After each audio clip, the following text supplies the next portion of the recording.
sun is peeking through the cotton white blinds. Your hands still tangled up in mine. Feet on the wall, your head on me, floating easy. We got nowhere to be. Got nowhere to be.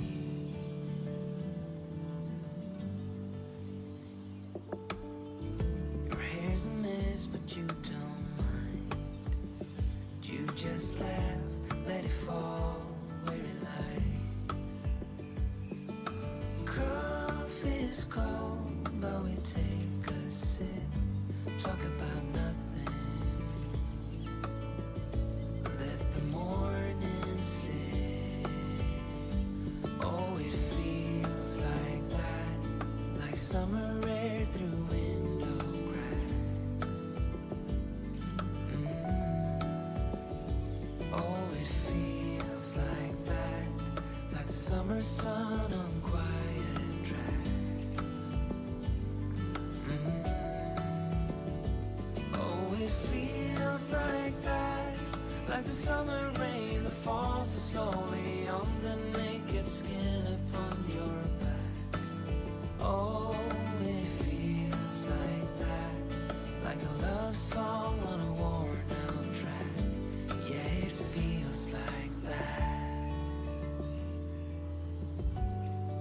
Feels like that. Yeah, it feels like that. Na na na na na na. Feels like that.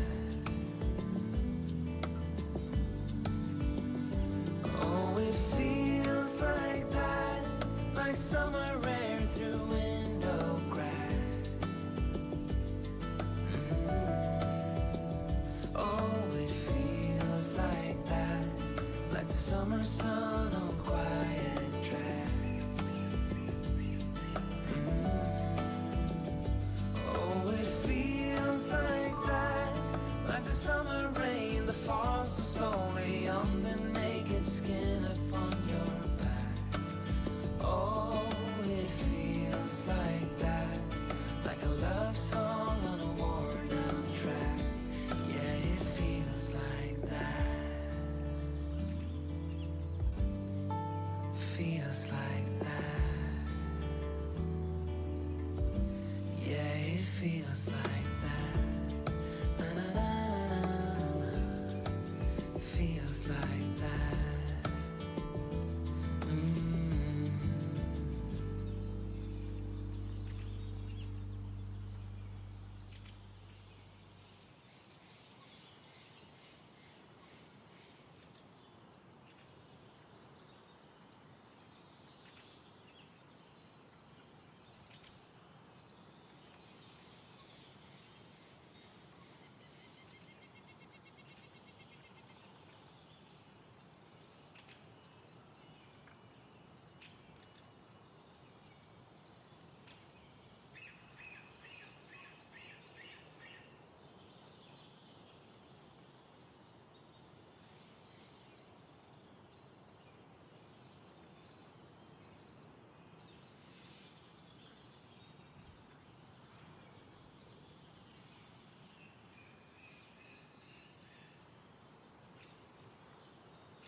We got nowhere to be, just a slow dance with the summer heat. The world outside can't wait a few, 'cause right now we got nothing else to do. The sun is peeking through the cotton white blinds, your hands still tangled up in mine. Feet on the wall, your head on me, floating easy. We got nowhere to be.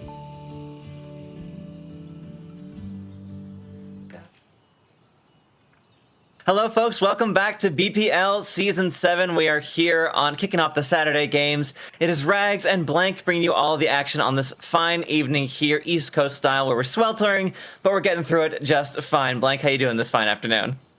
Doing great, of course, except for like the massive, insane heat wave that we're suffering through over here. But no need to worry about that. We're indoors, things are air conditioned, and hopefully the only heat we see is in these matches that we've got coming up tonight. Exactly right. Our first one of the day is What's Up Doc versus Reprieve here. So these two teams have had quite the history so far already, but looking at what we have coming up to you with the schedule, first off, we're starting with these two games, these two teams here. But then we'll have Seal the Deal and Once More, along with Campfire Song and Corrupted Guise after that, and then Nurture versus AR High Noon afterwards. Those are on the main channel here. In BPL 2, you'll have Ignite Memories versus Aurora at 8 p.m., and then after that, Whoop Troop at 9 versus Polaris. And then on the BPL 3, yeah, we got that many games going on today. Terrapin versus Noctis at 9. Again, just pull up a bunch of tabs on Twitch, have all of them running at the same time, watch all these games, get them all in your noggin, see exactly what's going down here. Yeah, I mean, look, it's a good time when you literally need 3 channels to keep up with all the matches for a given day. Having said that, of course, this being a very full schedule and the format being what it is, these are all first to 2. So it also means, really quick action. We're just in and out, jumping from one match to another. If you feel like one series is being a bit of a slog, fear not. It'll end sooner than a first to 3 would, and then we're on to fresh names in the lobby, fresh faces, and fresh Overwatch action. So strap in, get yourself a hot drink or a cold drink because it's hot out. We're just stoked to kick it off.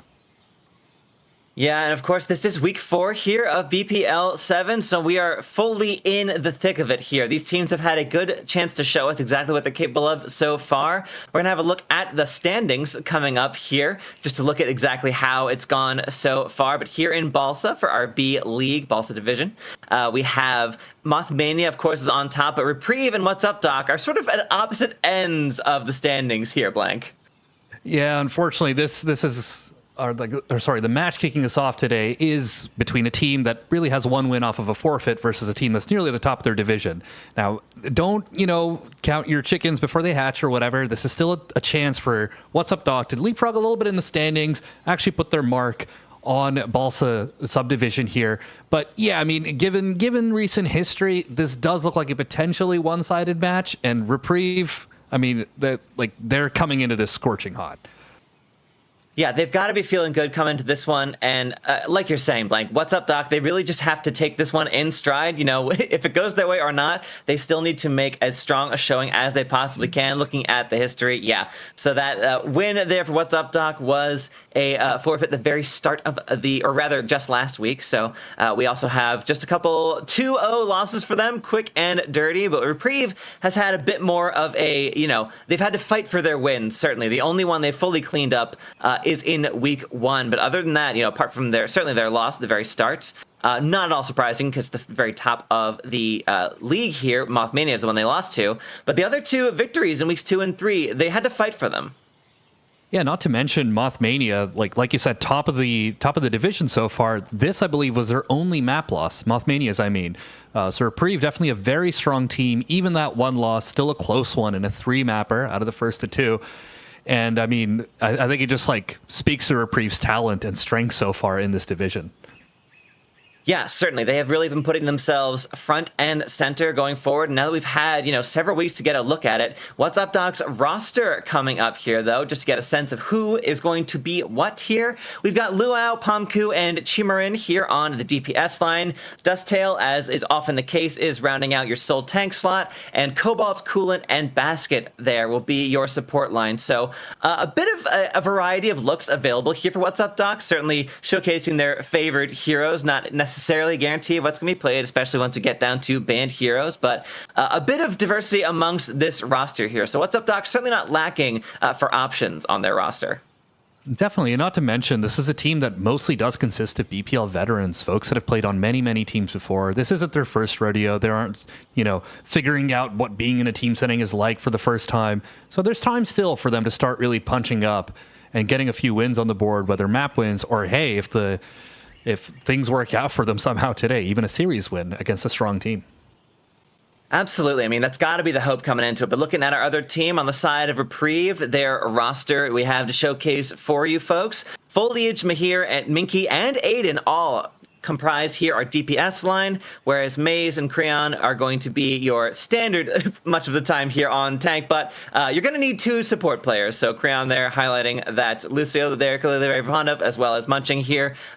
Is also on the support line. So again, a much more DPS heavy roster here for Reprieve, but since we've got all that flexibility, do expect to see occasionally some people switching up roles. It's not at all surprising to see a few folks go on to the tank line if they're playing, some of the other roles here. For sure. And I mean, we can even see in some of the favorite heroes highlighted here with Zen picked out for Mahir, Creon as well showing off the Lucio. So certainly some flexibility, I think, from this team. I am it's kind of nice to see a lot of Venture representation, I should say. I've been playing a lot of Venture lately, and they're a super fun hero, so it's kind of cool that both teams have at least the hero represented in at least one player. But yeah, definitely a team that has an interesting composition on the surface, but I'm certain we'll have some flexing going on to match the current format of 5v5 that we've been playing for like 4 years. But yeah. Yeah, the meta has been shaking up quite a lot in recent weeks. There hasn't been an incredible amount of balance shift in terms of patch notes or things like that. But teams at all levels of play have been really, experimenting with a lot of different variations. I mean, in OWCS, we're seeing a lot of Symmetra play go all over the place. Arisa is very popular, both for and against here. So, it really is the case that in Overwatch 2, Rush and Brawl are never out of the question. And looking at our map set here, so as our first one, we do have our map set in stone for the day here for at least this match. So Rialto will be first. So I would not expect to see quite so much of, hard rush, hard brawl. Escort maps don't tend to favor that quite as much. A lot of high ground, a lot of long sight lines on Rialto. Certainly plenty of room to get that new hero of Freya in, new as of course, the start of the season, but plenty of room to get your snipers in as well. Lots of long range poking potential certainly on the table for both these teams. Yeah, definitely. And I mean, you touched on it right there, but Freya has really changed the game in a lot of ways. She has recently been nerfed somewhat.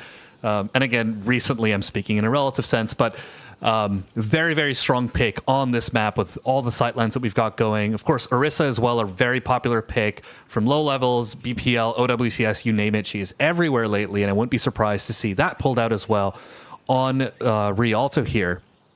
So far, though, looks like Hazard is out of the question. I mean, Hazard can be run on Rialto typically, but not so typically the pick. In either case, we definitely won't be seeing it now. Yeah, I don't wonder if that's a bit of a protection ban coming out from What's Up Doc, if they've got a tank they're particularly interested in running and do not want to run the risk of having that banned by Reprieve, if they know that their composition. I know Dusttail's got some flexibility under their belt, but certainly if you are the only tank player on your roster, you want to make sure you've got your options open to you. Definitely. Still, I wouldn't really expect there to be any kind of, particularly surprising. Yeah, Tracer is kind of still a bit of an odd pick for Rialto, but I think I can see the vision. I can see the vision here. I wouldn't have been surprised to see even like a Freya ban jump out if one team doesn't feel as good about it. Reprieve, I'm sure, are not that team, however. So looks like the Freya and Arisa, both the heroes we're talking about, still in play for this map. Yeah, Tracer is the, the hero to play spoiler to a lot of your sniper picks, a lot of your long-ranged options there. So that could indicate that Reprieve feel more comfortable. They want to have a little more breathing room if they're running those heroes, or they just, know they want to get that off the table for What's Up Doc. Because, of course, playing to your own strengths is just as important as playing to your opponent's weaknesses or curbing their strengths whenever you can find them. So those are our bans for the first map. Hero, Hazard, and Tracer not going to be involved. And again, as you're saying, Blank, wouldn't have fully expected to see a great deal of Hazard, and Tracer is kind of 50-50 on a map like Rialto. But coming into it, I'm curious to see exactly what counts rolling out on here and whether or not we feel like What's Up Doc has a good handle on the current meta. Because again, it is in flux, like we've been saying, but really, whichever team can force their opinion on the meta onto the other is the one who's going to end up in control of these maps. Absolutely. Yeah, and so setting the tone here will be Reprieve on the attack. They're teasing kind of a dive-ish comp with an interesting backline right now, but you never really trust what attackers are doing in spawn. On the other side, though, What's Up Doc with the Orisa look that we did expect. There's the Freya as well, and I really quite like the Echo pick from Luau here. A very strong pick, especially on first point with all the high ground geometry you can play around. Yeah, and we've been seeing, a good bit of this Baptiste and Lifeweaver backline, which, some people have been balking against. But honestly, the way that you can sort of play such a different variety of compositions, that pedal platform really can put you in all sorts of positioning you would not be able to otherwise. Now, of course, with Freya and Echo, they usually can position themselves just fine. So, that platform, we'll see who it gets used for, whether that's just the DPS backline here. But Reprieve rolling out, they are on this sort of Genji, Sojourn, and Winston dive with, of course, your dive backline. Standard as it comes with that Ana and the Brig there. Munching trying to keep a here alive as much as you possibly can. As the cart rolls over the danger spot of the bridge here, What's Up Doc is bunkered down inside the building here around this corner. They don't really want to fight even until they get to that place. It's a strongly defensive position here, but they really are letting Reprieve take a great amount of space coming into the very beginning of the map here. And as Minky does get the kill onto Luau, that beam not going to be doing any more damage to this Genji, which is actually a weight off their shoulders. Could not reflect that any case. But Dusttail finding Maze out, sending them back to spawn, is going to put a slight damper on the plans for Reprieve here on their offense. Without their tank, without all that disruption caused by Winston, they're going to have to wait a few more seconds to get them back in the fight. I'm really confused by that first point defend. I'm not going to lie. Space is the word. You mentioned it right in there. They gave up so much of it, didn't even bother trying to contest the high ground or the corner there, and they're being forced back even more as Mace opens up with another kill on the Lifeweaver. Yeah, Mace back in the fight, and just immediately the team is fully ready to go at 100%, and they just dive directly onto their opponents. Cobalt going down right before building up to that Tree of Life, so unfortunately not going to be able to get it into this fight here. But Dusttail and Yukino are getting kills, so they're trading blow for blow here, and What's Up Doc are, with those closer spawns, coming out the better in that engagement. So they're going to have to back off for a second on the side of Reprieve here. As the ultimates do start coming through, Luau, they decide to go onto the Ana copy here on that Echo. Extra Sleep Dart, extra Bionade, extra heals, extra damage, everything you could possibly want here. And yeah, their Reprieve are just going to wait this one out. They're not going to bother until Mace comes directly down. Foliage is at 1 health, actually 1 single hit point here, rolling through on the overclock. Didn't really get a whole lot for it, but the fact they survived while at a single 1 hit point, honestly, that to me wins play of the game in and of itself. Minky is getting kills, honestly, coming off the back of that Dragon Blade, diving directly onto the backline. Everyone falling down to pieces on the side of What's Up Doc. And with the chaos of that fight, Reprieve have got themselves point A. Yeah, immensely chaotic. They're both teams just kind of chucking out ults left, right, and center. That copy also felt so early. Didn't really bring too much value. Then, of course, the Sojourn, 1 HP, you called it. It did zone out the overclock. But in the end, Minky with the blade finally does clean it up, and it's 4 minutes going into second here. What's Up Doc, however, this time actually do take high ground. Yeah, and Dusttail has this Terror Surge, hoping to lock down as many members of that team on the side of Reprieve as they possibly can here. Having to worry about Maze diving in and around the rest of your team. They're trying to section everyone off on this high ground, but unfortunately Reprieve are too comfortable here. There's just no real way to displace them without sacrificing so much survivability here on the high ground for yourself. Maze is in the backline now, Primal Raging, trying to disrupt everything that What's Up Doc has going there. Cobalt and Coolant having to run for their lives as the anti comes down on to Dusttail. They go for the Terror Surge, able to lock everyone up for just a moment there, and Luau does get that confirmed kill onto Minky, so without that Genji, so much pressure is going to be alleviated on the side of What's Up Doc there, as Reprieve are going to have to fall back, yet again losing their 2 primary dive members. Really, really nice stuff from Dustale there. Also, not to mention, I mean, the primal there from Mace really does not bring too much value because he's forced to pop it on the low ground just to stay alive. So a solid defensive hold here kind of completely resets the momentum on the side of Reprieve. They are coming up close to this overclock, and they've swapped, by the way, to an Orisa of their own. But it's still going to be hard to get that angle on the Sojourn here unless they go wide on low ground, which is not really optimal. No, Foliage ready with another overclock, this time hoping to get a bit more value out of it than the last one, certainly, but Minky falling low, has to get healed up before they can get back into the fight. Mace also, they're falling so low here on the side of Reprieve, but Foliage fortunately has that overclock, lets loose, gets the kill onto Kula and Luau. Turns out low health bars do not matter when you are just laying kill after kill down, as Mahir, of course, using that nano boost really was the benefit, allowing everything else to play out in Reprieve's favor. The blade comes through as well, just to confirm this fight at the end. Luau goes for that copy. I'm wondering if they're going to be swapping off the Echo here, because that certainly was an ultimate spent at the end of a fight that was already lost. Yeah, I'm feeling the same way. That the Lifeweaver tree also comes out with basically 2 defenders left on point, but it does force Minky to pop the blade. Ultimately, still though, I mean, I feel like there's been a lot of unforced ultimates from either side here, that blade included. Still, Reprieve not too bothered by that, rolling this cart forward. A sizable time bank so far as Dustale and What's Up Doc, I mean, still losing members on this entry. Yeah, Foliage takes Yukino out early in here, who had the overclock of their own ready to go. Luau swapped over onto the Torbjorn. All right, as we expected, they definitely a hero you'd love to see here on defense for point C, but unfortunately with Mace riding directly over your face, and of course, the deflect out from Minky, you're not going to get a whole lot of value out of either the Torb or the turret here. Yeah, and the Terror Surge comes out, very broken down, but that pedal platform, very helpful. Unfortunately, does not save Coolant as everyone else falls down. Yeah, just not enough to keep everyone alive and kicking in that one there. Maze gets all the kills, laying through the kill feed as Minky is able to assist, and everyone else falling on the side of What's Up Doc. Reprieve, yeah, after a bit of a chaotic start. I wouldn't even call it rocky. It was certainly chaotic, but they really cleaned up through point C. Yeah, it was kind of all over the place, I feel like, from both teams, but crucially, What's Up Doc just continued hitting the S key way more often than not. And we're still losing members in the process. I think that's just the overall story here. First point in particular was just so much free real estate just given up to Reprieve. And then after that, a bit of a chaotic back and forth series or exchanges of ultimates that honestly felt like they didn't really have much of a plan going into them. So, I mean, solid effort from both teams here, but I feel like What's Up Doc definitely need to remember that the comp they're playing can stand still and hold space a little bit better than maybe they think it can. They're certainly going to have to do that on attack here because it looks like they're running pretty much the same look. And that's what Reprieve did at the end, swapping to the Orisa, pushing all the way forward. It meant that even with the support ultimates coming online for What's Up Doc, they never were able to pop them. They were never able to use the window to restabilize, for example, just because there was a tank in their spawn. So some lessons to take away here is What's Up Doc now on the attack.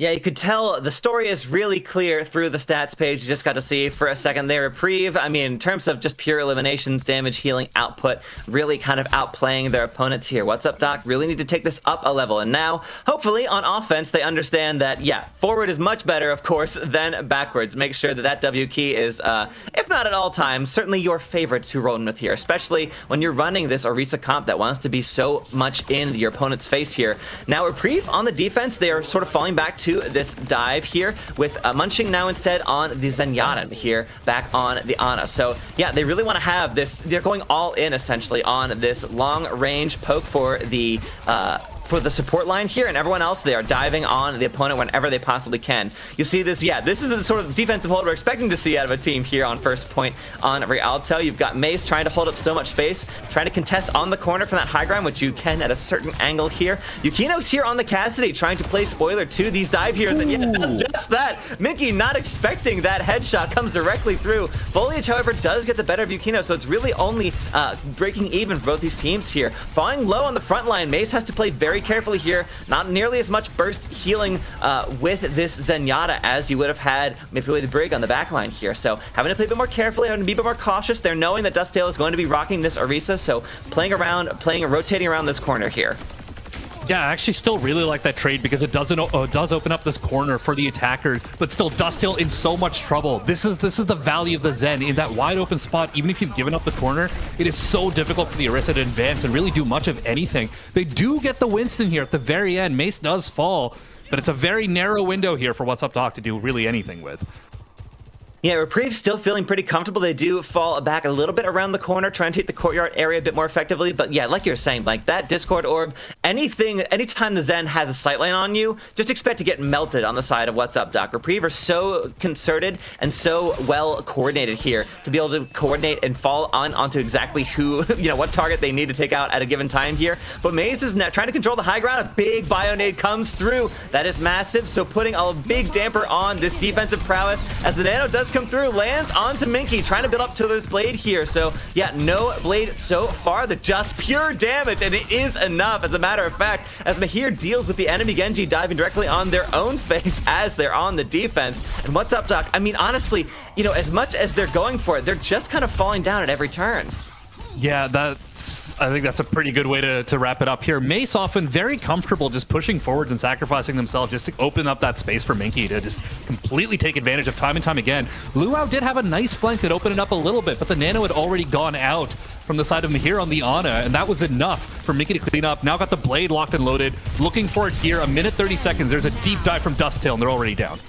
Yeah, still 4 ults here for Reprieve. 1 being used now by Foliage, and they have been very judicious on their defense. No, not all shades of how the offensive side went munching. Oh, the tactical hover by the Zenyatta. You hate to see it, but yes, Yukino going down in the back line. No flanks being had for you. Now we are left with 3 ults on either side. Reprieve only had to spend 1 to win that fight. We're down to a minute. Yeah, both teams actually, it's the inverse of the previous round. They're being very, very stingy with their ults here, trying to win in the neutral, and it means that What's Up, Doc also have a Nano Blade locked and loaded, or potentially a Nano Monkey if they so desire. This might be the last serious dive attempt they get. Luau looking for it on the backline. Yeah, Nanoblade comes through, has so much ground to cover, unfortunately, does get the better of Mahir. Minky goes down, though, as Yukino's got that Deadeye, taking out the opposing Genji just as they go with a blade of their own. So Luau does get the better of that duel, but unfortunately, Munching is still alive and kicking at the very least. Mace going down, though, is going to put a bit of a damper on this defense as we're down to 20 seconds here, and there's still a decent amount of distance for this payload to go. Yeah, they'll very likely get a recontest here. Mace knows this and is on the Orisa to be that much more of an annoyance in this archway. It also means Dusttail's Primal can't really force a bit of a C9 here. There's not really much else on the field as far as ultimates go, so Dusttail has to go in and make a play.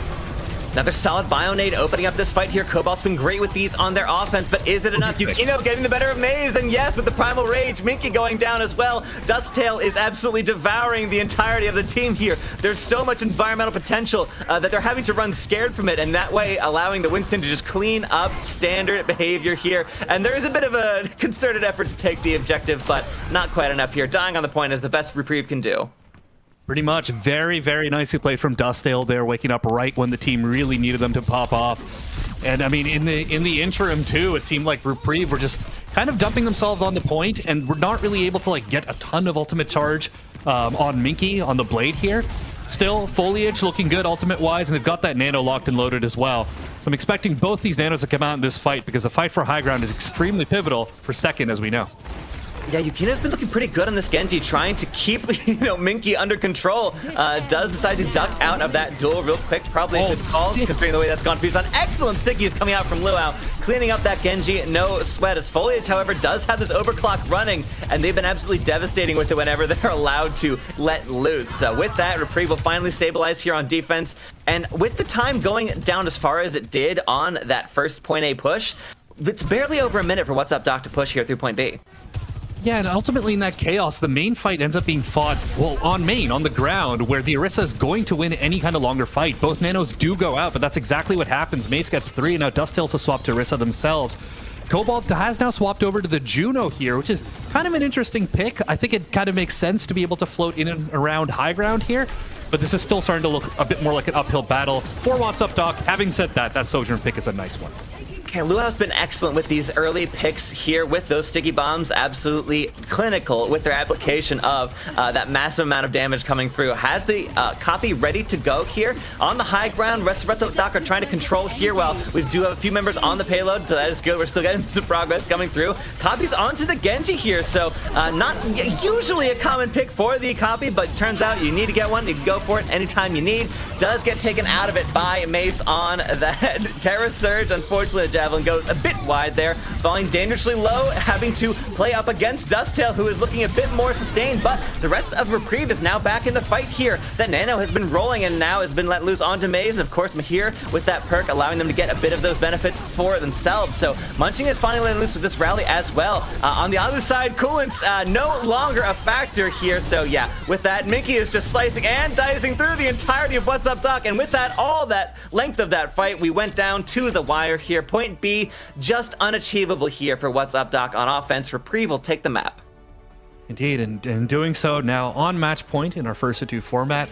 Ultimately, I think what happened at the very end there was a bit of a miscommunication between Dusttail and the rest of the team. Maze is on point. Dusttail pushes forward to deal with the backline instead of the Orisa, which is the correct play, right? Like, you can't just try to shred in Orisa with all their cooldowns with their backline keeping them up. But the rest of the team is still kind of preoccupied with Mace on point instead of joining Dusttail to try to engage backline a bit more. And from there on out, it was just delaying the inevitable. So Reprieve, some really nice fundamentals. They take Rialto. A bit of sloppy ultimate usage again from both teams in the first round. As soon as the sides swap, both looking a lot more clean, both on the dive and the Orisa look, but Reprieve looking that much cleaner. Yeah, they certainly both kind of warmed up into their roles here coming into the map, but unfortunately for the side of What's Up Doc, it just was not warm enough, still a bit chilly by the time we got there. And so, yeah, despite some heroics on point A, and despite, you know, making it with just a smidge of time in the bank, just not enough. Again, when someone completes an escort map here fully, like all the way to point C, I mean, that's a win condition in and of itself. You know, of course, any chance to have extra innings is then predicated on that team getting all the way to the end of the map themselves, which is far from a guarantee here. Just looking at the stats of the map itself, I mean, the numbers kind of tell the story incredibly. In terms of just pure raw eliminations, it is all in favor of Reprieve. In some cases doubling their opposites, in certain vectors here. So despite, moments of clarity coming out from What's Up Doc, I think this is already going kind of the way we expect it to here, Blank. Yeah, unfortunately, because you always want to root for an underdog, and if not to win, to at least put up a bit of a fight. So What's Up Doc did put up a bit of a fight, certainly on their attack as well, more so than their defense, but I think they've got an even steeper hill to climb for map 2, I believe Busan coming up. And I think they're going to want to look back at that Rialto defense and just think long and hard about why they were backing up as much as they were. Because given how their attack went, I think there's a possibility, there's a timeline where, at least on first point, they burn a minute and a bit more off of the time bank. On second, they continue burning more time. And maybe there isn't a completion. Maybe it's an OT fight. I don't know. At this point, I'm trying to scramble for, ways in which What's Up Doc could have looked a bit better on this map, but ultimately they know the answers, and they're going to want to implement them here on Busan if they want to stay alive in the series. Yeah, Busan, our second and potentially final map of the series. Of course, if Reprieve has their way. And this being control map does mean there's no chance for a draw whatsoever. So this will be the final map of the series. There is only one way for this one. Or rather, this could very well be. They will not be a one, we all understand what I'm saying. I completely, mouth is good. We're doing great. There is no way, essentially, for a draw to occur on control, yada, yada, yada. All right, moving into it. For Busan here, expect to see some potentially different looks here out of these teams. Of course, you could still run the Orisa for both of them here, but it was pretty clear that either of these tanks kind of favor running that Winston as well, with Busan being such a dive-heavy, at least for certain of the sub-maps here, very dive-heavy control map. Definitely, yeah. I wouldn't so much expect the Winstons on Sanctuary, perhaps, but on the other two maps, definitely a comp you can run quite well. And I mean, Reprieve in particular seemed to really like that. I want to call it like the 2023 dive, where you've got the Sojourn Genji Winston look. One of my favorite comps to watch, and they've got it down pat. So I'm sure they're going to want to run it on the other two maps as much as possible. You could potentially expect a cheeky Orisa on Mecha Base, that map being, sometimes a little bit more close quarters, but still, wouldn't be surprised to see more of what we've been seeing before. From the side of What's Up Doc, what I'd really like them to clean up here is, of course, remembering when they can take space and when they can't, which I think is a bit easier to do on control, given, the much more symmetric nature of the maps here. So I'm hopeful that perhaps this might look closer than Rialto, or much of Rialto did. Yeah, I mean, I'm curious to see what you think in terms of bans coming out into this next one here. If I'm What's Up Doc, I mean, what is sort of the linchpin you're trying to, take away from Reprieve here? And for Reprieve, I mean, Orisa feels like the one thing you can really take away, or even Echo with as good as Luau looked with it at certain points. Yeah, I mean, if you want to swing for a total haymaker, you try to ban Winston, but then like you are locking yourself out of Winston. You probably don't want to do that. I mean, given their first map ban was Hazard, it's hard to tell what the game plan is here exactly. I also wouldn't be surprised to perhaps see the Genji or the Ana, just given how that last map shook out. Yeah, so there's the Winston, there's the haymaker. They're totally swinging for it. They want to stick to Orisa or something similar. Reprieve, on the other hand, I think they're quite happy on the Orisa look. They looked just as good on it as they did the Winston look. So maybe they just rock that a little bit more than otherwise, or they pull out the Hazard even. Yeah, I think they're plenty comfortable with it going into the mirror composition. If it comes down to Orisa v Orisa, that is certainly well within their power, as we got to see them just on the previous map here. But looking at it, that leaves either DPS or support for them to ban for their final choice here. So yeah, I mean, Echo, of course, can kind of be played. It's really not well known for being like a classic Busan pick here, but might have been your most lethal opponent to kind of run up against on the side of What's Up Doc. But in terms of support, which often will get the ban here, I wouldn't be surprised to see something in the likes of maybe either Juno, or even if you feel like you don't need the Ana, you could certainly ban that out as well, because we saw Cobalt land some pretty crazy bio nades, and of course, that Nano was sometimes the main thing keeping What's Up Doc in the fight. Yeah, I can totally see a world where that happens. And I mean, What's Up Doc also did roll out with a Lifeweaver Baptiste. It didn't look super good for them, but it's still like two potential targets if they want to neuter the Orisa comp on the other side, since it seemed that Reprieve themselves are very comfortable running an Ana, running a Lucio. And I'm sure, like, if you're able to run those heroes well as a team, you can pull out a Kiri or whatever else. But Juno as well, not a bad pick here. Echo, like, you're making an interesting point. Echo on Downtown in particular is a pick that I really, really like. But I think you're on the money with support possibly being a place where you can do a bit more damage with a targeted ban. But it seems like they're thinking about it just as hard as we are. We still do not know what they've picked.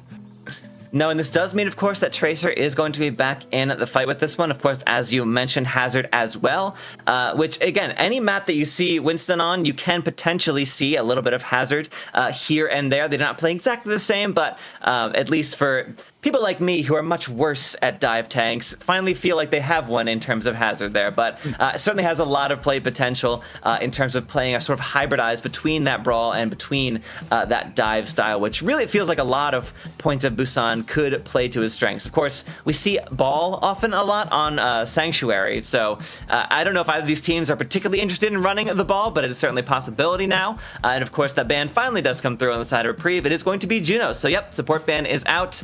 And without that Juno, again, your only chance of speed boost is going to be Lucio. So I think it's either, all in on the Lucio brawl, or we're just foregoing speed altogether. Yeah, I mean, you called it earlier, right on the money. So, yeah, either they, What's Up Doc in particular, now try to really bunker down, bring out that Baptiste Lifeweaver look again. On the other side for for Reprieve, excuse me, they seemed really comfortable, kind of flexing even a little bit with the Ana Zen look that they had going. A very greedy backline, but one that you can really pull off if you feel like you're doing particularly well. So options available to both teams, perhaps a bit fewer to What's Up Doc. Especially if they want to stick to this Orisa look, because then, like you said, it's going to have to be a Lucio for one of the two support picks, perhaps a Lucio Bap look on either side, or a Lucio Kiri. But we'll just have to see. Kiri as well, kind of being a bit of a selective pick on Busan. Again, that being a control map with such varied geometry across the three submaps, you can't really stick to one comp all the way. Yeah, but I think you're absolutely right, Blank. I think Lucio is going to be kind of hard locked now for the rest of the map here. You really can't play control without some form of acceleration to the objective here, because the other team will be running something that lets them get there faster, will get to the point first, and that just allows them so much of an opportunity to get positioning, to deal with either high ground or to just find themselves all the cover necessary, especially on Busan. You think of all those easy high ground starts on Mecha Base, and of course, the shooting gallery that becomes downtown, especially if you can get someone on that high ground there. So, I mean, we might even see, we'll see if they feel comfortable at all on like a Freya pick. Freya does play incredibly well in the vast open skybox of downtown, and to a lesser extent, Sanctuary. But honestly, if they still both want to run this like Genji Sojourn with maybe an Echo variant on the side of What's Up Doc, I mean, that could certainly play very well here. Yeah, definitely. And I wonder too, I'm just kind of throwing this out there, if we potentially see an Ashe as well. Well, throw that out the window. Never mind. Forget I said anything. With Winston banned, my mind ran amok, and now it's back here on Sanctuary where we're opening. Looks like Hazard is indeed on the menu for Reprieve. Otherwise, a similar look. The Kiri as well, whereas What's Up Doc have pulled out the Tracer, previously banned on Rialto. Yeah, Luau well known for playing this Tracer, so that was clearly a very targeted ban onto them from Reprieve in the first map in the series. So they are now unleashed and free to play it as they please. But with Minky taking the first kill onto Cobalt, they're still going to have a great amount of work ahead of them in order to actually make this fight swing their way here. So much good positioning being found on the side of Reprieve, and Minky's just able to dive so effectively here on this Genji, able to execute so cleanly. And Mace here on this Hazard, I love to see a Genji Hazard. It just feels like one of the meanest and most lethal ways to dive onto your opponent, and took 2 spiked reflection kills. I mean, that is just unkind. Oh man, yeah, as you called it, just the 2 of them completely lighting up the kill feed, completely brutal stuff. And I quite like the Genji more than the Tracer on this map a lot of the time, and especially into the comp that Reprieve are running. Because like here, the most value Luau can really get is by being a bit of a nuisance to the backline and trying to distract resources more so than actually getting any serious elimination. So right here with Mahir in a bit of trouble. But outside of that, the Genji's often going to get zoned out by the remainder of Reprieve's team, as we're also seeing here. Yeah, Luau knows it, but Mahir is their only target, unfortunately, on the side of Reprieve. Everyone else, as you called out, is just so mobile, able to get out of any situation that a Tracer could possibly want to put them in. So Foley is getting the kill onto Luau, and just the absolute backstop that jagged wall can be for Mace to just pummel people against. I mean, look, we had moments where everything looked close and somewhat balanced on the first map, and this is just the first few seconds, of course, of the second one, but I don't know, Blank. It's looking like Reprieve have got What's Up Doc red. Yeah, it's been a bit of a bloodbath so far. What's Up Doc, though, some swaps, Hazard of their own, and also a Life Weaver. So potentially just wanting to get a Life Grip available to them for when anyone gets caught behind yet another jagged wall. Not that that's going to save Coolant or anything, as already What's Up Doc down 1. Yep, unfortunately not there with the Immortality Field in time as the blade comes out from Minky, hoping to just cut this fight even shorter at the knees, taking Luau out. Just build up to that pulse bomb of their own, but unfortunately not able to get a hold, not able to use it just yet here, and they're only going to have one last chance to do it as we're finally ticking up to about 90%. Yeah, Pumku coming up to the overclock could be huge here, but Could is doing a lot of work in that sentence. Not a great kind of angle, and hold that thought. It's looking already over. I love the way that Maze is using these jagged walls here just as a backboard by which to bounce off the skulls of What's Up Doc here. They do manage to get a couple bodies in the point and flip it in their favor, but unfortunately that is all they're going to get. Just a cheeky 7 or 8 percentage points here coming up for What's Up Doc as Reprieve finally clean up the lasting members, spending everything you need because, I mean, it's the end of the round. What else are you going to do? And at 100 to 9, which is not 0, Reprieve will take it. Pretty much, yeah. And I'm kind of surprised, frankly, anyone lived after that initial Kitsune Rush plus purple, because that was just, as soon as I saw that, I just finished my sentence. There was just no point.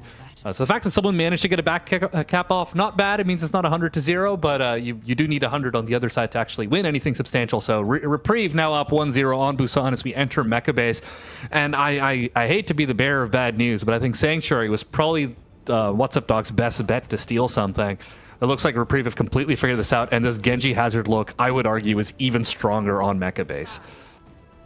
Yeah, you've got so many more corners you can put your enemy into, essentially, here. And that is exactly what Minky and Mace have been doing the entirety of that first round. Really, I mean, we saw the stats page there for a moment. Kind of disgusting. Kind of gross to look at, unfortunately, here. So we'll just focus on the map ahead of us here, and we'll see if, you know, on this borderline mirror composition, if What's Up Doc can feel themselves a bit more effectively here on Mecha Base, or if it's all going to cover Reprieve at the end of the day. And strong evidence towards the latter here so far, as despite a big Bionade here coming through and a lot of damage landing onto the members of Reprieve, 2 kills coming through, it's just not going to be enough, unfortunately, there, as the survivors of What's Up Doc head with their tails between their legs back to spawn, as the first cap will go to Reprieve. Yeah, it's the little victories, I guess, but not the major ones. And I was just about to say, oh no, it's gone! I was about to say, I really want to see Akiri come out of What's Up Doc. I think Akiri does a lot in this comp, but they've completely swapped away from Hazard anyways. I think between the Suzu and between Akiri being maybe like a pseudo-flanking threat at times to help out Luau, but it seems they want to play this more static backline with the AoE heals of Batbrig. I think they're just going to stand there and get diced up and this purple right here might be the start of it. Yeah, usually I love to see an Orisa Brig against Hazard, but unfortunately with the way that What's Up Doc have been piling it just is not going to be up to snuff here. Finally, Mace is getting himself penned into a corner here a little bit, so Coolant does get the better of Minky as they're caught out away from the rest of their team. And Luau is going to get a bit of a cheeky backcap and does get the kill into Foliage, no less. So Mace unfortunately still alive, and that sleep absolutely lethal out from here. This support out for Blood. And Maze, I mean, yeah, is going to go down here despite Mahir's best efforts will fall themselves in turn. And with that, What's Up Doc? I mean, they're back into this one. This comp might be the one. Yeah, making me eat my words a little bit there. Minky definitely bites off a little bit more than they could chew. I think that was their first death of the map. They're caught in no man's land with no cooldowns to speak of, and that pick kicks it off. Secondarily, the lamp actually helps them survive the purple. Not usually your first line of defense there, but it works out, as now Luau's got a lot more room to work in the back line. Yeah, and with that room, Maze dives directly onto Pomku. Lets loose with that downpour, locks up enemies left, right, and center. And with that, despite a kill onto Mahir out from Luau, not going to be enough to really turn the tides in this fight at all. You do have some survived members of What's Up Doc here. I don't wonder if they're going to get out with their lives. It looks as though Reprieve are hungry for blood. And Dusttail, yeah, good not to spend that ultimate at the last second there. But the blade comes out from Minky. They might have wanted to save that one for a rainier day than this one. But Maze's Jagged Wall does get the better of Coolant there. So we are trading back and forth, but with Reprieve in control, these very much benefit them in the long run. Yeah, Reprieve immediately just bum rush point. They're okay leaving Mahir to die in that moment. They get 2 quick picks and they're back in control. It's 70% in taking. Reprieve still have the nano, have the overclock. What's Up Doc have a lot of ults here, opening with the Terra Surge. Overclocks on either side with the Terror Surge out from Dusttail unfortunately amounts to absolutely nothing. And with Munching using the really every ult that's coming out, everything that's in the bank has been fully used here, and all of it left standing as the dust settles is just Reprieve with Maze about to have another downpour online. Yep, and here come the stall picks, about to walk into a downpour. The Freya's out as well. I don't think they'll get to point in time, 4% and ticking. And it looks like it's going to be curtains once more as Luau goes down. Yep, Luau goes down, takes a rail shot directly to the body. Do not pass go, do not collect $200. Unfortunately, that is right back to spawn with you. They are trying to do their best to get to the objective. Unfortunately, as Dusttail eats every single bit of CC known to man, that is just going to be curtains on Mecha Base, curtains on Busan, and curtains on this series here for What's Up Doc, as Reprieve will take the map and take the series in 2-0 fashion. Yep, very clean stuff, continuing their streak, and I mean, just taking care of business here. Still very solidly looking like the second best team in their division. So What's Up Doc, I mean, decent effort against a very strong opponent, but I feel like a lot of their wounds were self-inflicted in this series, and there's still lessons to learn, I think, for them. Because I believe in this team. I think they could do more, but today, right now, it's Reprieve's moment to shine. They take another win on the board. Yeah, well earned certainly to Reprieve. They looked like the strongest dominating force from start to finish here in this rather brief 2-map series. You know, first to 2 can often be just that, 2 solid maps, and that's all you get. Not even a third on Busan. Yeah, honestly, it felt like the further this series went on, Reprieve just found their footing even more. You know, there were moments where they sort of made a few mistakes on Rialto, but they really did not have any release of, you know, the gas pedal coming into Busan. Yep, absolutely locking in. And I think partially that's, I mean, there are many kind of questionable decisions made by What's Up Doc, but the Winston ban might have come back to haunt them a little bit. Given how they looked on the Winston mirror for parts of the Rialto attack, maybe they wouldn't have minded being able to pull that out on Mecha Base, but instead they just, like, we saw how Mace was on Hazard. I think stats-wise, 26 kills and 1 death. So ultimately, it looks like that tank ban may have even had the opposite effect from what they intended. Yeah, unfortunately did not pan out the way you want to. Good luck next time for the side of What's Up Doc, but Reprieve. I mean, honestly, looking at the standings here coming into this, now this does put them, of course, Mothmania does have to have another, you know, match under their belt in order to see exactly how they will, you know, pan out for their first 5. But Reprieve here look very much like they give them a run for their money at this point in the season. I know they lost to them earlier on in the season itself, but they certainly have improved. They have looked very dominant ever since then, so I'd love to see these 2 teams eventually go up against each other once again. Oh yeah, that will absolutely be a wall-to-wall banger. These 2 teams, I mean, yeah, like, yeah, over the course of a season, of course, you grow as a team, you learn from mistakes, scrims, matches, all that good stuff. So very excited to hopefully see these teams soon at full strength. I'm sure we will get that matchup at some point, certainly in the playoffs, given how they've both been playing. But for now, for What's Up, Doc, not a good look, unfortunately, but I believe in them, and I think there's a lot that this team can still show. If they just change some of their decision making in terms of comps and also in terms of positioning on escort maps, if I'm to be a little bit specific. No, it doesn't help that that was the first thing we got to see out from them, and unfortunately, it just sort of led to a snowball of a point A. So, yeah, I think that is, very pertinent to point out for them, and hopefully they will get the chance to better that going forward, especially on their defense, where they really have, especially with the composition they're running with that Orisa in particular, they have to be able to hold that level of ground, or you're going to have teams, of Reprieve's caliber just identify that weak point and run directly roughshod over them. So Reprieve here, and again, as we mentioned, there were some sloppy moments on point A. There's certainly, room to take maps off of this team here, but otherwise, apart from those, moments of shoring up their defenses, they look pretty solid here going forward. And again, they look solid contenders here in our B division. Looking at the schedule for the rest of the day here coming up, of course, we do have plenty more matches to come, but with this one done and dusted, next up will be Seal the Deal versus One S'more here on the main stream. And the second stream is about to start up as well with Ignite Memories versus Aurora on BPL 2. Make sure you do not miss either of these games, folks. Yeah, Ignite Memories versus Aurora in particular should be a good one. Both teams in the upper half of their divisions. Seal the Deal and One S'more. It's a bit of a similar story to this match, where it's one team trying to get their first win on the board, the other team looking a lot better, but still, maybe that will be the first win in this case for Seal the Deal. Still, both great matches coming up. Get both those tabs open. A lot of great Overwatch action coming for the rest of the evening. Yeah, very much looking forward to the rest of it there, folks, but I hope you enjoyed this match that we have here. All right. Yeah, so just checking for that. Saw something come up on the side of production here, not to worry about it. But so an excellent match between these two teams here. If we are doing an MVP for this match, I don't know. Well, whether we are or not, Maze is definitely my MVP for it, to be sure. With the way that the rest of the team was able to orbit around that tank, just looking so fantastic, certainly through the first map on Rialto. And then by the time we got to Busan, I mean, they were the flagship for the entire team. Yeah, no, seconded. Looking great on the Winston, on the Orisa, on the Hazard. Absolutely clinical in their execution.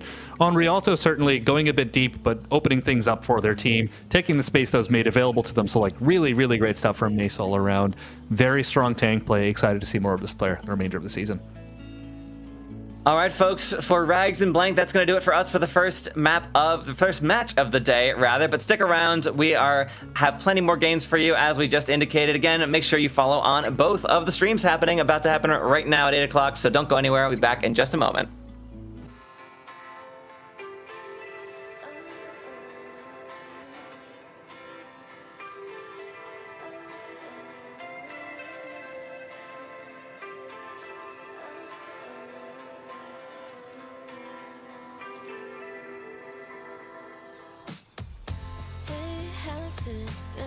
It's been a while since we last spoke. You broke my heart and left me hanging. Yeah, how you've been, it's been a while. I see you going to new clothes on and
All right, welcome back from that short break. We're jumping over into our A division. It's going to be myself, Solar Pancake, and alongside me, as usual, we've got Hiccup. And today, we've got the Ash division in the A League. We've got Seal the Deal going up against Once More. Maybe a little bit of a David versus Goliath situation we have on our hands, Hiccup. Yeah, as we approach the back end of the regular season, when you're taking a look at Seal the Deal, they sit at the very bottom of the Ash division with no match wins, no map wins, but all hope is not lost for the Seals. Well, they'll have this game today and then obviously 2 more games to end out the regular season. And realistically, if they want to have a shot at the postseason, they need to get a win or 2 to jump into that 6th or 7th spot so they can at least get into the play-ins. So their path to getting to the postseason will start today. Once More, obviously, is in the top half currently, but if you're them, you're potentially trying to look at getting one of those top 2 spots so that you don't even have to worry about a play-ins and can just auto make yourself into the postseason. So a win today would obviously help them a ton, but for Seal the Deal, most specifically, you at least want to take a map. You want to try and eat away at that map differential that separates you from Chungus Fungus and Campfire Song, or at least be able to win and get your match record tied. But they've got 3 matches, including this one, to try and make up some ground. So it's not doomsday yet. The panic button is not yet pressed, but they definitely want to start looking at it. Yeah, they might be lost in the woods, but they've got their compass ready to go. They know what direction they need to head in, and I guess it's just up to them to see how well they can follow the direction that compass has. But we're going to look at our rosters here. We're going to start off with Seal the Deal. We've got Kartik, Vonder, Angelo. I went ahead of myself. Kartik and Vander are on the DPS. We've got Angelo, Lagusa, and Riptide on the tank. I'm used to there just being only one tank. I'm sorry. And then we got RMM, the Bakery, and Fmel over there on the support lineup. So we'll reiterate it. We will see some kind of iteration for this team, as everybody is going to get a chance to play here. Maybe some swaps in the tank and a swap in the the support role as well. But it'll be interesting to see what they decide to do here. Yeah, it is. I feel like it's more of a rarity than not that with teams only 2 DPS players, not having to worry about a trio or even 4 DPS players to sub in and out. So it gives you a very defined thing of, here are 2 players, here's what they can play. That also does give a bit of an advantage to the other team, though, and that they only have 2 DPS players. So if we know what they play, they can't get out of it by subbing in someone new. So it is a blessing and a curse in a way. Yeah, those target bans could come through pretty effectively on the DPS on that side as well. But let's take a look at Once More here. We've got Naughty, SRFC, and Turget over there on the DPS lineup. We've got Epic Shock and Helios on the tank line, and then the back line, Solid Brig on it. Choices there from Osiren and Bar of Soap. Yeah, and Once More has the opposite thing that Seal the Deal has, is that they only have 2 supports. So in a similar vein, it does allow you to have a bit more synergy built up. You're not having to sub people in and out, but it does mean these are your 2 supports. Their hero pools are what you're stuck to. And if the other team has any indication of what they might play, that could come into play for the bans, and you can potentially target ban if you know what's going on. Whereas on the DPS side, they have a 3rd DPS that they can sub in and out once we get into later in the series. Yeah, and speaking of bans and maps, our map pool and lineup for today, we're going to start off on Watchpoint Gibraltar. We'll make our way over to Ilios, and then if we need that tiebreaker map, we will see some Eichenwald. So it will be really interesting, especially if you're looking at Watchpoint Gibraltar and Ilios in particular. They play pretty differently for the most part. Obviously, Control kind of a lot more chaotic and everything. And Watchpoint Gibraltar, you're going to see a lot of snipers. You're going to see a lot of dives. So it'll be interesting to see where those bans come into play, and if we are going to see any sort of deviation from normal compositions there. And it looks like the bans are in. We've got Genji from Seal the Deal. That's their ban. And then Ana from Once More. Yeah, a Genji and an Ana ban, those are interesting ones to ban, because typically, obviously, with Watchpoint Gibraltar is historically always been a dive map outside of the variations where some other non-dive comp is extremely powerful.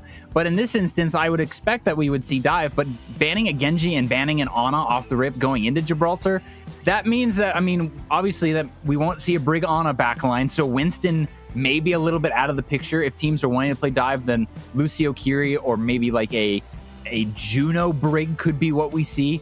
And then obviously with the Genji ban, that takes away one potential option to go in with your tank. So we may not even see, we won't really see either team be able to potentially do an all-in dive that doesn't include the whole team, because usually if you're wanting to do a Brig Ana but you still want to go in deep, you can throw a Genji and a Tracer with the Winston. But if you're taking out the Ana, that might take out the Winston, and you take out the Genji, that might also take out something like a Doomfist. We could see Tracer and Sombra, maybe some Sojourn, but taking out the Ana especially does kind of limit what options you might choose to use for the dive. You could run the D.Va, you could run the Hazard, both kind of live in the same kind of areas. You don't want to go in too deep, but you don't want to play extremely close. So we're getting ready to head into Watch Point Gibraltar for these teams. It's going to be very interesting to see what they decide to do. I think we may see a lot of sniper play here on this map. Especially because if that Ana's gone, like you mentioned, Winston not going to be enabled very much. One thing I can't remember which tank it was. I believe it was Epic Shock on Once More. They had their favorite hero as Wrecking Ball. And that could be pretty good here against, there's no Ana, so you can't get slept. Brig might be able to boop you, but eventually that Brig's going to be left pretty alone unless there's a Juno backing her up. So I wouldn't be surprised if we see Once More pull out the ball. Yeah, I would expect the dive comps that we'll probably see is either some form of a D.Va comp, which with the D.Va, you're not diving in quite as hard. You just can't, because you don't quite have that sustained power that you might be able to have with a burst like a Hazard or a Doom or a Winston. And obviously you're peeling a lot more with the D.Va. Or, as you said, we could potentially see something like a Ball or even like a Hazard or a Doomfist, which does allow for a little bit more aggression on the front line, because you have the ability to get in and out a whole lot with those cooldowns of all three of those heroes. And because there's no Ana, yeah, you may have a Brig that can boop you around, but you have nothing that just makes you completely immobile and really vulnerable to a counter dive of any kind. So that would enable something like a Doomfist or like a Wrecking Ball to potentially go even deeper than they otherwise would have against a Brig on a backline. So it'll be interesting to see how the teams choose to operate with the backline iterations that they have available to them. Or we may see a team not choose to do dive at all. I mean, there is always the potential of a team. Sim TPs to the high ground, right? Let's go full London Rhine, Spitfire on here and just lock the Rhine, send it in the entire time. I'm here for it. But we're getting ready. Looks like the teams are ready. We're heading into Watch Point Gibraltar. We've talked about it. Mostly a dive map, snipers, but it's going to be interesting with these bans to see what the teams decide to come out on. And I mean, probably one of my favorite maps in all of Overwatch, if I'm being honest. Map voting starts on Tuesday. Get Jib in there more, right? Well, I mean, in order to get Jib in there more, you'd have to have it actually be given as an option first. So it does, True. It's the illusion of free will. The illusion of free will, indeed. And like we talked about, it looks like on the defense, Once More, they're wanting to go with this Wrecking Ball composition. And I think that's a really smart choice here. No Ana to really prevent that. You're not going to have the Genji to be able to go in with you, but you're going to have the Tracer. And then you've got the immense amount of damage that the Freya can put out here with that crossbow. So look for a lot of engages here from Epic Shock, and then SRFC and Turget following up on that. It will be interesting on the side of Once More that Osiren is choosing to play a Baptiste with this ball comp. It's a lot harder to heal a ball than it would be for something like a D.Va or some when it comes to the bat, because a ball is swinging all over the place, so it almost puts the pressure on Epic Shock to come back to Osiren for the healing, and that's something Seal the Deal might be able to take advantage of.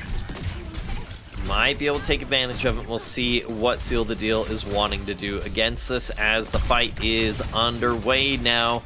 Art is slowly moving, but they're going to have to be wary of how far they want to split up. This ball wants to isolate and then take somebody out immediately. Surface being pressured out right now by Cortic, able to get out of the way, and now it's Cortic having to back up, and really this is just a poke battle. All the meanwhile, though, the cart is being pushed underneath that little car wash area down there. Surface getting the first pick onto the bakery, and that's a great start for the defense here of Once More.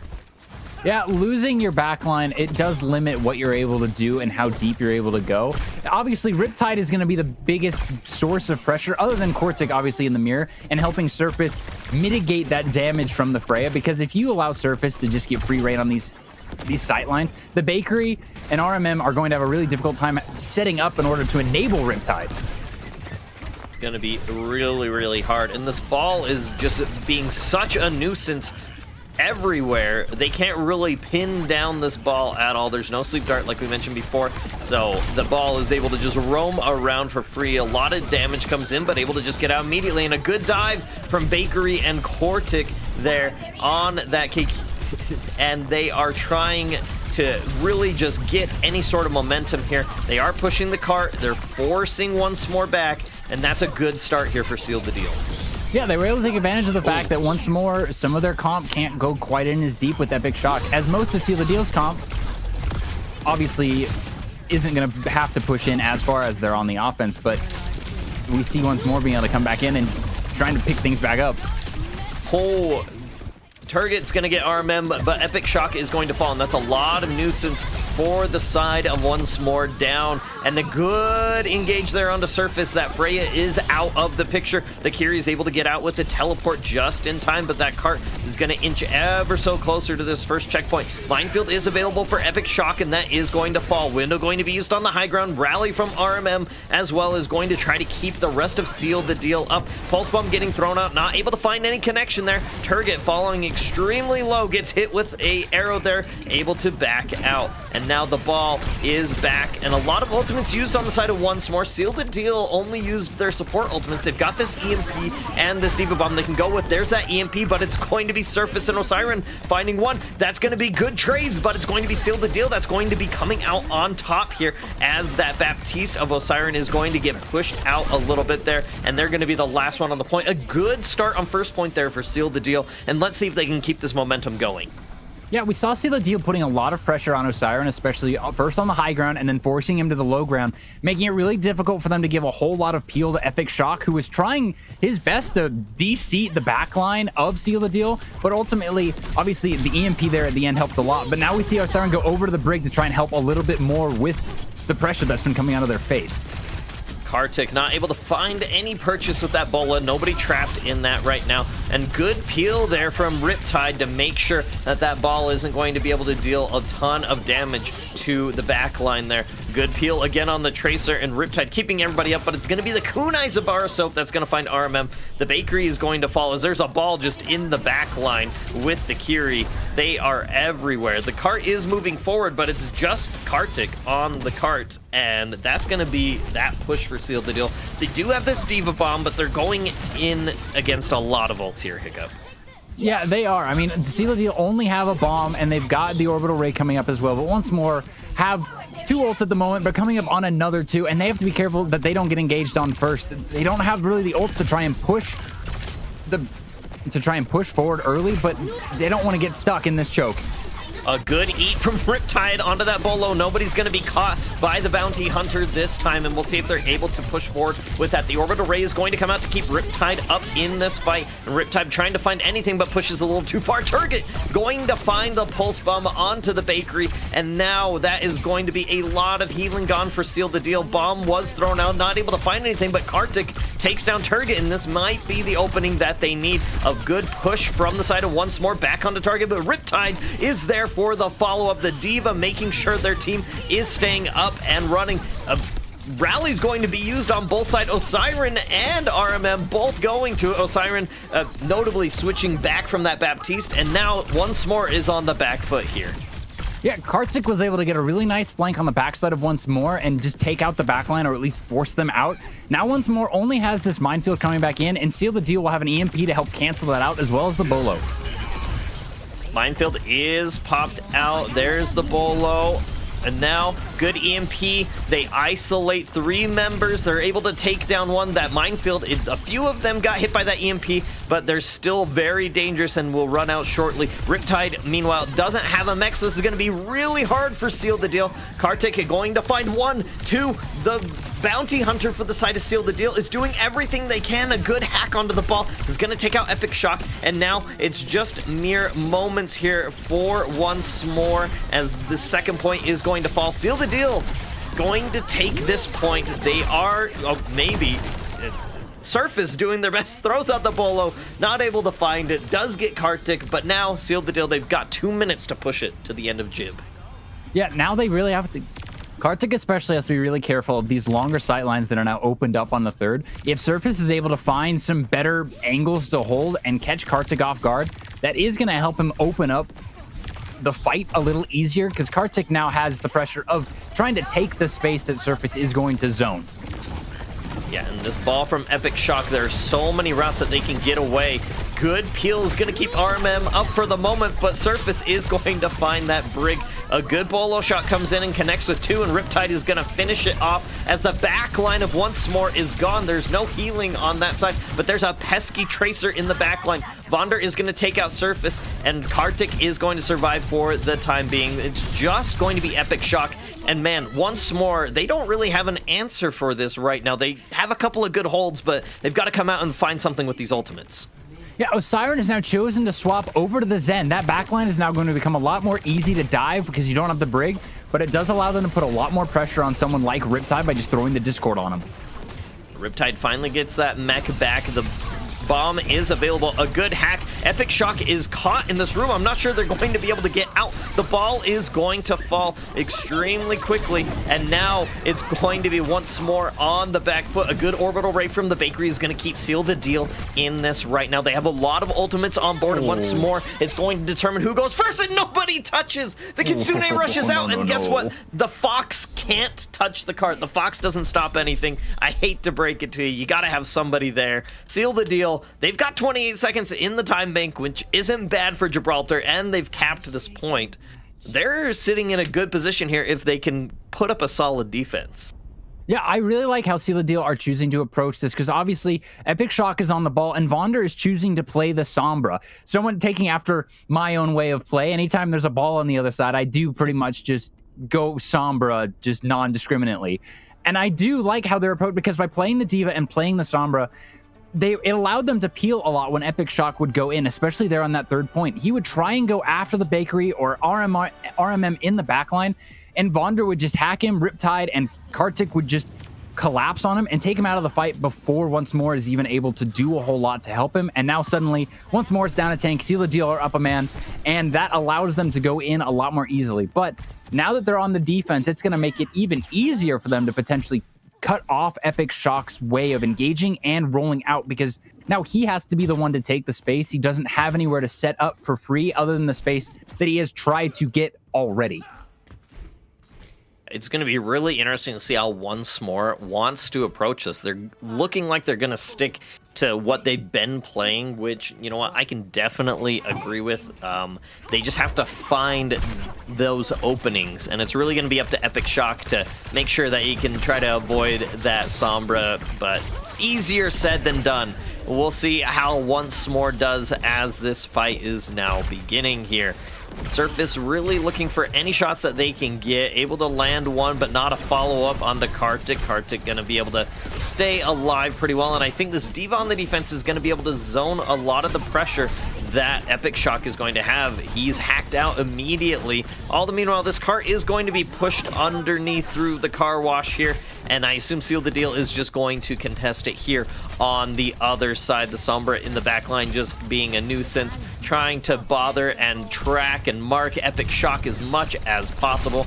Here comes that engage by the ball, but that break shield is going to stop any damage from coming through.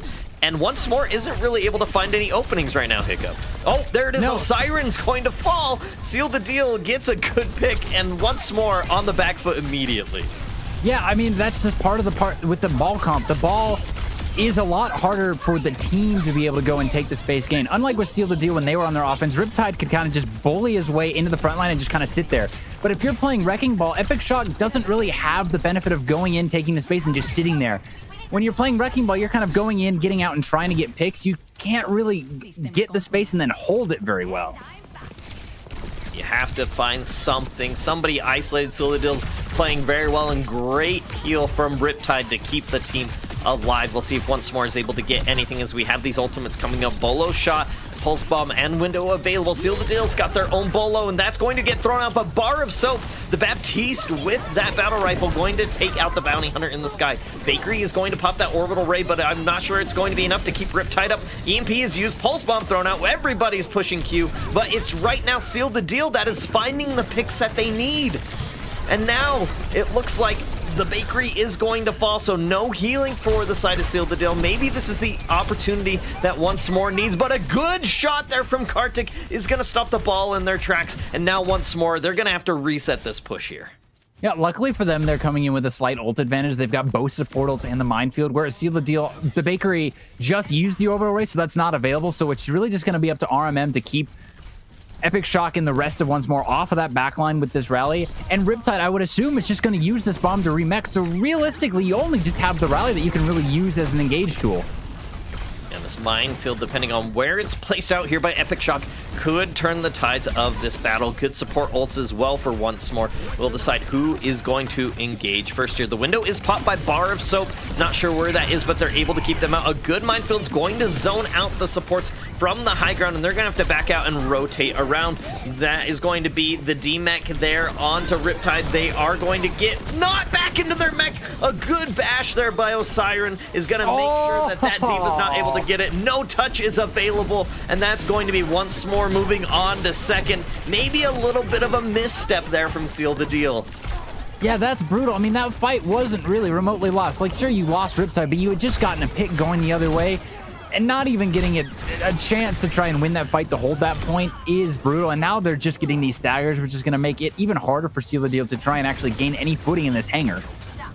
Yeah, and when you have a ball that's sitting up here on top of this shuttle, it's going to be extremely hard to dislodge Epic Shock. The D.Va and the Sombra are going to be able to have a lot of good purchase on it, but we're going to see this fight take place a lot up here, and that means that the cart can continually move throughout this hangar. Bolo shot is going to get thrown out by Kartik, but going to get shot by Surface as well, and that's going to be the Bounty Hunter down, and what looked like a really good hold on first is falling apart for Seal the Deal, and now Bolo shot getting thrown out by Surface just to zone them back. Two on the cart. Oh no, Riptide got demeched by the Pulse Bomb. Window going to get popped for good measure, and that's going to be Once More taking second with 3 minutes in the time bank, and it looks like Seal the Deal doesn't really have an answer on this defense right now, Hiccup. Yeah, I mean, I wouldn't even say what happened in second point was even a team fight. It was just kind of a bunch of scrappiness as the point just slowly moved into the checkpoint. And by the time Seal the Deal were regrouping, the point had already been capped. And obviously losing Riptide's mech at the end there doesn't help. But now you go into third, you've got your orbital ray, you've got your EMP. Once More only really have this minefield. So this may be your go button to try and go quick. You may choose to save the EMP and help cancel out the minefield, or you can just use it to engage. We'll see what Seal the Deal choose to do, but I think they should try and go first. There's the EMP, and they do go first immediately.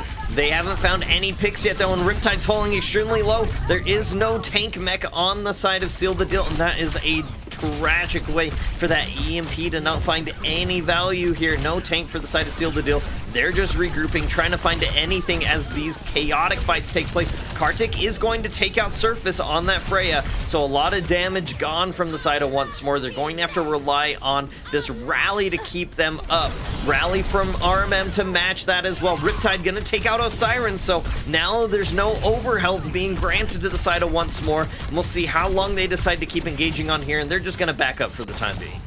Yeah, unfortunately for Seal the Deal, they really only used that rally at the back end of that fight. Obviously, they opened with the EMP, but in the height of that fight, they only used the rally, and Osiren mirrored it. So both those ults canceled out, and so now you pretty much have an even ult bank for both sides. Seal the Deal having a slight edge as Bar of Soap isn't quite at his matrix. So Seal the Deal could choose to take advantage of that with their Ray or with the Bolo shot to take advantage of the fact that they already have the space, or they may force Once More to try and take it from them. Yeah, and Once More, they're kind of waiting for this ball setup to happen, or for a pick, and there it is. Surface is going to take out Kartik. There's the bolo shot, not going to find any purchase. No! Normal shots, No! and that's going to be the Ray. The Ray doesn't get used. Bakery going to get taken out before that ult can be cast there, and now all of that healing is gone. There's a bolo shot and a bomb available. Riptide going to have to use that bomb as they were demeched. No picks coming through, but Osiren's going to get taken out by the Sombra, and now the pulse bomb gets thrown out. A good stick onto RMM, and a follow-up one clip onto Kartik, and now it looks like Once More is rolling, and there's nothing that Seal the Deal can do about it. It is just desperation touches here. Vonder is going to teleport away for just a moment. They will be the last second touch. EMP is going to come out, but that will be desperation. Might be able to get the Tracer. RMM comes back with a good whip shot, and now they're stabilizing a little bit here. Epic Shock going to get hacked, and they're going to have to regroup for one final fight here on the point.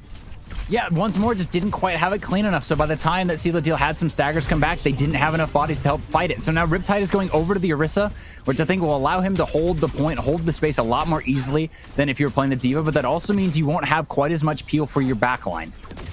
Yeah, the Bakery and RMM, they're going to have to fend for themselves a little bit. There's no defense matrix here to stop anything from coming through. And now, let's see if Epic Shot can get up this minefield. Surface almost close to that bolo shot as well. Those are going to be the two crucial ultimates here for the side of Once More. The hack comes through, but the minefield is already out. That's going to create a large section of the point that Seal the Deal does not want to touch. RMM does have this rally to come out with, and we'll see when they decide to use that. 5 seconds and counting on the point here, and we are in final fight territory. Surface does have this bolo shot, going to aim it at the door. It does get a lot of damage in, and Riptide is going to fall. RMM is going to use the rally, but it may not be enough to keep up the team. Kartik is going to get healed up, but it's going to be RMM that falls with that pulse bomb there. Surface taking out the Sombra as well here, and that is going to be a point cap here for Once More. And I think if you're looking at this from the side of Seal the Deal, we talked about it at the top, you're sitting kind of towards the bottom of the standings. Once More, you've played a lot of similar opponents, and you are keeping this extremely close. This is very winnable for Seal the Deal. They just have to tighten some things up on their defense. Yeah, I mean, they're at the tail end of that on Once More's offense. Once More just had more ultimates going into the start of the fight. Seal the Deal just didn't have any to counter it with. And that's really what it came down to. Seal the Deal were just kind of caught out with, you know, Surface's bolo right in the spawn door, Turget getting a nice pulse bomb stick.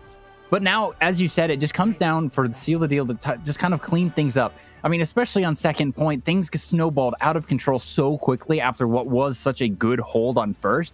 So if they're able to just not freak out as much when things go awry and take the time to actually regroup and not kind of soft stagger yourselves trying to get everything back in order, I think if they can put up a similar defense to what they put up the first time around, they should be golden.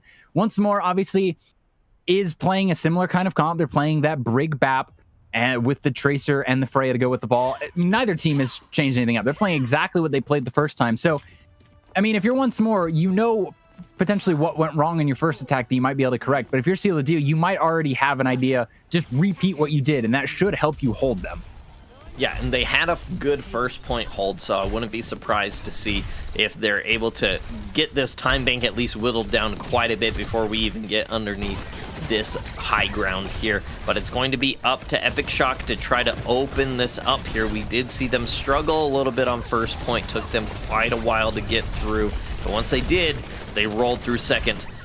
Riptide getting pressured out extremely early, has to back out, able to regroup quickly though, and now it's just a matter of those first picks, right? Can Epic Shock find an opening, or can Surface find that early pick with that crossbow? Only time will tell. Cart is moving down underneath through the tunnel, and that is going to be, oh no, Epic Shock falls so early, and now there's no ball to cause any sort of opening or distraction as the time is dwindling down, and they're being forced back so early. Is anybody even there to touch? Okay, overtime is able to be picked up there by Turget, a good touch, and now that's going to allow Once More to come back. Vonder, in the meantime, putting a lot of pressure on this back line.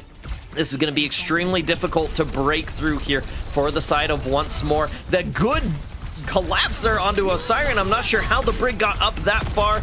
Nobody on the point there. Bar Soap is going to fall here. And if you're Seal the Deal, this is exactly what you want. This is a very winnable setup. They just have to take out these last remaining bits. The ball of Epic Shock is not going to be able to touch. And really, 70 meters is all. And if anything is to be gained from how we saw Seal the Deal's attack go the first time, this may be a walk in the park unless Once More can make some major adjustments. Yeah, I mean, at the tail end there, I don't know. Osiren was way, way deeper than he probably really should be. And that really just helped open the fight up very easily for Seal the Deal. Take him out, and then the rest was just cleanup. But yeah, as you talked about, if Seal the Deal are able to just keep playing how they have been outside of their, defense in the hangar bay, they should be able to take this most of the way. I mean, a minute and a half is more than enough time to get through, but obviously now you're playing into the ball comp when the ball comp has the space already. They have where they want to set up, and it's on Seal the Deal to try and take that space away and to take those sidelines. So especially for Kartik, has to try and force Surface away. Once More is currently showing that they're wanting to play Brig Zen, which that is a very easy backline to. Okay, Lucio, I was about to be like, Brig Zen is that is a very risky backline to try and play. They're choosing to play Lucio Kiri, so they're either all going to just try and dive together with Epic Shock and just try and take out the Bakery and RMM, or they're going to just try and take their time and potentially peel for, Surface. I think that by playing Lucio Kiri, though, I mean, you're signifying that you're just trying to go all in and work together.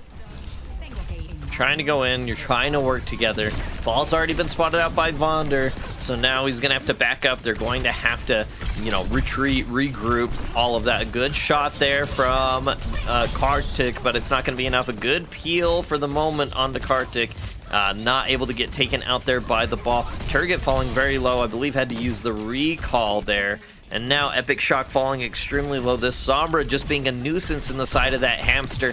And you know what? As a hater of ball as well, I can respect the full Sombra into it here. And now the support's falling extremely low. Vonder really wants to fight this and take somebody out here on this high ground. Not able to do it. Riptide, somebody get that man some healing. Finally gets the healing. The cart is moving forward. But now, if you're looking at this, this is exactly what a ball composition wants. They want to cause havoc. They want to slow the game down, and that's what's happening right now. Epic Shock going to use that adaptive shield to maybe stabilize a little bit, moving back into server room.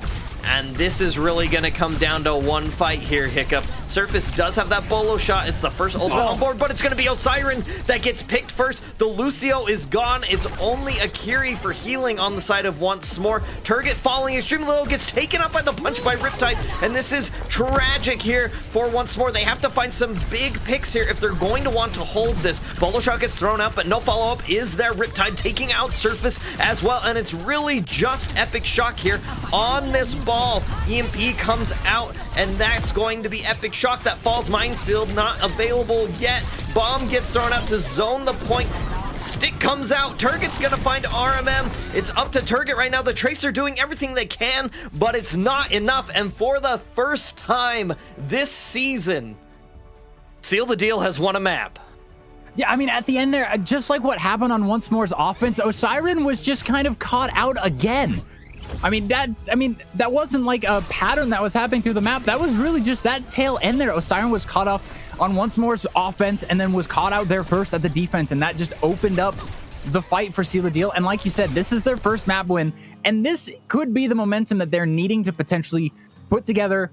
I mean, another map win to win the match, and then potentially be able to close out the season with another match win or two to get them into at least the play-ins for the postseason. Especially when you were coming into this match winless in matches, winless in maps, and then being able to take up the first map in your series against a team that's sitting in that top 3 spot. I mean, that's a lot of momentum now on the side of Seal the Deal. And if you're Once More, obviously you're not as concerned. I was like, oh, that map loss, that puts a lot of things in jeopardy. But that does hurt a little bit to drop a map, be the first map loss, or first map win for a team that was sitting at the bottom. So that does sting the ego, especially a little bit, being the first ones to drop a map to the team. And now Seal the Deal, I mean, this has definitely got to be the happiest they've been for the season, and this is where you could turn it around. Yeah, and we saw it in the chat there. RMM threw it in there. This is where the comeback season starts for Seal the Deal. This is the comeback season. Don't count them out just yet. So we're looking at this, and I think you mentioned it. The ego might be stinging a little bit, and once more, they have to make sure that that doesn't affect them. But if you're on the side of Seal the Deal, the two opponents that you have had in common here with Once More won one of those 2-1. The other one, they won 2-0. And so now you're looking at that and you're saying, we have a chance here to really mess up these standings in general. And to do it, they're going to have to go to Ilios. So from what we've saw from Once More, I believe we are going to have that tank swap come in. Epic Shock probably is going to have to come out to give Helios a chance to play in it. So Seal the Deal may not have to worry about that ball composition. So you really have to kind of figure out where you're wanting these bans to come into play for Ilios now. I mean, if you're Once More, the only thing that you could potentially target that you know that things won't change is Seal the Deal. Obviously, just have Vonder and just have Kartik on that DPS line. But granted, we only saw Kartik was just playing the Freya, and Vonder was just playing the Sombra. So that doesn't really give you a whole lot to operate with. And especially if Helios is in and you're not going to be playing the ball, Vonder's probably not going to be playing a Sombra, so trying to ban the Sombra won't really do you any good. And the same with Riptide, because we're going to see Angelo come in as well, I would assume, for this map since it's at match point. So now you can't even like, oh, they're playing a lot of Diva, well, let's just ban the Diva. Well, it's a different tank. And even if it's not, it's like, well, you don't know what else Riptide plays necessarily. So Once More doesn't have a whole lot to go off of, other than you could potentially just choose to ban the Freya away if Surface potentially was struggling. But I wouldn't say that Surface was having a whole lot of trouble keeping up with Kartik. But at the same time, you do also have Nodi that will be coming in and swapping in for either Surface or Turget. So I don't know that you can really target ban a whole lot because of how things are going to be swapping. But you could choose to potentially just say, I don't want to have to worry about playing into something.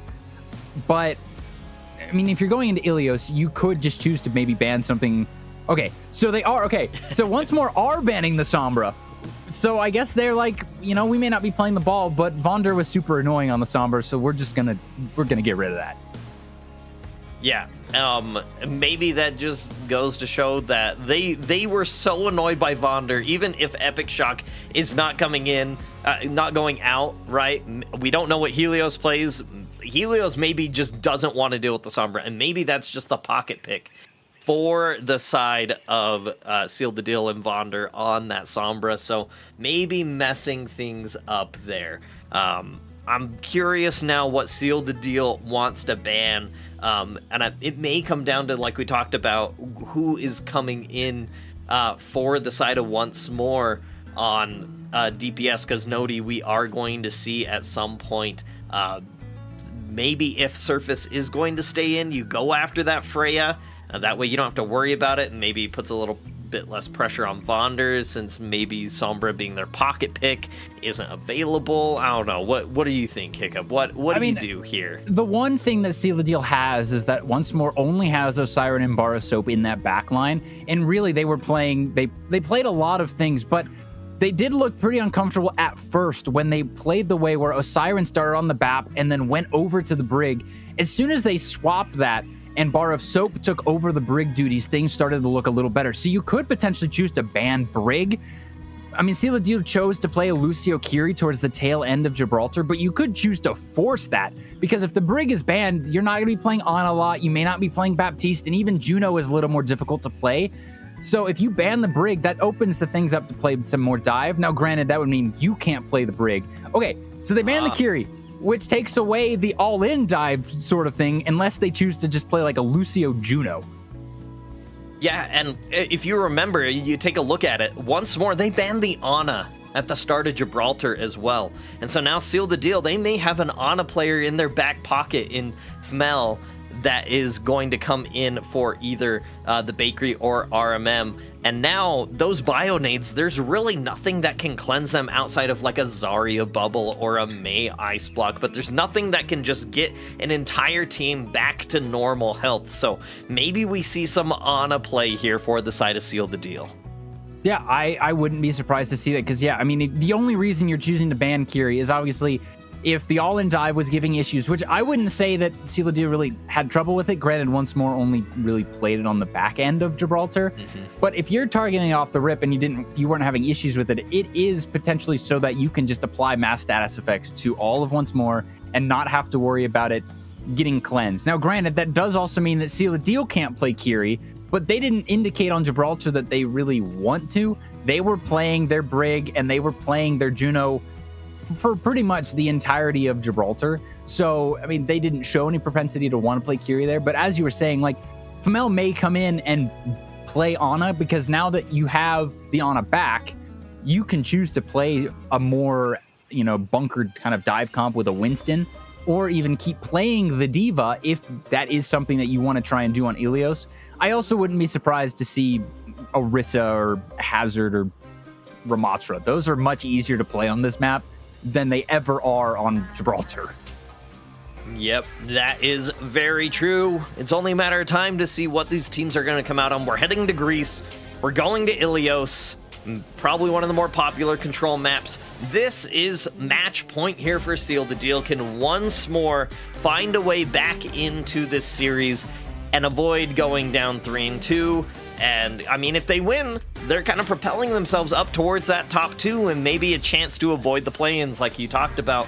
And it looks like immediately out of the gate, we see Angelo going over to that Hazard. Pretty common pick here for the side of control maps.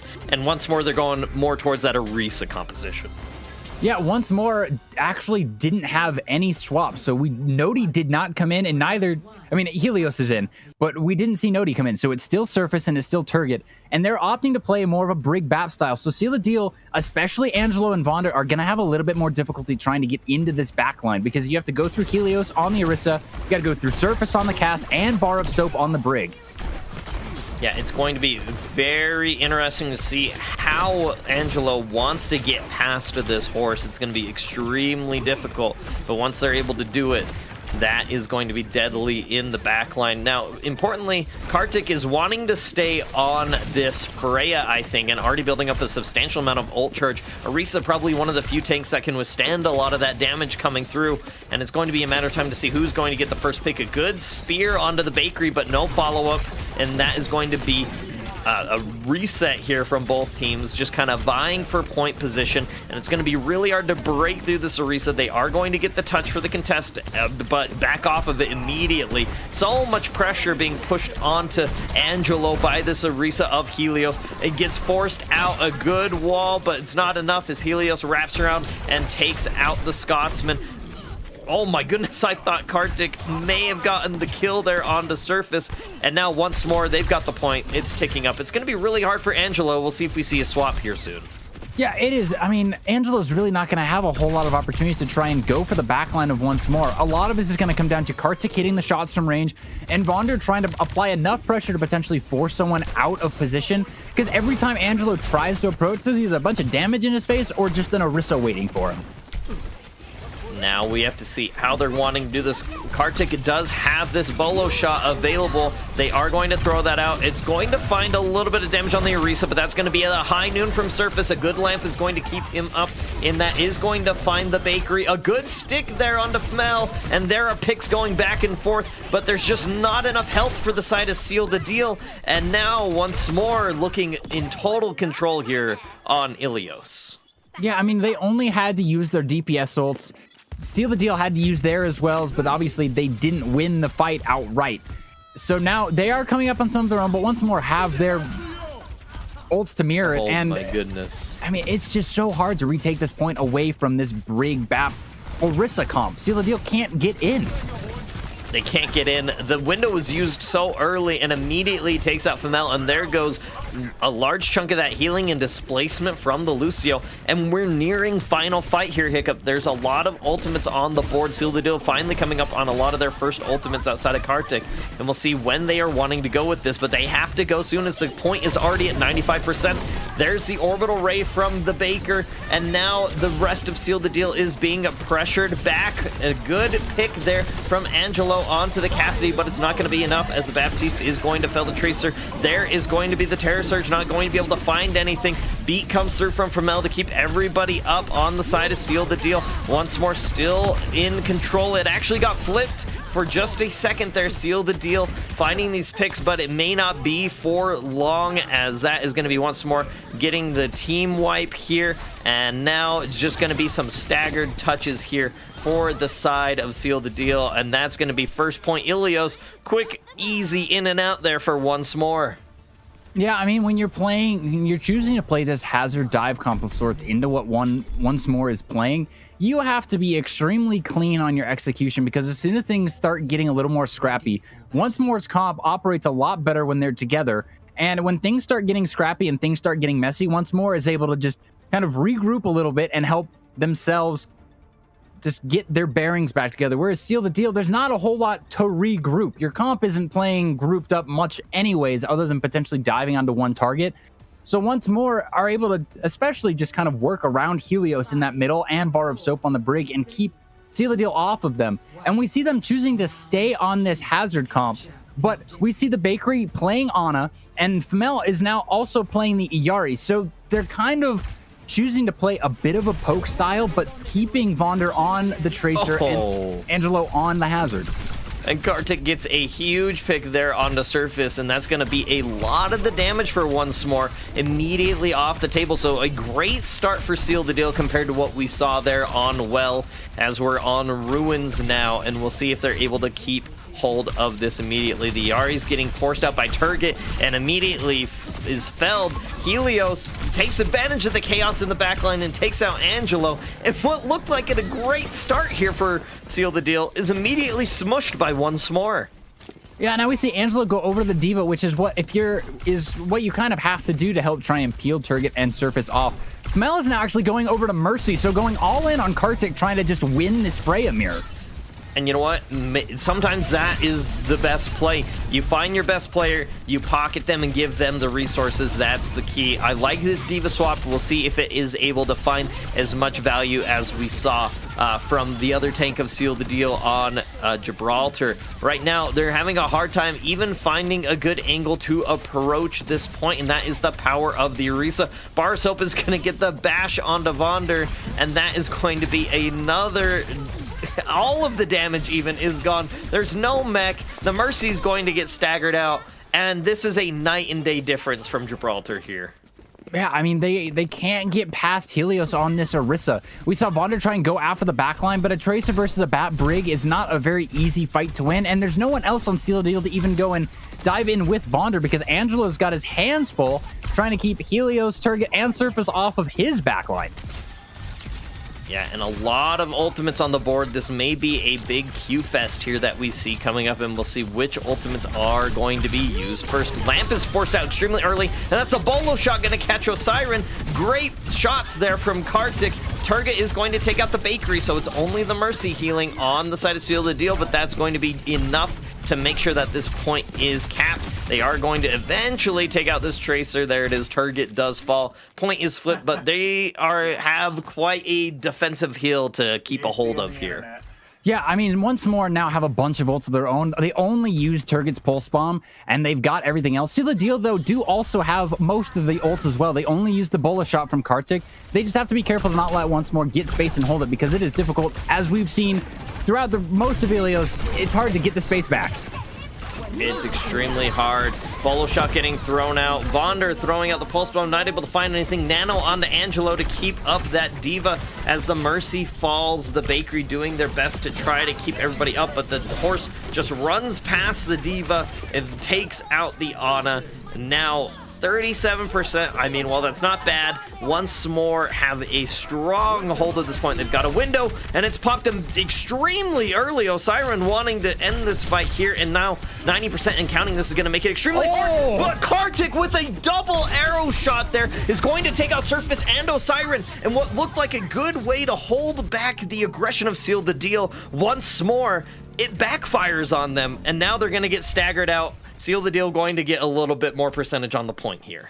Yeah, definitely a bit of hubris from Osiren trying to pop that window so early and trying to keep Kartik from really taking the angle. But that damage boost, take aim from Fmel onto Kartik, I mean, that's a lot of damage. That's a lot of damage. Bolo shot is available here for Kartik. We have the bomb from Angelo. So I think really, if you're the bakery and Fmel, you have to be aware of where this tracer is. Turget and this pulse bomb. This is going to determine if this point can be held by Seal the Deal. Bolo shot is going to get thrown out by Kartik. It's going to take out the immortality field. Pulse bomb gets thrown out, and the bakery just jumps over it. Angelo gets out of mech there, gets stunned by the bash there of Bar of Soap and gets taken out. No mech there for Angelo. Surf is going to take out the bakery, and this is going to be desperation here for Seal the Deal. It's just Kartik. They've hit some shots before, but this may be too big of a task, and it is. Once more, they're not out of this yet. They've tied up our series 1-1, and now we're going to go into match point on our next map. Yeah, I mean, heading into Eichenwald now, I mean, if you're once more, you've seen what you can potentially pull out to help throw Seal the Deal off. But now as we go into map 3, you obviously don't know for sure which players are going to come in. Because now that we're into map 3, everyone who is available and able to play should have already been played to sub in. So now everyone pretty much is available to come back in if either team wants to try and pull things back. And now Seal the Deal obviously will have their first pick of ban. Now, obviously, because we're going to Eichenwald, I mean, if you were Seal the Deal, the first thing you'd look at is, oh, that Orisa from Helios was giving us a lot of trouble. But if you're going to Eichenwald, Orisa isn't, on second point especially, Orisa doesn't have the mobility to be able to take advantage of the high ground that you could potentially take. So, I mean, and Helios also may just get subbed out. So if Helios is in, you could look at the Orisa ban, or you may have hesitation there being like, will an Orisa be a big of enough deal throughout the whole map to make it worth banning? Or if Epic Shock comes back, do you choose to just ban Ball?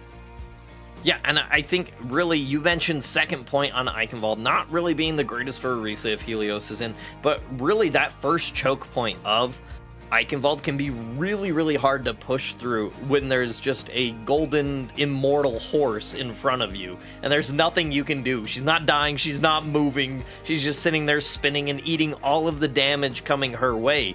And so I think you have a really important decision here for Seal the Deal on, is the Ball a bigger worry? Is the Orisa a bigger worry?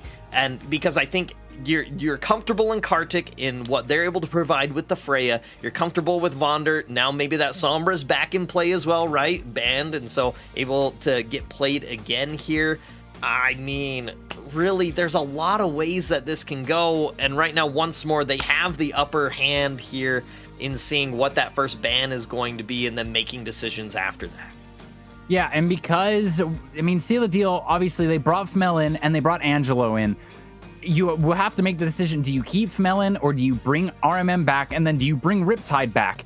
It just depends on what they're choosing to play on Eichenwald, because Riptide pretty much, it was just D.Va on Gibraltar, and D.Va can be successful on Eichenwald. And what you potentially could do if you are wanting to play the D.Va, you could choose with your first ban to ban the Ball or ban the Orisa, which not only acts as a target ban of sorts, but also helps protect Riptide's D.Va if that's what you choose to play.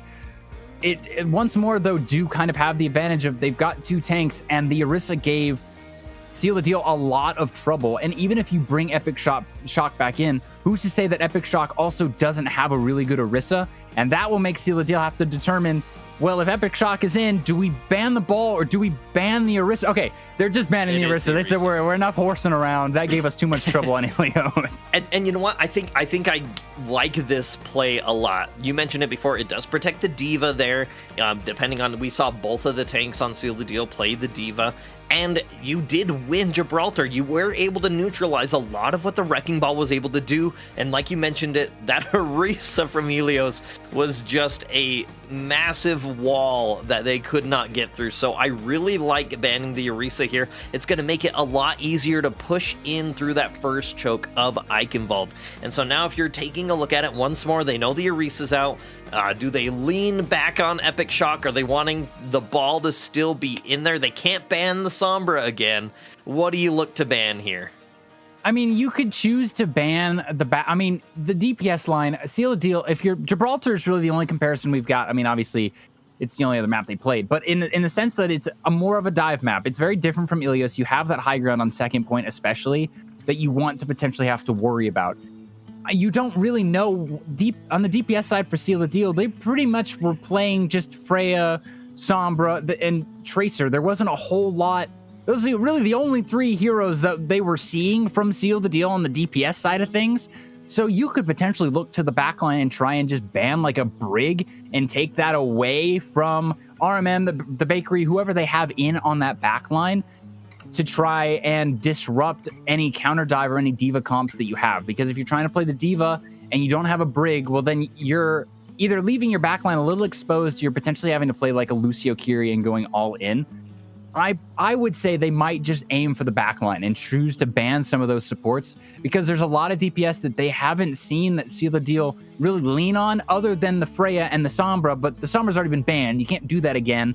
And I don't feel like Surface has been having trouble matching Kartik on the Freya, but I guess they said, we just don't want to deal with it anyways. Well, and I think really when you look at it, like Surface was being able to match that Freya pretty frequently, but the times where Seal the Deal had a good upper hand and they were able to find an advantage was when Kartik found those picks on the Freya. So now you take that away, possibly the best hero of Kartik, at least in this match that we've seen. It's really the only hero that we've seen them play. So can they find that value elsewhere? And if you're on the side of Seal the Deal, Hiccup, Freya's out of the picture. That's all we've seen Kartik play. What would you want to see them play coming into Eichenwald, though? I mean, if Seal the Deal chooses to potentially go back onto that diva comp, or even if they keep Angelo in on the Hazard, I think that Kartik should probably just pick up the Sojourn. I mean, if you can't play Freya, Sojourn really is the next best thing you can play in terms of just that amount of damage output and burst damage.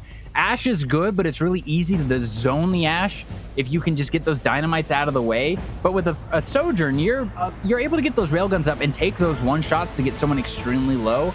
So I would like to see Kartik just play the Sojourn instead. It's not a 1-to-1 to Freya. The damage output isn't the same, but I do think that the pressure is somewhat similar. The pressure is somewhat similar, and the pressure is mounting for both of these teams as they look to make a last push into the standings here in BPL Season 7.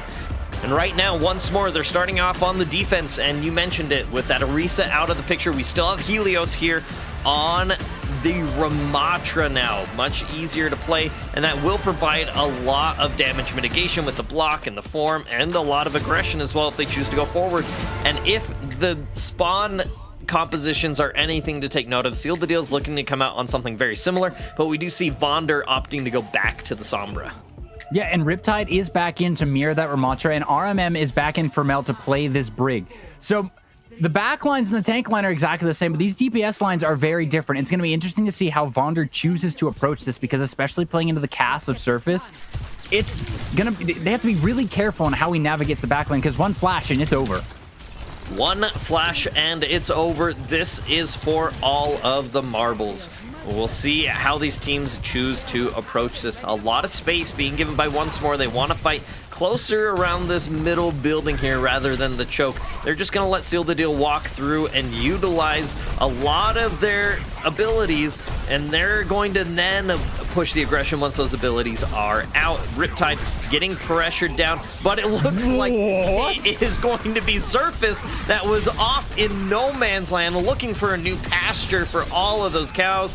Turget is going to find the pick on Devonder, though, but without that Cassidy, it's going to be really hard to keep a lot of these characters under control from the side of Seal the Deal. Yeah, and crucially, the bakery is coming up on a much faster window than Osiren, so they might be able to use it early. But that pick on Borrow Soap, now you all just run away.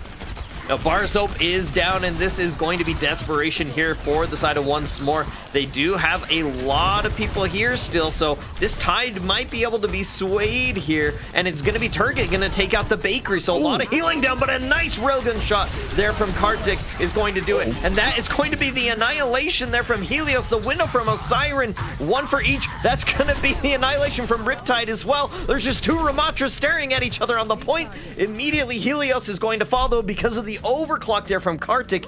Good ultimate usage there from Seal the Deal, as they are going to have just under 5 minutes going into second. Yeah, Riptide was able to just live long enough in that front line to obviously get his ult off, but also to allow Kartik to finish up on that overclock and come in, pop it, and clean things up. Now Seal the Deal have both of their support ults. Once more, just have Turgid's Blade. So it's really going to be, can Turgid get any value out of it without a whole lot of others? There's no support, there's no nano, and you're going into a rally, an immortality field, and potentially an EMP. So Turgid is going to have some difficulty finding a lot of openings to use this Blade.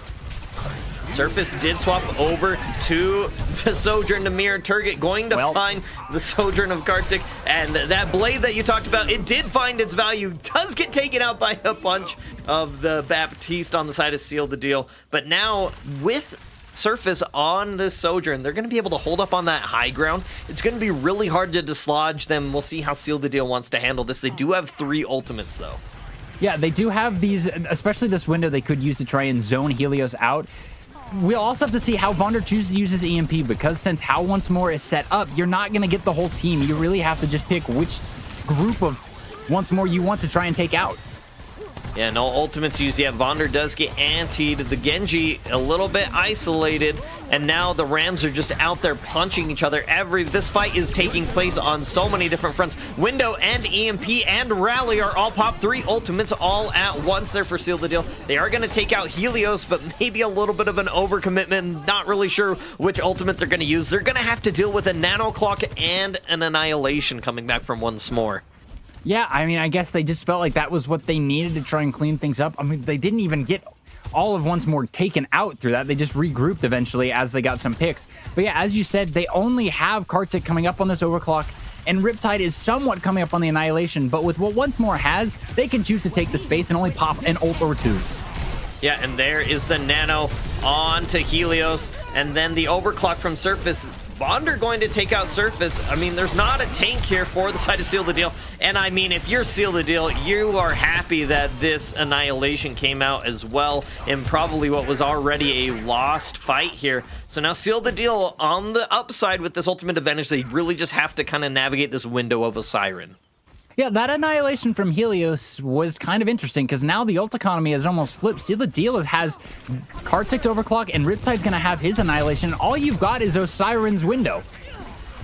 Now, Siren has to make this window count if they're going to keep holding this. Fight is happening inside the castle. They're wanting to push this. There's a good hack onto the Baptiste, but no kill is going to come out yet. There's Riptide with that Annihilation going to push on through. Osiren falling extremely low. I'm not sure they're going to be able to get this window off. Able to escape into the safety of the castle. There's that window. Going to use it to keep up Helios here. And that Ramatra is going to be nice and healthy here for the side of Once More. Good rotation there from Seal the Deal, and now they do have this EMP that they can engage with, but they're going to start with the overclock here from Kartik. We'll see if they're able to find any picks, but they're isolated. They're off in no man's land. Can they take out Turgid? They do have the help of the Sombra and finally take him out with that virus, and the rest of Seal the Deal is alive and well. Helios falling extremely low. The Ana doing their best to keep up that Ramatra, but it's only going to be a matter of time before he falls. Helios falls to that railgun of Kartik. EMP and window are still available. Really just the Nano and DPS ults. Nano gets used onto Turgid. Turgid isn't able to touch. I'm not too sure about that one. Picks are coming through, but I mean, the point has already been taken. Maybe a little bit of a misstep there from Bar of Soap. Yeah, I mean, because now you don't have a Nano Blade. I mean, we saw Turgid get pretty good value out of a Naked Blade earlier, but I mean, if you're Seal the Deal, you're probably going to try and not use those cooldowns in a way to get wiped by just a vanilla blade. Because, yeah, now there's not a Nano, and Osiris has now gone over to the Lucio.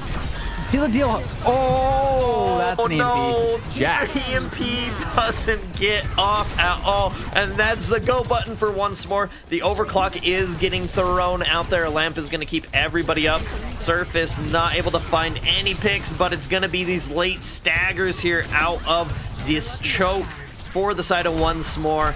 And what was not great on the side of that Nano from Bar of Soap is matched equally with the EMP from Vonder. Yeah, losing that EMP definitely hurts. I mean, you've got a little bit of time to build it back up. The ult economy is still in Seal the Deal's favor with both support ults, and they've got the Annihilation. They just have to be careful of this Turgid Blade combined with Helios' Annihilation. I mean, if you're once more, obviously you want to try and take the fight first, either with the blade, with the annihilation, or both, and force ults out of Seal the Deal and also things have on your own tempo. Window is going to get pushed out, and a good hack and kill there onto Turget is a great move there. RMM finding that and popping the rally, keeping Riptide up in this annihilation as that Ramatra just moves forward, cleaving through the side once more, maybe burning the marshmallow a little bit. 1 minute and counting, importantly. If once more can hold them, they will have a chance here, and if they don't, they still have it. Here comes the blade. Turget looking for anything. There it is. There's the annihilation as well from Helios. 2 big ultimates used here on the side. They are going to find the picks, but now they really just have this nano and maybe a beat. Yeah, but they're saving grace that Seal the Deal in the fight previous chose to use the 3 ults they had rather than sitting on anything. So now they just have Kartik's overclock. Once more is going to have this nano. Osiren's coming up on the beat, and Surface towards the tail end of the fight will also get an overclock. So the longer this fight goes on, it's going to favor once more. So Seal the Deal have to try and win it quick. And they have to identify where these supports are at, and they have to take them out here. Bar of Soap and Osiren with those ultimates can turn the tide of battle. Bonder is going to get spotted out very, very early and in a dire situation. Lamp has to get thrown out to make sure that Sombra survives. Kartik going to pop the overclock, looking for any sort of pick there. Nano onto Helios to keep up that Ramatra as his overclock is looking for the Ana. Not able to get there. Overtime kicking down. A good shot there from Kartik, but Surface is going to find another. Osiren going to find theirs onto Bonder, so no DPS on the side of Seal the Deal, and that might be it. RMM going to find Helios. Overclock there for Surface. We'll see what they're able to get. Beat from Osiren's going to keep up the rest of once more, and that's going to be really hard for Seal the Deal to burn through all of that extra overhealth, and it's going to be too much, too late. Win condition is set here for once more, and Seal the Deal, they know that their defense has to be on point or they will fall to 0-5. Yeah, I mean, at the tail end there, they just didn't quite have the ultimates to get things over the line. They started winning the fight, but then once more had those last 2 ults of the overclock and the sound barrier, and Seal the Deal just couldn't quite finish it off. They kind of put themselves into a bad situation in the fight before choosing to use both those support ults and Riptide's annihilation, rather than potentially choosing to save one of them so that they could potentially use that to overcome those last couple meters.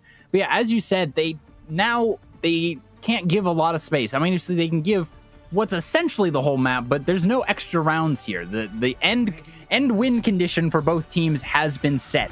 We see Seal the Deal coming out on a Torbjorn now for Vonder. Yeah, and maybe this is to deal with Turget on that Genji and the Tracer. We've seen throughout all of the maps up to this point that Turget, when Surface has been having a rough time finding these picks on the Freya and the Sojourn, it's been Turget finding a good pulse bomb or popping a good blade, a naked blade, to make sure that they're finding these picks. So I can respect the Torb swap there by Vonder, but we'll see if they're able to place turrets in any positions that are going to find value here. We do also see once more choosing to come out initially just full on the Kiri Lucio. They're foregoing the Bat Brig to start, so they're going to try and go in quick. Yeah, they want to go in quick, and I think the sound barrier can be a really good ultimate to hang on to with these Ramatras in play. A lot of damage, and Helios finds that turret immediately, and that's going to be the go button as Turget doesn't have any sort of automated shots onto him. Does get forced back by the Torbjorn, still very deadly even without that turret, and now this is just turning into a brawl. A good rail from Kartik is going to take down Surface, and now it's Turget being a menace in the backline. A slide there from Kartik getting out of that lamp, but now Turget is in no man's land, getting hunted down by the rest of Seal the Deal. They want that s'more, and they want it now. They find it. Vonder taking out Osiren, and this is going to be a quick reset here for once more. Not the start that you want. Yeah, I mean, obviously by playing the Lucio, you're foregoing a lot of uphealing in the middle of the fight to try and get the tempo, try and get the pace, close the space a little more quickly. But obviously, if you don't get those picks initially when you have the advantage of tempo, Seal the Deal's backline with the Bakery and with Brig from RMM just allow them to have a little bit more sustain. It gives them the immortality field, and it gives you a really early window. A very early window. Nobody else is even remotely close outside of Bar of Soap, who just started getting up into the 90s. And now that's just going to be, once more, they have to really retreat. They don't want to look at that window. It's a really, really scary movie. And now they are going to start the aggression here. Barsoap is going to pop this Kitsune Rush, and that's going to be the go button for once more. A lot of punches being thrown out, but it's going to be Kartik going to pop that overclock. Nobody is going to be able to survive here as Kartik is just taking names shot after shot. Kartik finds 4 in that fight and probably helped out with that Kiriko as well. And now Barsoap off of the Kiri and onto the Ana. So now once more find themselves with a bit of an interesting comp. Osiren is close enough to the sound barrier that you don't want to swap. So it's 2016, guys. We're playing Lucio Ana in 2025. Yeah, a definite flashback. Importantly, though, you do have this new age tank of Helios going to have this Annihilation, which can be absolutely deadly. Osiren does have this beat. We'll see what they're able to do. Trying to zone out Helios. Don't want them to push in at all. There's the beat. That's going to be the go button. Riptide's going to be the first to pop the Q of that Ramatra there, and Helios doesn't even need theirs. Riptide falls so fast. And now that beat from Osiren, we see the power of that Lucio there. Yeah, Deal kind of just got split off. Obviously, Helios was kind of off on his own, and Vonder used the entire Molten Core to just kind of zone him. But they had already lost most of their backline early on in that fight, and obviously Kartik was taken out extremely early, which opened up a lot of the sightlines. And now, once more, are trying to see if they can take this high ground, but it to no avail. And this might backfire on them. The gate hasn't even opened yet, and this is going to present a good place for Riptide to set up. Now, importantly to note, Turget didn't want to deal with the turret there of Vonder. Vonder's gone over to the Sombra because Turget has gone over to the Echo and closing in on that duplicate. And now Turget can have a lot of this burst damage come through with the power of those stickies and the focusing beam as well. Riptide falling extremely low, gets taken out by Helios. I'm not sure if there was just a miscommunication on where they wanted to hold, but no healing was available there for the Ramatra, and it's going to be the overclock of Surface trying to get these stagger picks here, and the rest to seal the deal is just trying to back out and survive to fight another day, and RMM is going to have to go to the spawn room first. Yeah, I mean, Vonder choosing to go back to what I'm assuming at this point is a comfort hero on the Sombra. Oh no! Oh. Surface! Oh. We're going to pretend like we didn't see that. And that's going to be the go button for Seal the Deal. Surface is gone. That overclock rally used by RMM just to get out of this choke. And I don't really have any words for what just happened there. I mean, sometimes you just, it was a misinput. Maybe that's all we can say. Now, once more, they do have the nano boost. They have Helios's Annihilation. Seal the Deal, though, are coming up on a good amount of ults of their own that they can use to obviously keep the distance between them and once more. It's going to be interesting to see how once more they have to run up to the high ground or try and take some space to even get this nano Annihilation onto Seal the Deal. See how they look to approach this, but that's really all they have in the bank right now. Riptide, they're going to pop that window of the bakery. There's the nano. He's running in there with the Annihilation. There's so many nanobots everywhere. Kartik is going to pop that overclock, finds one, but it may not be enough. Riptide is going to take out Bar of Soap. So while the fight may have been lost, Seal the Deal, they may have another shot to contest this as Kartik gets another pick, and this is going to make it extremely difficult for once more to push this cart all the way into the checkpoint here. Yeah, and now they only have Osiren Sound Barrier coming online. He's not quite there yet. So now Seal the Deal have a little bit of time with the ult economy. They've got Riptide's Annihilation and Vonder's EMP. If they can find a way to win a fight with only using one of them, that'll set them up really nicely into what will be the final fight. We'll see how they look to approach this. They're looking for that speed boost from Osiren, waiting for the engage. Vonder waiting to see how they're going to push, and then look for the opening with that EMP as they caravan down from the castle here. Osiren falling. He gets Ajax by the EMP. Riptide takes him out. The EMP finds its mark from Vonder, and that is a fantastic pick there. You lose the bakery, but you have won the war, and you'll take a bakery over a war any day. And now, can they keep holding on to it? Surface is going to fall 30 seconds and counting. Helios is going to find 2 in the meantime, so the fight may be swinging back in favor of S'more. Osiren going to fall to the bakery. Annihilation going to be popped by Riptide to make sure that no one else will fall here. And now 20 seconds here for the side of once more. They're close to the dupe. They're close to this nano bar, so has to get out. Get staggered. That's going to be horrible here. So Osiren's going to have to taxi them back, but I don't think they can. They're going to have to be the one to touch. Siren's the only one who can't touch. There are some ults coming online for once more. They've got the Nano, the Annihilation, and the Dupe. Those are going to be what help them. Oh, they touch too late. Surface touch too early. The C9 comes out. The recall gets put out. And now Seal the Deal. They've done it. They've got their map win. They have started digging out of the hole. This is the comeback moment right here, folks. This ends. My goodness. If you want an example of how several minor errors lose you a map, I mean, just once more's offense of Eichenwald. I mean, I don't really know. Surface first, just kind of flying off the map, and then you have Siren getting Ajaxed by the EMP, and then they just don't touch at the end. I mean, that is a great momentum starter for Seal the Deal going into the last couple weeks of the regular season. Now that they've picked up a win here, the only thing that really separates them and that 6th and 7th spot with Campfire, Song, and Chungus Fungus is obviously they have one more match loss, but then map differential. If they're able to win one, if not both of their remaining matches, and then, you know, Campfire or Chungus just kind of drop the spaghetti all over the floor, then that's how they get into the play-ins. But this win right here is how it starts. It was better now than later. Yeah, better now than later. If they had lost today, it would have been the biggest hole to climb out of and try to get back into these play-ins. But like you mentioned, now they have a chance here. We've got 2 more matches for the season after today, and Seal the Deal has started an upward trend for sure. And if you're on the side of once more, while this may not be like a devastating loss here, like it's not going to put you in, you know, relegation. You're not looking to get kicked out of play-ins, but this one's going to hurt. You're the first team to fall to Seal the Deal, who up to this point had not won a single map, and now they've taken you down and they've taken the win right from your clutches. This is a rough one.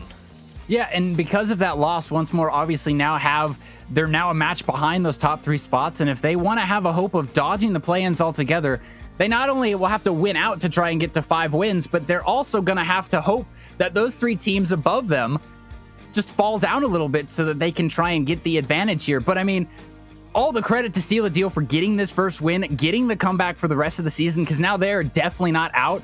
And I'd say a large part of that is off the back of Kartik on the Freya and on Eichenwald, like I was hoping, going to the Sojourn and being able to clutch out those fights when he needed to. I don't think that Seal the Deal wins this match if Kartik isn't able to come up big fight after fight. Yeah, fight after fight is right, and I think if we were to name an MVP, it would be Kartik, keeping the side of Seal the Deal in this game constantly through each map. We won't talk about Ilios, that was just a one-off there. But I mean, what a comeback story here for Seal the Deal. And once more, like I said, 2 weeks left. Let's look at the remaining schedule for today as we have wrapped up this match. Make sure that you're staying tuned as we've got some other great matchups coming up on this channel here. We've got Campfire, Song, and Corrupted Guise. 2 more teams in this A division that we talked about. So a lot of implications, especially if you're once more looking at these. And then on BPL 2, you've got Whoop Troop going up against Polaris. And BPL 3, you've got Terrapin going up against Noctis. And then later tonight, still on this channel, you'll have Nurture and AR High Noon. Yeah, I think that especially this next match between Campfire, Song, and Corrupted Guise, both Once More and Seal the Deal will be watching this match, especially Seal the Deal and Campfire, Song. If Campfire, Song goes down 0-2, that will really open the door for Seal the Deal into the later weeks, because then the records will be tied and it'll just be a map differential game. But then obviously for Once More, they lost to Corrupted Guise in week 1. So they would lose a head-to-head tiebreaker to them. So they're just hoping Corrupted Guise just outright loses.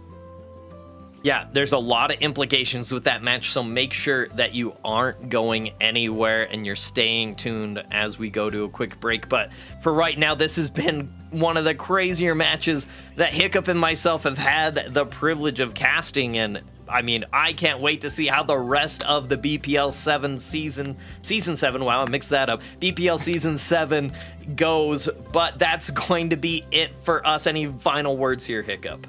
No, I think that this is the perfect game to have gotten the privilege to cast today. And if you're Seal the Deal, take the momentum that you got today and roll it into those final 2 weeks so that you have a chance at that postseason.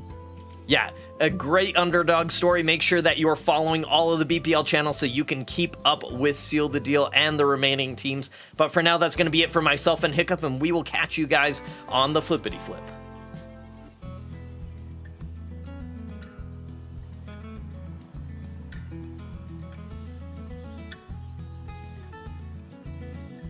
When the sage brings the rite of spring, morning dove and the sparrows sing.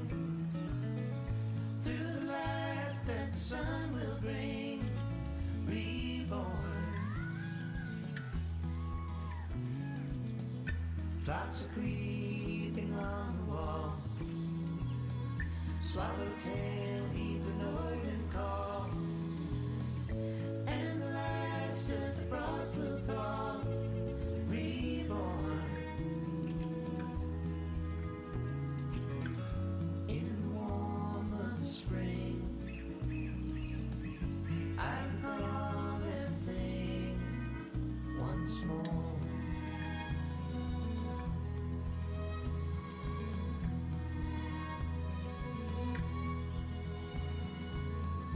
Heavy air and the smell of rain, muddy grasses across the plain, red-winged blackbird soft refrain, reborn. In the warmth of the spring, I recall everything once more.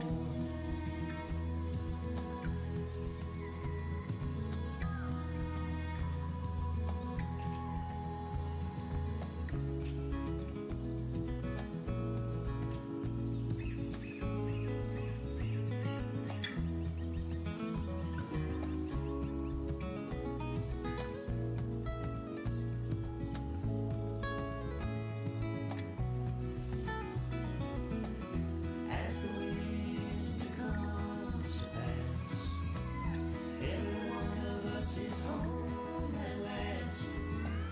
Every leaf, every blade of grass, reborn. In the warmth of the spring,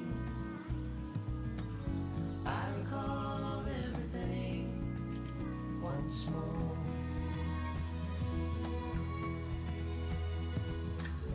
In the light of the sun, everything and everyone reborn.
All right, welcome back, everybody. We're going to be moving on to our next series here tonight, where it's Campfire Song going up against Corrupted Guise. My name is Dextron. That is Thor. Thor, we have two teams here looking to bounce back from losses next week. And you look at the records here, we had a lot of playoff implications last series. We have to start to think there's some playoff implications this series as well.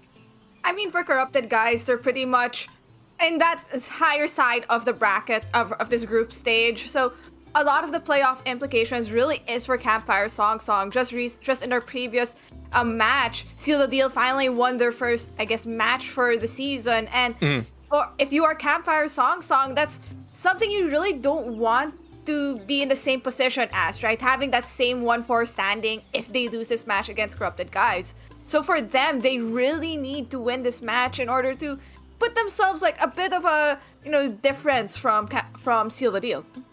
Yeah, absolutely. You always want to be one step ahead of that team right behind you here, and a win tonight would do exactly that. You see the updated standings with Seal the Deal getting their first win right there. Chungus Fungus and Campfire Song yet to play their 5th game. So, I mean, we could see a little bit of movement here depending on some results here tonight. But I believe going into that last series, once more was, I think, either 1 or 2. Now they're all the way dropped down to 4 because of that loss. I mean, it's that loss, but also just a map differential at the end of the day, because Seal the Deal at least managed to claw themselves back up there. So I think if you're Campfire or Song, really, if you're going to end up in that 1-4 situation at worst, you're trying to do so without, losing like a solid 2 maps, right? Just losing, I'm sorry, I'm having like a map differential of just minus instead of just -2. Sorry, math, not my greatest asset. Yeah. I mean, but hey, you look at the season so far for these two teams. Campfire Song getting their only win so far of the season, all the way back in week 1 against Seal the Deal. And they've just had an unfortunate stretch of 3-game series here where they have not been able to come out on top. Corrupted Guise, though, I mean, started off very strong, went to a 3-map series 2 weeks ago, but then ended up getting swept last week. I mean, they're looking to bounce back here, trying to stay atop of the standings here. I mean, it was bound to happen at some point with this once more, with that Corrupted Guise team, right? The top half of this Ash group is really solid and really just head-to-head. So if either of them, you're really just hoping that this loss from Smoke Wolves is something they can bounce back from, and they're able to do so at least with a team that has been struggling to get that first win. But before we can go into that match, let's take a look at the lineup of Campfire Song. You do have Sev, Heaven, and Istas running that, that DPS line, while you have Chasey and Cinex on the tank, and finally rounding it up with Zat and Baloney on support. Now, the one thing about Campfire Song is a bunch of these players do have the ability to play other roles, so they're not necessarily stuck into playing whatever role is assigned to them right now, and that it might lean in their favor as they head into facing Corrupted Guise.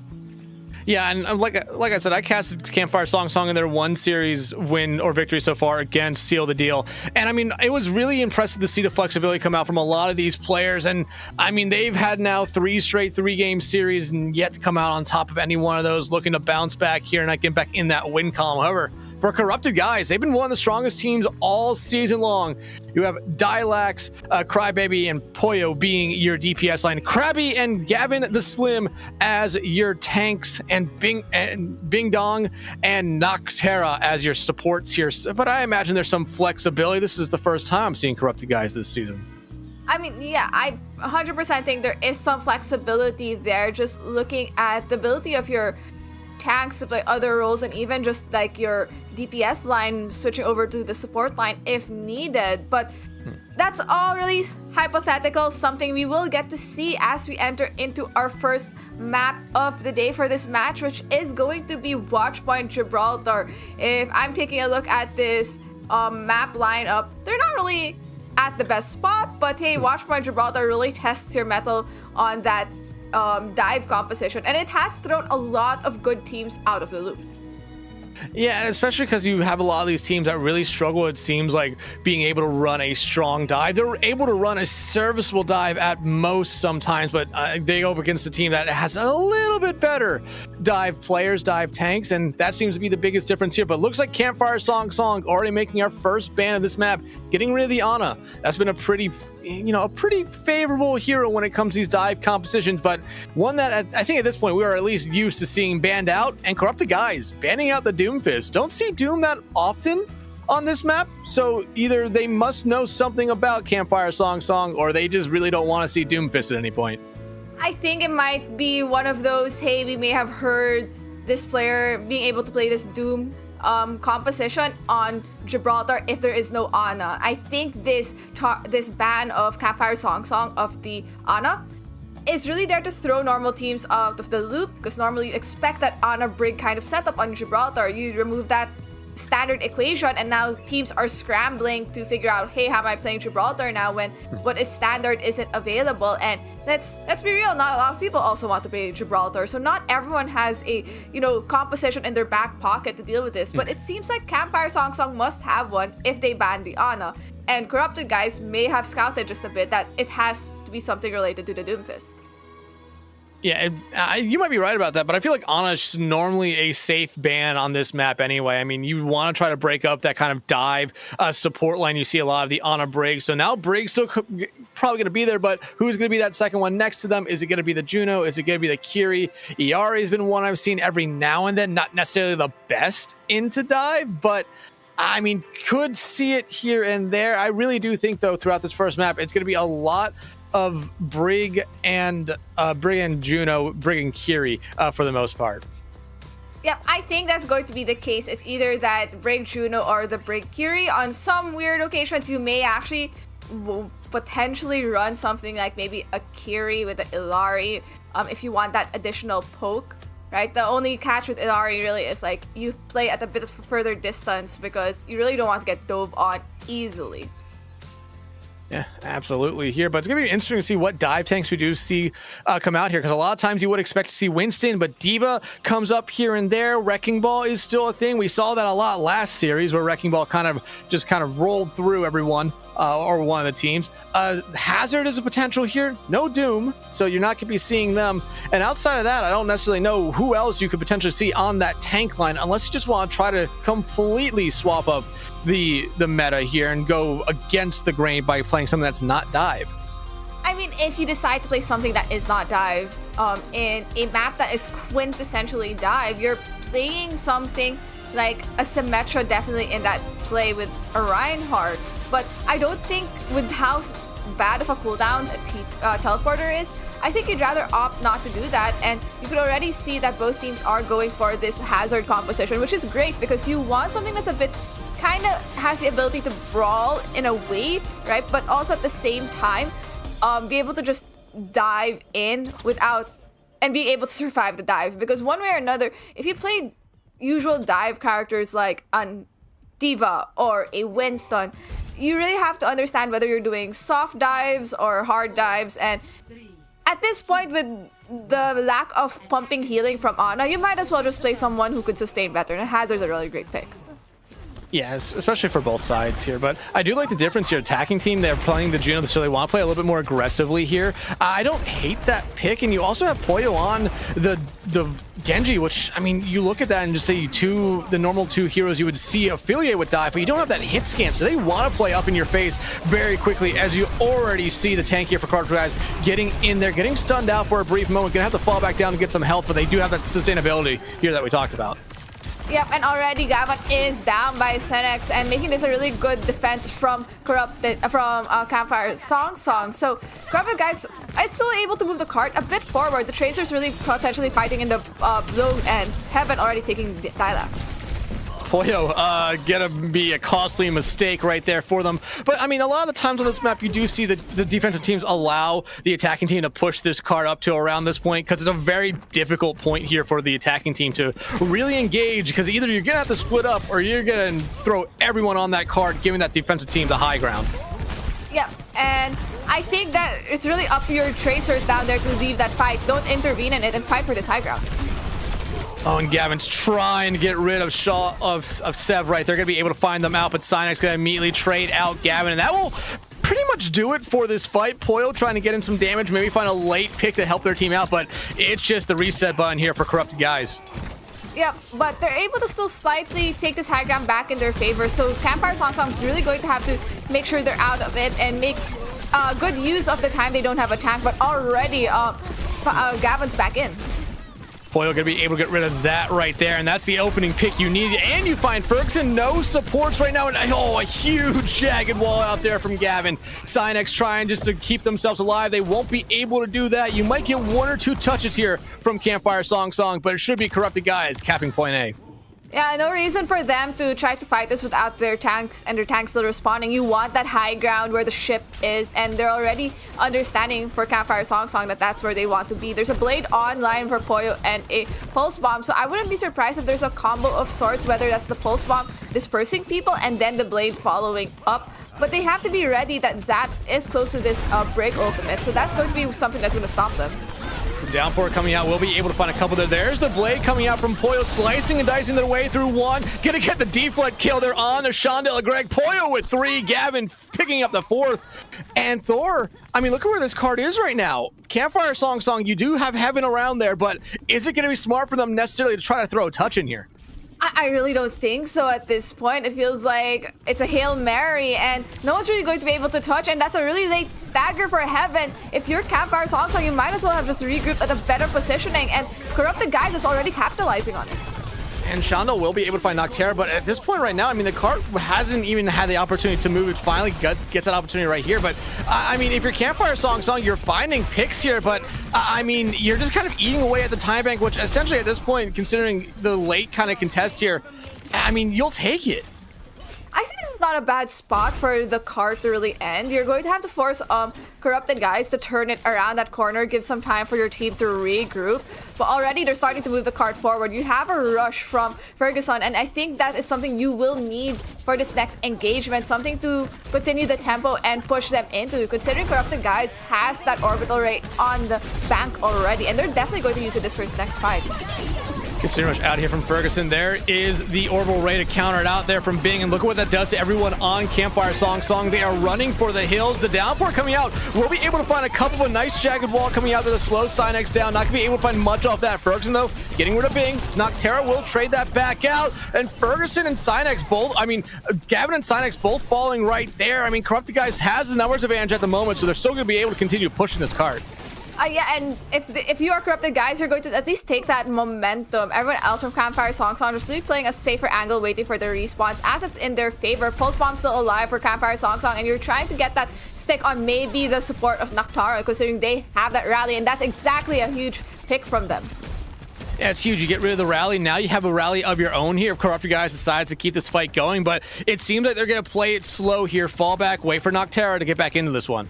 But Corrupted Guise at the end of the day still has 3 ultimates to work with now. If you're Campfire Song Song, there really isn't much to deny this tempo, because they're going to go in really fast and hard, given that it's 3 major big ultimates. Downpour coming out there from Gavin. Looks like it was able to trap 1. It's actually going to be able to find Synex. The blade coming out here from Poyo, already finding 1. Make it 2 right there. And Corrupted Guise, what a team fight for them here. There's still 1 more member of Campfire Song Song alive. There's the rally coming out there from Zap, but it's 1v5. The rally will keep them alive for a little bit longer, and it'll delay the cart cap by about 2 seconds. But Corrupted Guise, almost 3 minutes on that time bank, Thor. I mean, that is a really, really good time to put down.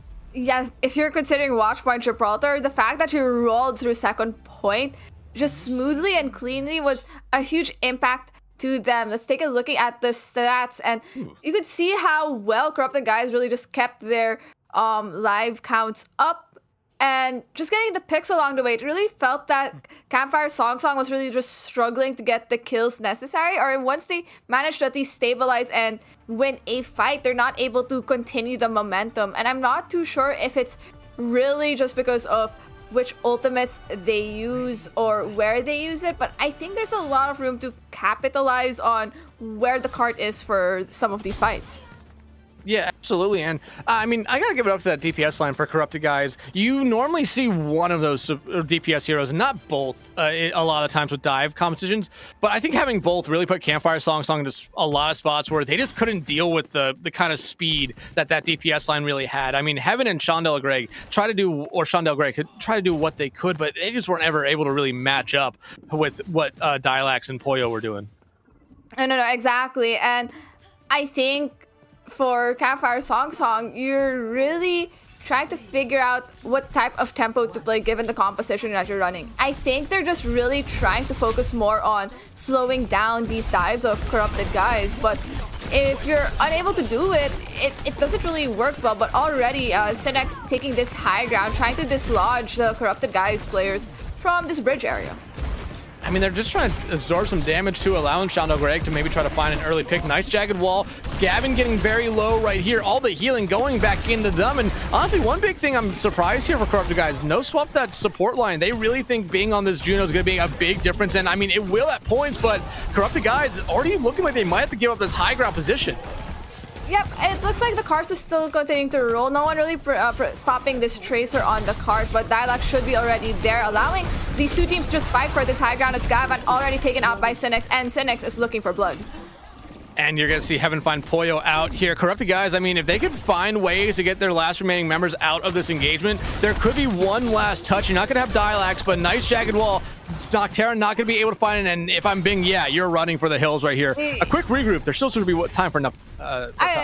Yep, and as a good call for Bing really is to regroup. Already you could see Noctara switching over to this Kiriko. I think they're hoping for more of a split type of healing setup or support setup to ensure that Gavin always has assistance, and they're already just diving in looking for this backline. Synex already taken out, so this is already a fight win for Corrupted Guise with this composition swap, and it's only getting better for them. So let's take a look at what ultimates Campfire Song have to work into getting this first point in their favor. You still have that pulse bomb, you still have that downpour, you're building up towards two big support ultimates. Corrupted Guise doesn't have anything in the tank right now besides building up towards maybe that orbital ray and pulse bomb. That downpour might slow them down. It's, I think, looking for this backline of Campfire Song if Gavin wants to get value from this downpour, but they're gonna downpour first for Campfire Song. And the downpour from the other side just to match it out. Going to be able to find a trade there. But right now, Campfire Song has a slight advantage of getting rid of Bing. Gavin maybe a little bit too far forward, trying to keep themselves up, but Synex will win that duel yet again. Rally coming out here now from Zat on point, but I mean, Corrupted Guise doing a good job just contesting the card here. Trades even going each way, but Campfire Song, they still have Synex here, and Gavin slowly coming back. And right now, Synex just harassing the backline, but yet that card's still not moving, and Gavin is back in the fray. Yeah, Noctara tried to get that Tracer, but the Tracer's too pesky, and Gavin just capitalizes on that for Ferguson. If you are Campfire Song, this is a lost fight. You might as well regroup. The players that have ultimates, they're nowhere near in sight to help, and Synex already dropping very low, needs the assistance of his backline to get anything done. If you're Corrupted Guise, you'll take the fact that your DPS line cleaned things up for you. You have 3 ultimates to work with, 2 of them being a support line. It does not matter that your Genji is down. You still have double support ultimates, and that can turn the fight around just as easily. I imagine Poyo was yelling at the rest of their teammates saying, break the wall, break the wall, break the wall, but no one broke the wall. The Consumer Rush now out here from Ferguson as Campfire Song, they're investing heavily into this fight because they recognize it could be final fight. Here, Gavin will be able to find Zat, but Ferguson trades it right back out. A blade from Poyo. They've been big in the past, looking to find 2 yet again. Gonna be able to do it there. Has to duck into the side room to keep themselves alive, but now the downpour and jagged wall coming out to 9 Poyo from getting back into the fight, but you lose Synex, and now it's that support line going up against Heaven on the Tracer. Heaven, though, just going to back up. They understand that they're the final touch here. They are the final touch. They need to set up. They're the only ones with ultimates. If you can force out Suzu from the Kiriko, really hard to do, especially if you want to pulse bomb and get that kill on them. I think you might as well just try getting it onto this Juno instead. But already Zat taking out Poyo is a huge win for them. And Noctera's very low as well. Dialax does have the pulse bomb ready to go here, but they're waiting for the perfect opportunity. Using Kitsune Rush out here from Noctera, but there's gonna be no pulse bomb this fight. Gavin now trying to do what they can, but getting rid of Sidex is a huge benefit here for Corrupted Guys. Downpour coming out across the point. It will be able to capture one, gets rid of Ferguson. Can they get rid of Shonda Greg as well? They will be able to. Heaven, though, gonna be able to trade out Bing, but right now, if you're Corrupted Guys, you just have to clean up. Heaven, though, with the help from this rally, just doing so much work, and now, can they be able to do enough? Pulse bomb coming out there from Dialax, will not be able to find anyone, but Gavin cleans up Heaven, and Corrupted Guys gonna be able to hold Campfire Song here on point A to give them the first map of the night. Oh my gosh, Campfire Song had so many opportunities to lock that in, but just really the heroics from the remaining members of Corrupted Guys, cleaning it up, keeping things alive, turn things around for them. So props to Corrupted Guys for really winning those, scrappier tail end of the engagements. But if you're Campfire Song, you can see that you can keep up with this team and get the picks necessary. I think it's not really losing that focus towards the tail ends of these fights and really honing in what needs to be done when, hey, one of your other teammates is very, very low. Do we assist them? Do they really need to go to us? It's those kinds of questions that Campfire Song really just has to take a look at. Yeah, and I think another big thing that we saw throughout that first map right there, and we saw it there in the play of the game we talked about in between rounds, was the fact that DPS line for Corrupted Guys maybe was a little bit too quick for Campfire Song to really deal with. Poyo did so much damage on that Genji. Dialax was an incredible tracer, and that brings a very tough decision here for Campfire Song going into our next map of Ilios. Do you want to ban out one of those DPS characters, DPS heroes, knowing that you might see a sub come in here if Crybaby or Krabby are sitting on the sidelines right now? Yep, and chances are, if they are, in the lobby right now, they're definitely going to get that playtime on Ilios per, rulebook reasons. So you're already having to start to think, okay, what heroes do they work best at? But I think if you are Campfire Song, rather than thinking of it as, hey, what are the characters these players are good at, I think they should more of or think of their bans in a sense of, hey, what is it that's going to enable us better, right? What is it that has been causing our players problems, and then just ban as necessary for that and work along the way from there. Yeah, but it's still going to be very interesting to see where they kind of go with it, because Doomfist was banned out map 1, so if there is a Doom player on Campfire Song, they could be back in play here unless, it's one of those tanks that might have to swap out here if they have all their team here. So it's going to be really interesting. I would say maybe go after one of those DPS heroes. I feel like it'd be the smartest thing to do. It would potentially force a sub in, but I feel like you would still be dealing with at least one of those two players, whether it be Poyo, whether it be Dialax here. They both did an incredible job. But one thing that we didn't really touch on a lot was the support lines for those two teams did so much. I felt like we were seeing Zat and Noctera really find a lot of value throughout the entirety of that first map playing the Brig. They were always finding picks, and it just seemed like, that's kind of what you want your Brig to be doing. And it just kind of sucked, especially from Campfire Song, that there wasn't really a big follow-up from there. But Campfire Song, Thor, looks like they're taking my advice here. They don't want Poyo on that Genji, it seems. I think Poyo has a great understanding playing that Genji when to Pop Blade went to go in. It really seemed that Poyo got so much value on playing Genji because he had teammates following up and engaging in the dives with him. So that allows these blades to get immense value. So now that this Genji is out, if you're Corrupted Guys, you really only have the options of a tank and a support ban. And right now it seems that they'd rather ban this Zarya. I think expecting, a character that I think enables scrappier and divier types of DPS to survive, you really do want to ban a Zarya. Like, the bubbles are such immense value, and once that Zarya is super high charge, you're already seeing pretty much what is a third DPS.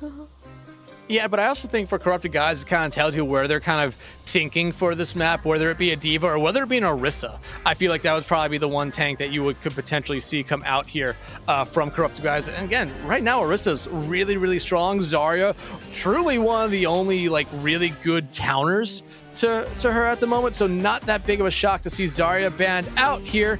And Gavin, yeah, I want to see the Hog too, but I'm not buying it, man. I mean, I've seen the Hog from another team.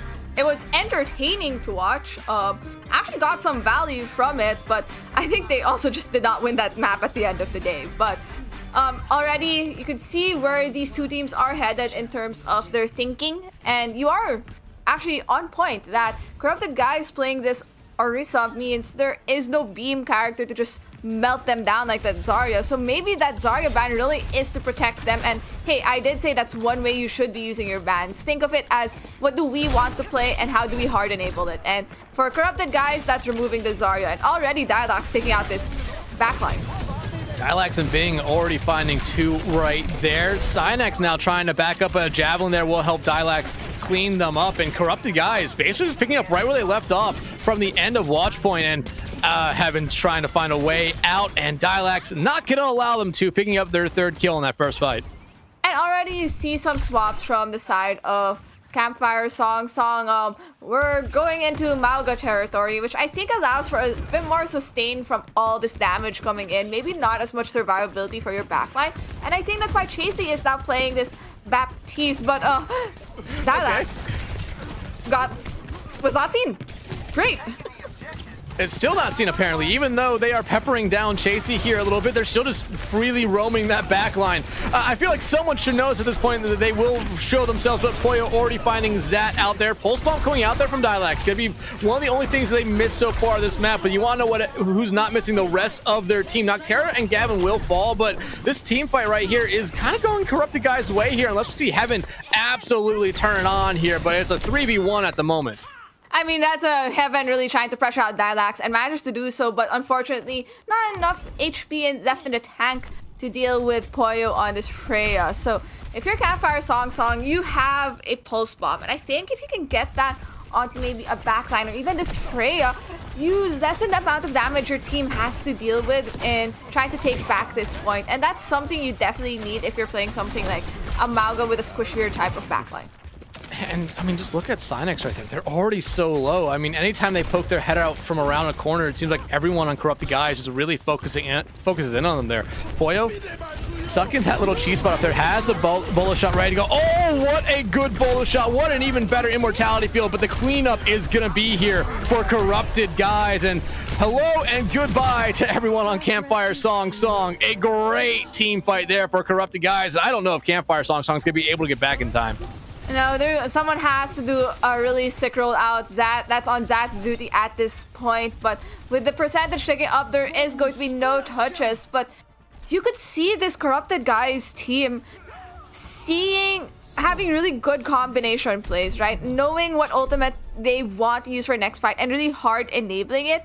Really, I could see that from a mile away from where that Freya was positioned. They were just waiting for a call out from the team saying, hey, they're pushing through this choke. They've already pushed past the doorway. You can bowl a shot. It's going to be massive. And the fact that Chasey also realized that is what's going to happen, had Lamp prepared already for them. It just so happened that it's a lot of damage when everyone else on your team is looking at all of you, right? Lamp can't save you through all of that. Yeah, it really can. I mean, it did a good job keeping everyone alive for the first kind of barrage of damage, but like you said, it can only do so much. But Campfire Song making a lot of changes here, Thor. I mean, I think this is the Doom that they wanted to play to begin with. Cynex really has a decent Doom to play with, and it allows for more survivability and targeting more of the squishies. I think the game plan really is to ignore the Orisa, but what can't not be ignored is Dilax already in that backline.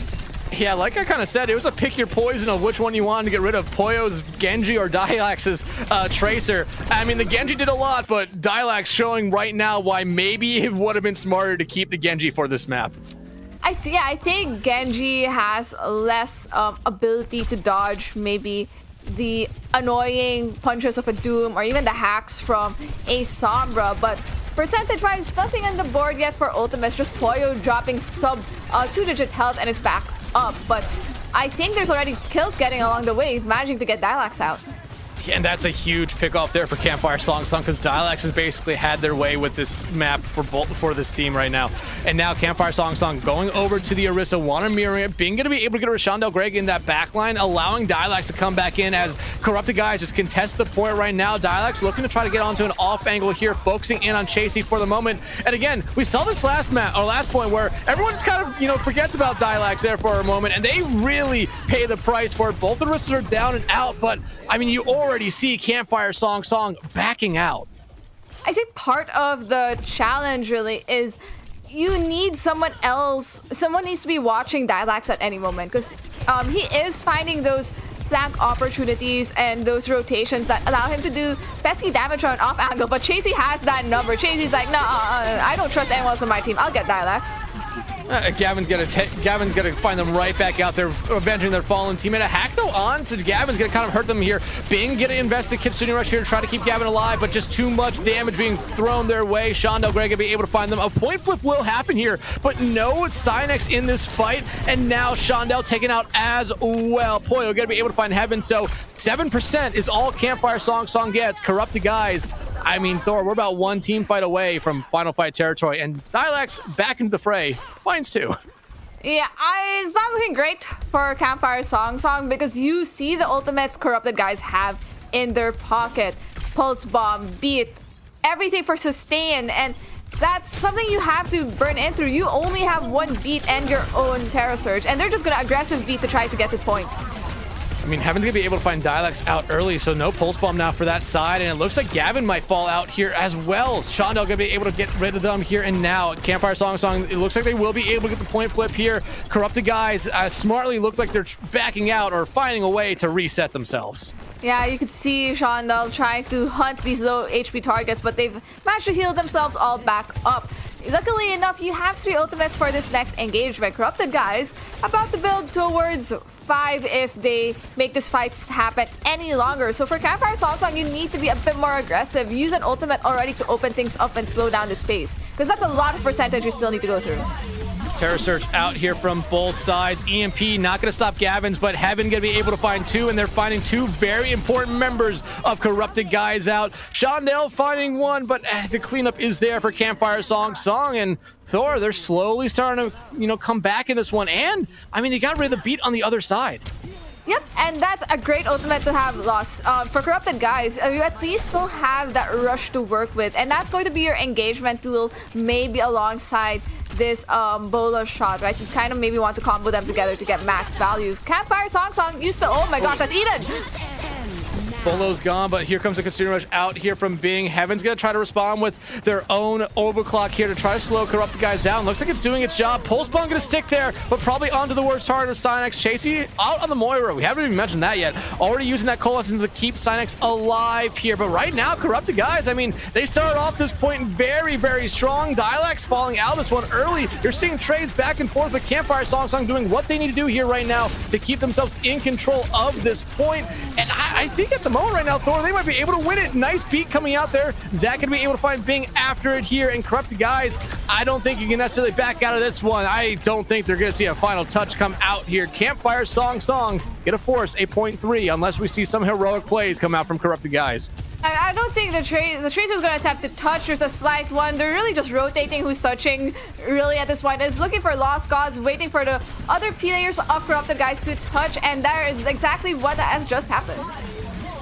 I mean, Gavin's gonna touch, but the Terra Surge coming out from Cynex. Heaven finds Poyo out here, and there it is. Gavin will fall, and Campfire Song keeping this map and this series alive with a great comeback victory here on Ruins. Okay, but I like this.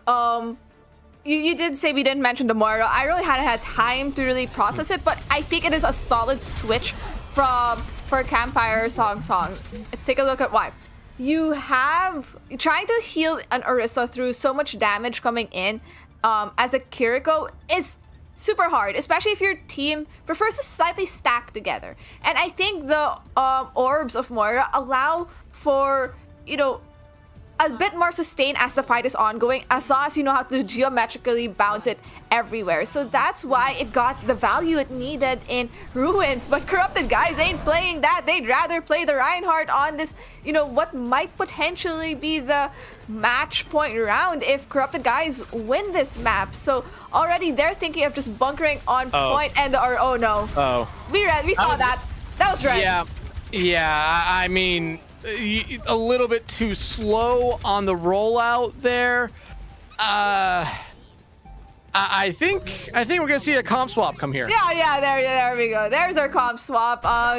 As expected, your usual type. There was an attempt. It was, hey, if Corrupted Guys managed to do it, that is pretty much like bunkered in their favor, and they are able to sustain more. But now they're unable to get it. They're going to at least play the traditionally normal way. And if you're Chasey on Moro, you're going to have a harder time dealing with this because you really can't dive. Your team can't dive. You're just sustaining through all this damage that might be coming in left, right, and center.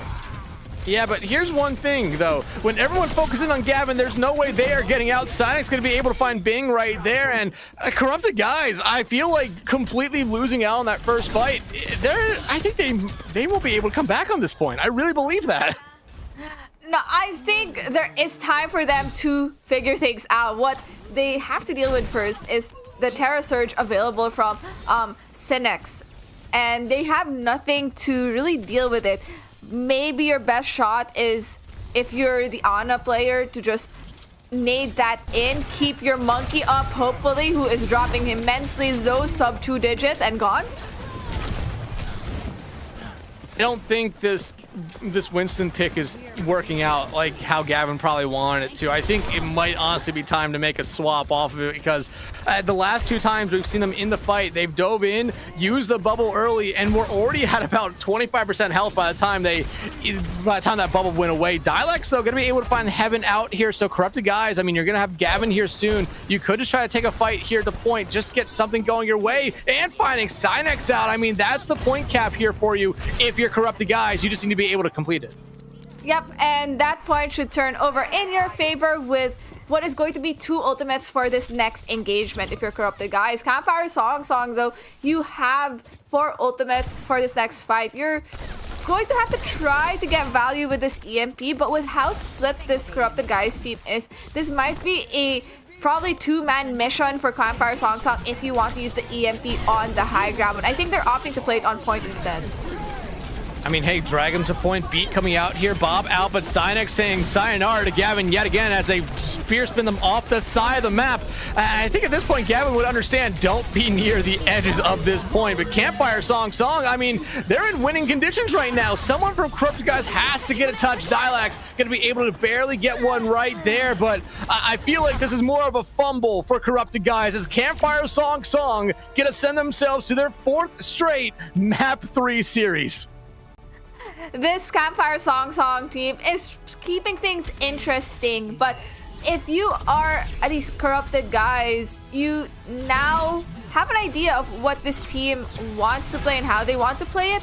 And so going into Eichenwald, I think you might have to face what is essentially a brawl kind of mirror, right? It seems that Campfire Song really prefer this Orisa as the tank, as their go-to tank. And if you're Corrupted Guys, that's such a hard character to have to dive into. So you might have to rethink the type of composition you're going to run. And I think just mirroring it might be your best bet. Or if you're able to do something like a poke from different angles, that might cause significantly more problems to an Orisa. Yeah, especially with Eichenwald being our final map for the night. I mean, like you kind of already mentioned, you really do expect to see brawl, poke, rush kind of playstyle. Dive is something you could see maybe on second point if your team wants to try to get up on onto the castle very quickly as the attacking side. But I mean, I think just after that first point, Corrupted Guys, they tried making a couple changes and nothing really worked out for them. And you have to remember Ruins. They were up 9-9-0, basically one team fight away from winning that point and ending the series. And now they're looking at dropping their second straight game here. And remember that they have only lost 1 game so far this season. Yep, and I think if you are Corrupted Guys and you end up losing this match, it really sends a very weird message of how the group stage is looking like, because you were on that top echelon of all the other teams. And let's be real, like Campfire Song has lost to all the teams already that Corrupted Guise has won against. So it's a weird story then, storyline wise, if you end up losing to Campfire Song. So a lot of this might just end up being a mental game for this Corrupted Guise team. They need to like shake themselves out of it and really lock in and not get too in over their head and just play the game. Sometimes easier said than done, but that really is something they just really need right now, because if you just look at maps wise and what matches they've won, they should be a shoo-in against Campfire Song. I mean, that's the thing at this point in the season, especially with Seal the Deal winning tonight. Campfire Song, they might have gotten, a kick to their butt that they weren't really expecting coming into this week, but they have it here now. Bans are coming in. Corrupted Guise, because they just lost, will have that first one. And I mean, Sombra is going to be the ban. We saw a good Sombra from Campfire Song last map, especially when they made that swap. But I don't necessarily know if it was the straw that broke the camel's back that really got Campfire Song to turn themselves around. I think part of it is the Sombra kind of stops momentum, right? As a character with just those hacks, you take significantly more damage. A lot of those things slow down a push. So if you're Corrupted Guise and you really want to play a faster tempo, you want to ban characters that slow things down, and sometimes that Sombra with the virus just does that immensely, and EMP is such a huge ultimate to work with also. Now, Campfire Song banning the Brig is what I find a bit more interesting, and I think it's more of to force Corrupted Guise into a specific kind of backline. Right? No more variety in terms of, hey, if you have a Brig on play, you can usually play it with a Juno. You could play it with a BAP. Now you're inevitably forced to play that Lucio, or you're playing double flex support. Yeah, and I was going to say, Brig being banned out here basically means you're going to either see Lucio or you're going to be seeing some really, really interesting kind of compositions here. Baptiste is definitely one, like you kind of already mentioned, we could see.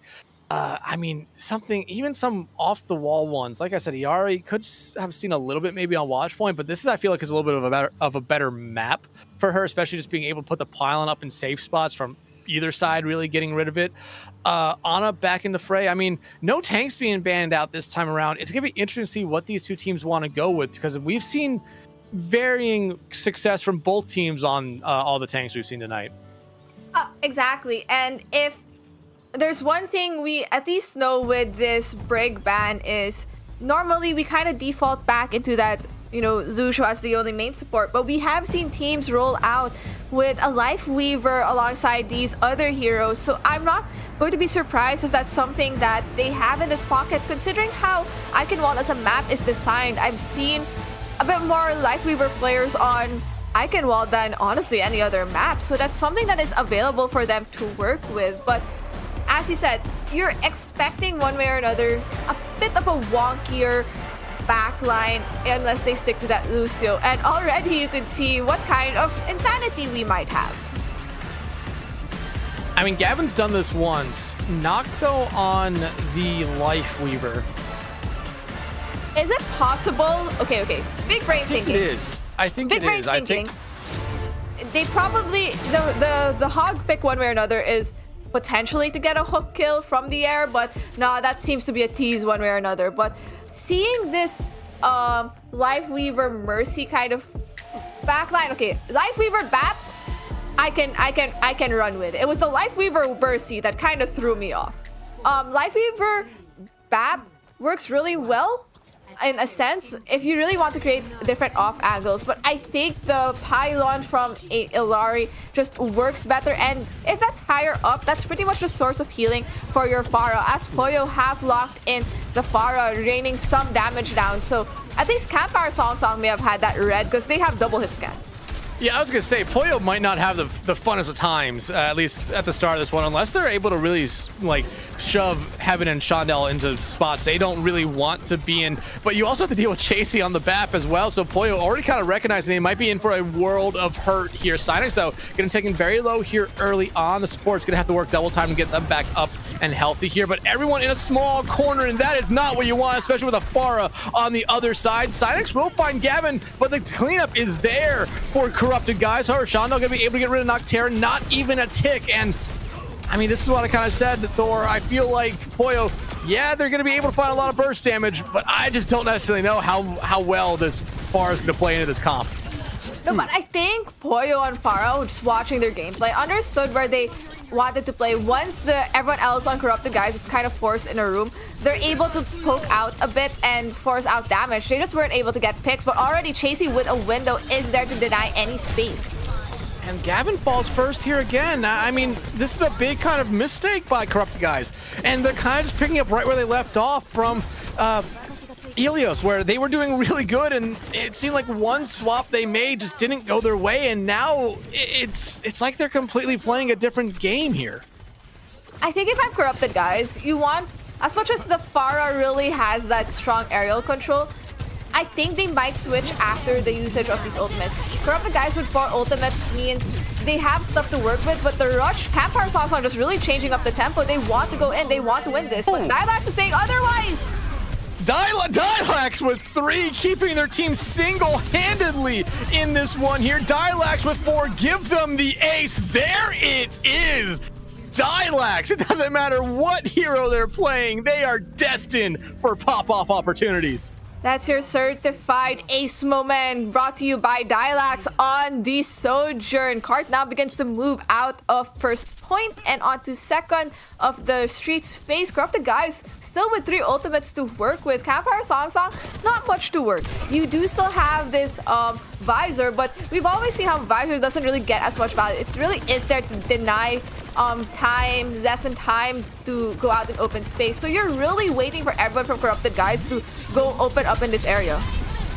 Terror Surge coming out right there, and oh, what a nice boop coming out there from Pollo. Gonna actually knock Sinix back into it. However, Captain Sun coming out here will be canceled out by the Visor on the other side there from Shondell. So actually decent value coming from that. Losing your Yari, then you lose Dilax right after that, but Gavin alive and kicking, still gonna be able to find Chasey. However, that cart really not moving here as Heaven gets in that backline, but will eventually be bullied out by the majority of Corrupted Guise.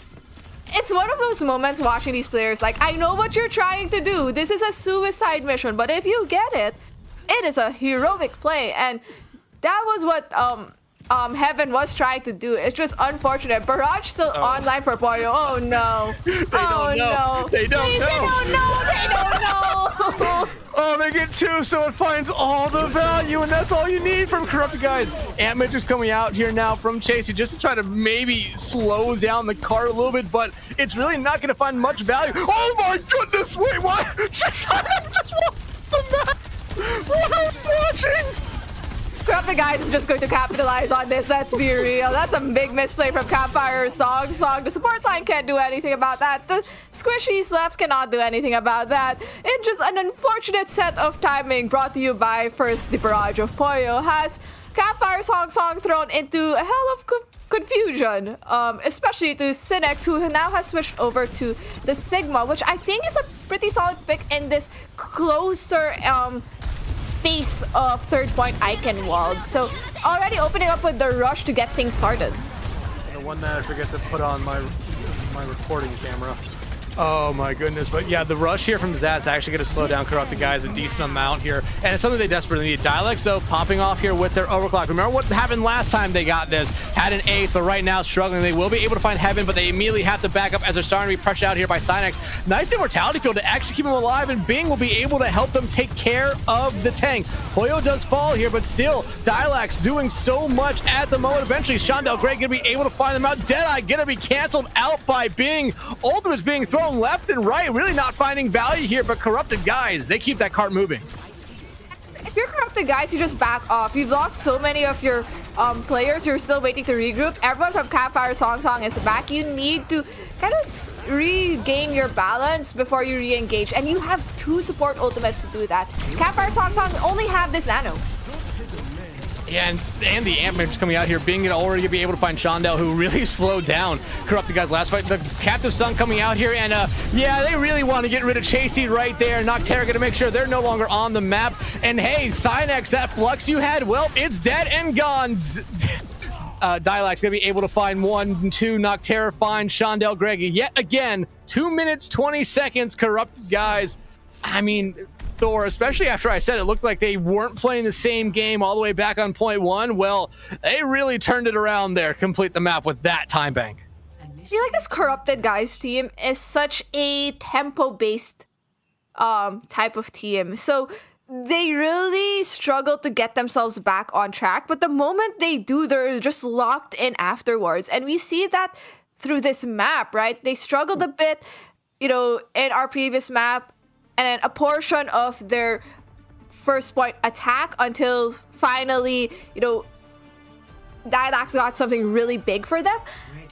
And they just kept rolling with it. So I think for Corrupted Guys, it's really just keeping up this momentum. A part of the reason why they may have been struggling is because Campfire Song understood that they're such a tempo-based team that if you don't push into them when they're kind of like still getting their bearings back, you're losing any capitalization on the damage you can do. So already you could see some swaps in terms of heroes that Corrupted Guys wants to play. I think they're opting really more for the ability to move around that a Juno Ring provides. As much as the, Ilari Baptiste really worked, I think if you're really trying to disengage quickly, I think a Juno Ring just does immensely better. But already we see the Zarya, not bad. So we have high beam damage from Synex. Yeah, but you see Poyo back over onto the Genji for the first time since Watchpoint Gibraltar, where they were a big difference maker here. And just based off that right click alone, I could already tell Synex is highly charged. 40% here. Shondell Heaven already finding 2 out here. But Dialax, I mean, they have been a player this game, finding Shondell out. And I mean, look at what this kid's kind of doing here. Dialax finding Chasey. Zad falls as well. Eventually Gavin will fall on that backline. Synex trying to make a little bit of a difference here, but I mean, they have the numbers advantage, and looks like they're going to try to drag this fight towards point. Yeah, but with Synex very low, that's looking in the favor of Corrupted Guys. Picks just going along the way of the red team. And I think a lot of it was just from the split that happened to Campfire Song. It seemed like fights were happening in 2 different spots of the map that, Synex wasn't taken care of at the end of the day with that really, really high charge Zarya. No ultimates to work with from both sides just now, but you could see a swap from Gavin, and I think that's so they could engage much better with Poyo as they go for this squishier backline of Campfire Song. Yeah, but we saw Gavin's Winston last map, and it kind of ran to that same problem that we saw right there. They would go in, use Bubble would disappear, and then they would just get immediately bullied out. Zat finds them early on, and if you're Campfire Song, you need to make the most of it. But as long as Dialax is on this field, they are going to have a big problem with that. Noctera not going to be able to escape this time around as Campfire Song 2 ticks to their name. Foil going to be able to find them out. Dialax trades out Chasey. And you have Gavin back into the fray. Zat will fall. And Synex, well, last one there, last one back to spawn. But hey, that's, 2 ticks in their favor. They just need 1 more if you're Campfire. And not much ultimates to work with. You're building up towards that graph, but I think Synex might want to wait just a bit until they have enough charge to get much of the damage in. Heaven, another also ultimate to work with. If you're Corrupted Guys, I think you really have to slow this down. You either pop that window as they push to this corner, or this chokeway, or you use Sojourn ult alongside with it.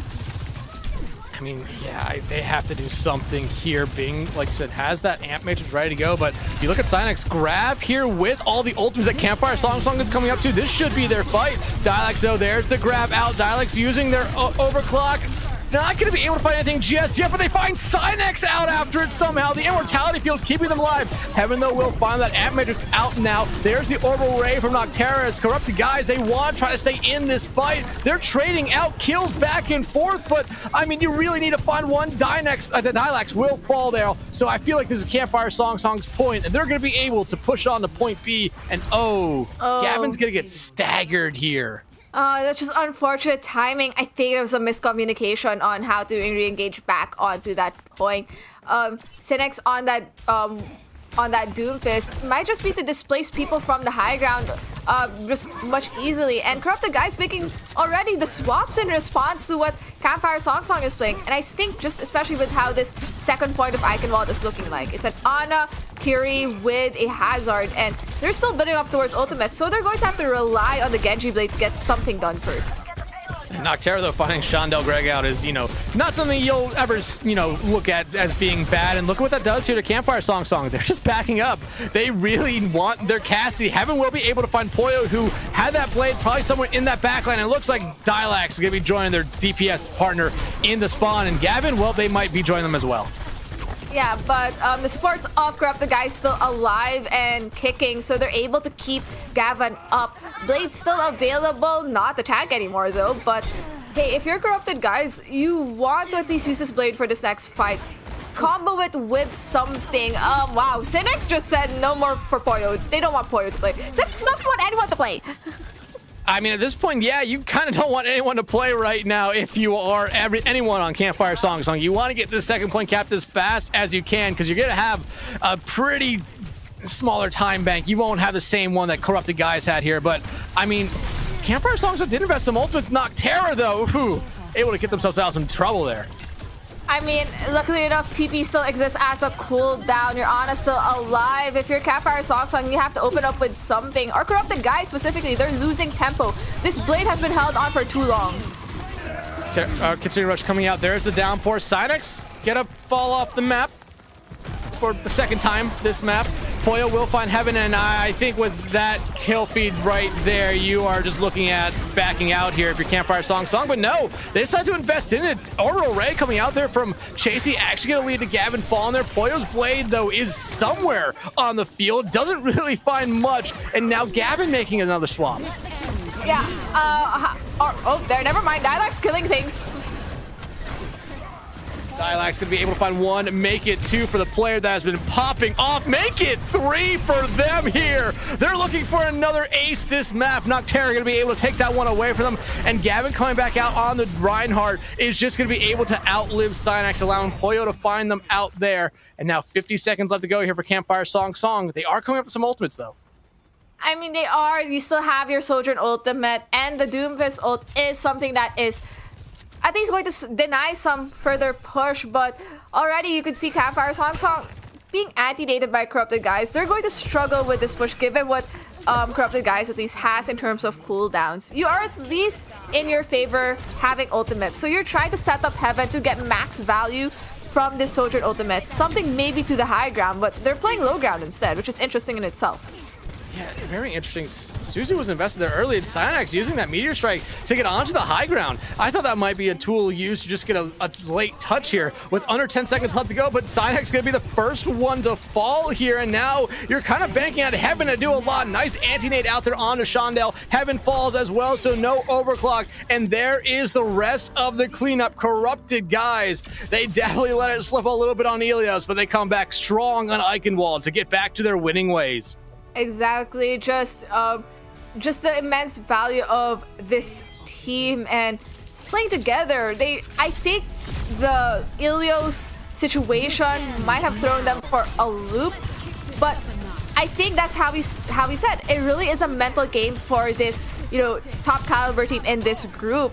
They are at, the top rankings for the Ash group, so they're just keeping this momentum moving forward. Now, if you're Campfire Song, it's unfortunate that you lost. You have now the same win-loss ratio as Seal the Deal, but the fact that you still took a map means that your map differential isn't hurt as bad. So you're at least running on that specific factor that you're currently leading in map differential. And even if, let's say, Chungus Fungus end up losing their respective match and they also lose to like a -1 differential, they're still in the lead, right? I think that is something they at least have some favor for in that lower side of the bracket. But for Corrupted Guise, they've turned things around. The loss last week just a fluke. Though they have said we're coming back stronger. Yeah, and I mean, just to touch on this again, I feel so bad for Campfire Song. Their 4th straight Map 3 series also leads to their 4th straight series loss here. I mean, they're so close every series. It just seems like they're right there, but they always kind of let it slip away. This is one of those what-if teams. What if they won a couple of these games? They would probably be sitting up towards the top half of this standings right now when we talk about them as a playoff team, but it's just unfortunate to have 4 straight Map 3 series and end up losing all 4 here, but Corrupted Guise, a very strong team. I mean, only their 2nd Map 4 series of the season so far, and they've been able to win both of them. Chungus Fungus was their other one as well here. So, I mean, they're doing a very, very good job, and they definitely want to bounce back to their winning ways. Like you said, able to show us here they're still one of those teams that has to be feared here in this Ash bracket. Exactly, but I think if there's anything for Campfire Song, it's they definitely are able to keep up with this type of top caliber team just from this close matchup with Corrupted Guise. So they definitely have things they need to work on. But let's take a look at our schedule for the remainder of today, right? Right after this matchup, we are going to be dropping down to the B League with a Nurture versus AR High Noon matchup on the main stream. But I think we also have matches happening on the B stream today. I believe we do, but I believe they might have wrapped up for the day. I believe they only had 2 scheduled. So I believe, yeah, the B stream games have wrapped up for the day. So Nurture and AR High Noon is our last game for Saturday here. And that, like you said, down to the B League should be a very, very good game, Thor. But I mean, I don't know like if we're going to do an MVP for this one, but I would have to give it to Dialax. They were doing so much, especially in those last 2 maps. Even though they lost on Ilios, Dialax was a big problem when they were playing that Tracer. I mean, Dialax was showing up no matter what character they were on, whether it was the Tracer on that Watchpoint Gibraltar, keeping Heaven in check, or even in Ilios, making sure the point stayed alive and going for the supports. No matter what character they were on, he was just doing immense work for this Corrupted Guise team, and probably the reason why they end up locking it at the end of the day here in Eichenwald and really changing the momentum. It really the 5K on that first point just sealed the deal for them. Oh my gosh. Seal the deal! Let's bring them back up here.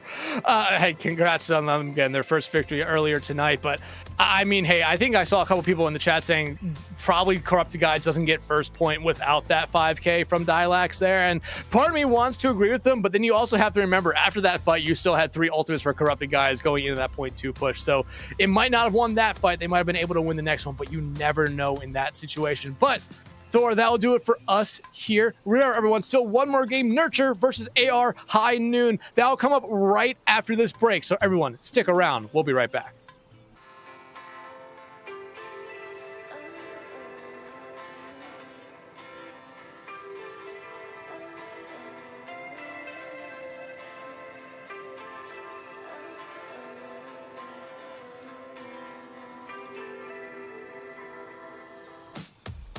Hey, how's it been? It's been a while since we last spoke. You broke my heart and left me hanging. Hey, how you been? It's been a while. I see you going to new clothes on and changed your hairstyle. You look good and go, but why do I still hurt when I see your feet? Hurt when someone mentions your name. Hurt when I pass by your old place.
All right, welcome back, everybody. One more match here tonight on Saturday. We've got Nurture versus AR High Noon Thor. Not a whole lot of implications here, but as I've heard, vibes are getting higher near the end of the season for one of these teams. So hopefully, you know, it'll be a good match, even if it is, you know, near the bottom of those standings.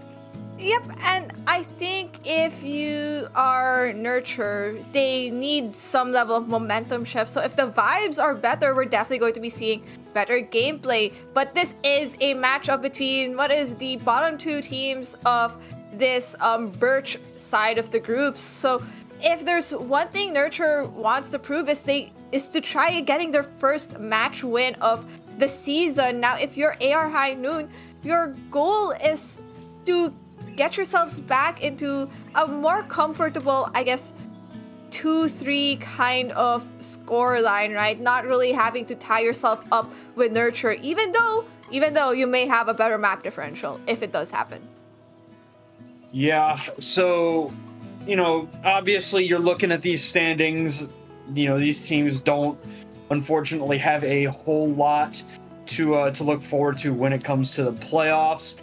But as we get ready to head into this series, you know, hopefully they'll be able to run it through, just have some fun near the end of the season. We do know what our map pool here is going to be. It's going to be Junkertown, Nepal, Tiebreaker on Blizzard World. First up, we've got Nurture on the up and up. Ugg Moonlight's Bandit on that DPS line. Why not on the tank with Poofa, Starry Night, and Lovey Bug in that back line. This team, you know, they're trying to make a comeback here late in the season, and even if it's not going to, you know, amount to a whole lot, you always want to end on that high note.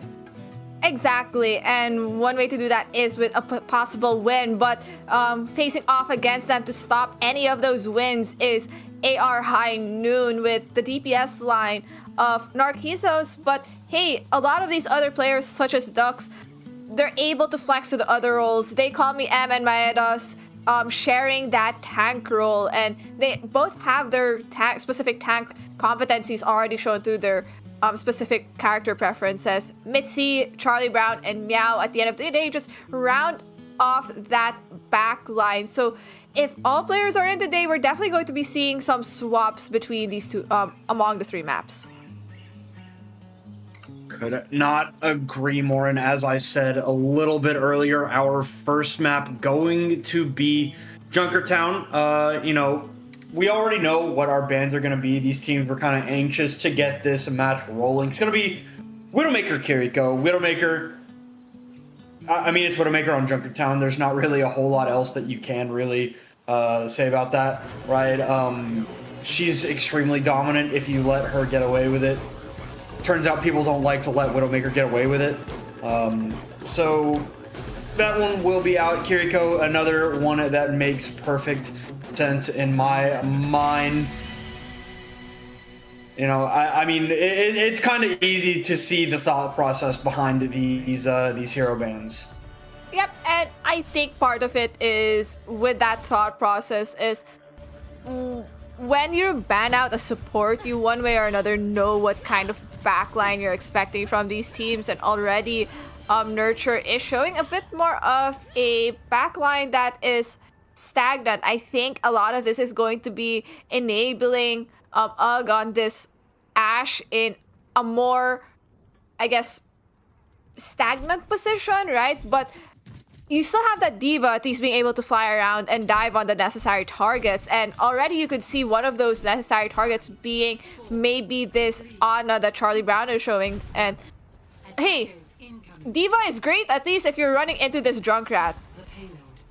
No, thank goodness there is no Junkrat. It would have been thematic though.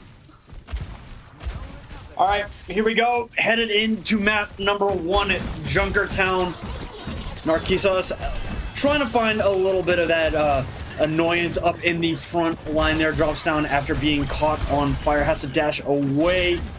Maeda And doing a little bit of the same, but not exactly. Okay, well, now getting active, rolling through a nice chunk of players there, but 55 HP is not a comfortable place to be in, even if you are a tanky character like Wrecking Ball. Ducks in the bronze jersey, getting it going with Maeda, able to take down Bandit together there. Now with a massive ante coming in from Charlie Brown, it does look like the collapse is here for AR High Noon. Yep, just waiting for that setup from Maeda, creating all that chaos. No Sombra to deny those rolls, and the push just means it was free reign for AR High Noon to fully cap this first point of Junkertown with a hefty time bank of 5 minutes and 14. AR High Noon with mines means they're going to deny any space maybe this backline of Nurture wants to set up along with the Ashe. No other ultimates to work with, but hey, Star is building towards the window, which could be one of the ways to at least sustain themselves, but already Maeda and Narciso creating so many problems for them. This core of 3, Narcisos, Ducks, Maeda, proving to be kind of to deal with thus far. Not going to quite be able to land that hack onto the Wrecking Ball.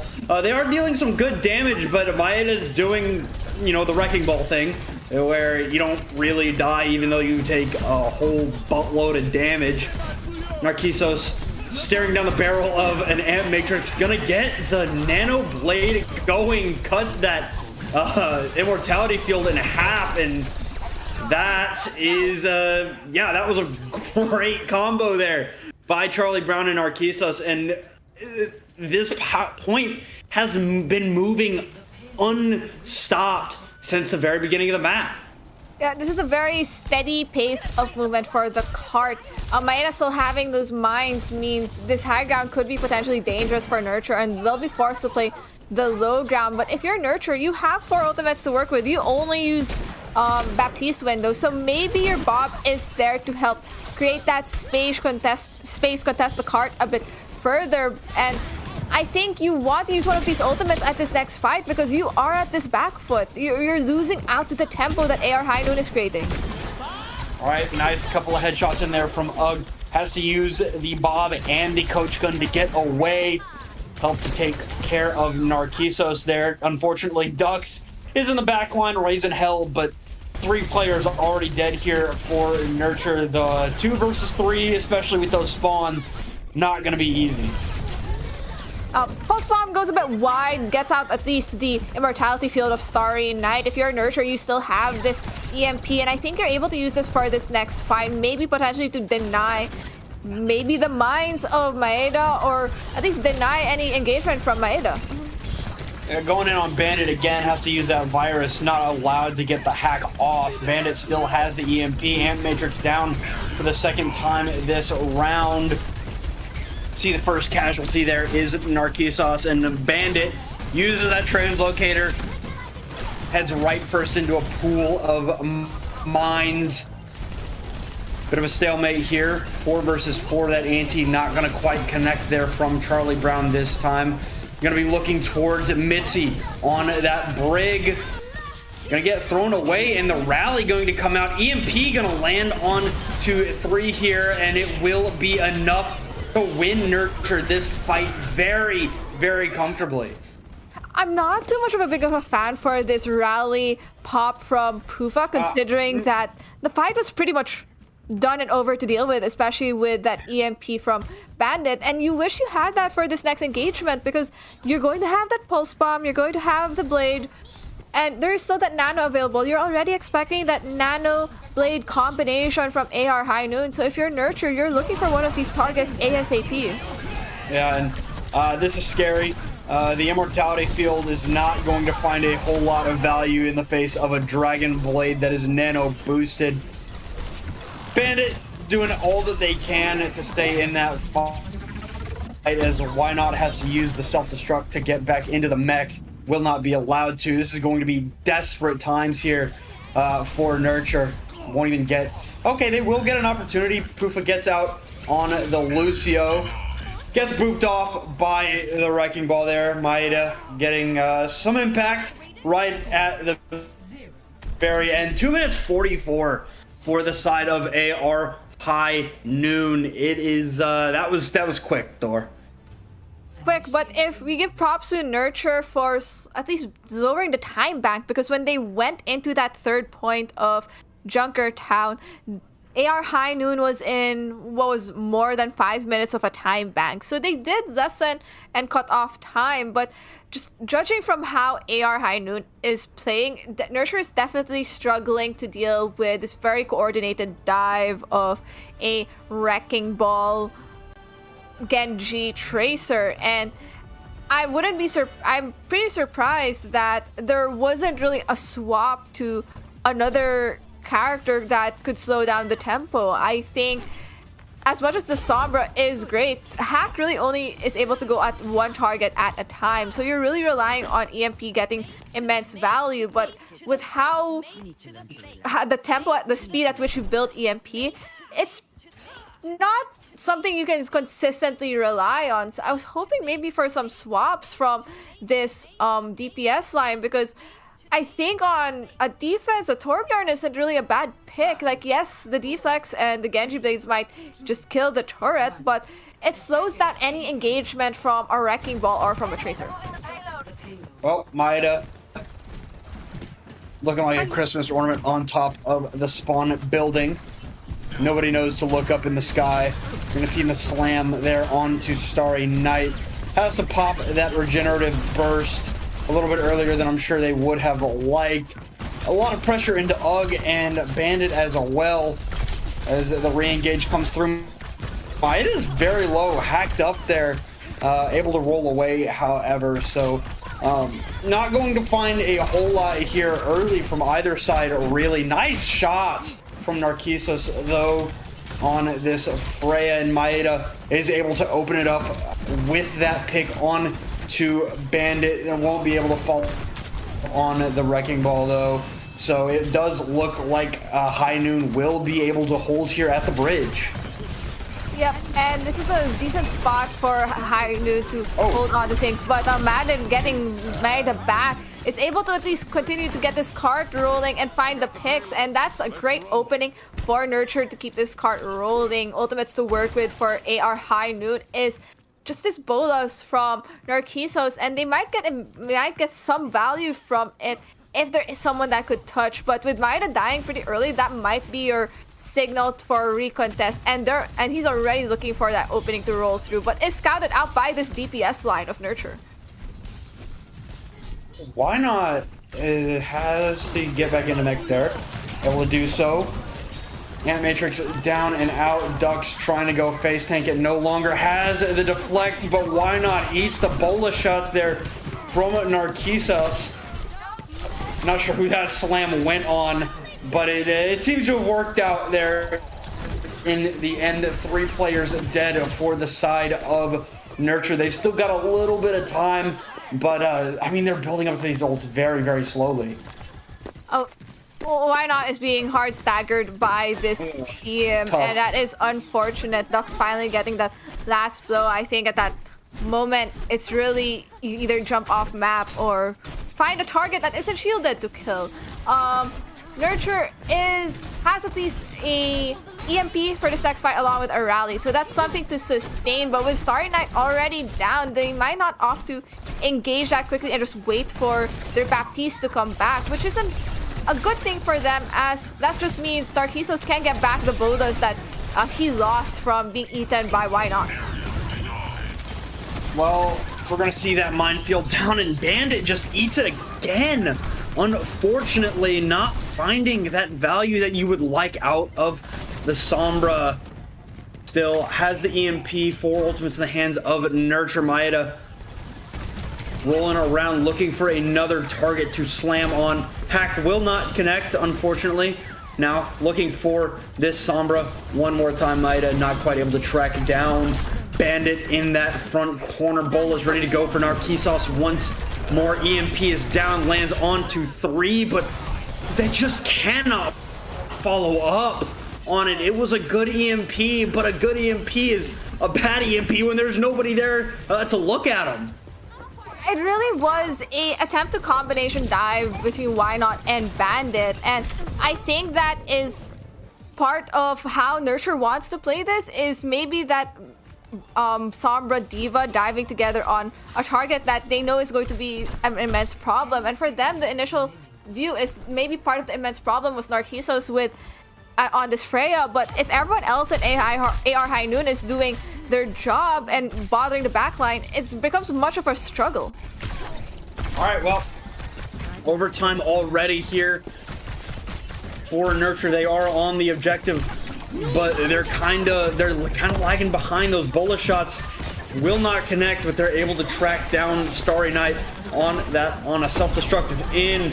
Ooh, able to get around the corner. Ooh, that is a travesty for Mitzi. Not able to get away from that remake. Takes the damage, gets cleaned up. There is a trade though in here for Pufa. Hack comes through on it to Narcissus, and they just don't touch the point. The minefield came down. They can't get back on. AR High Noon takes map number 1.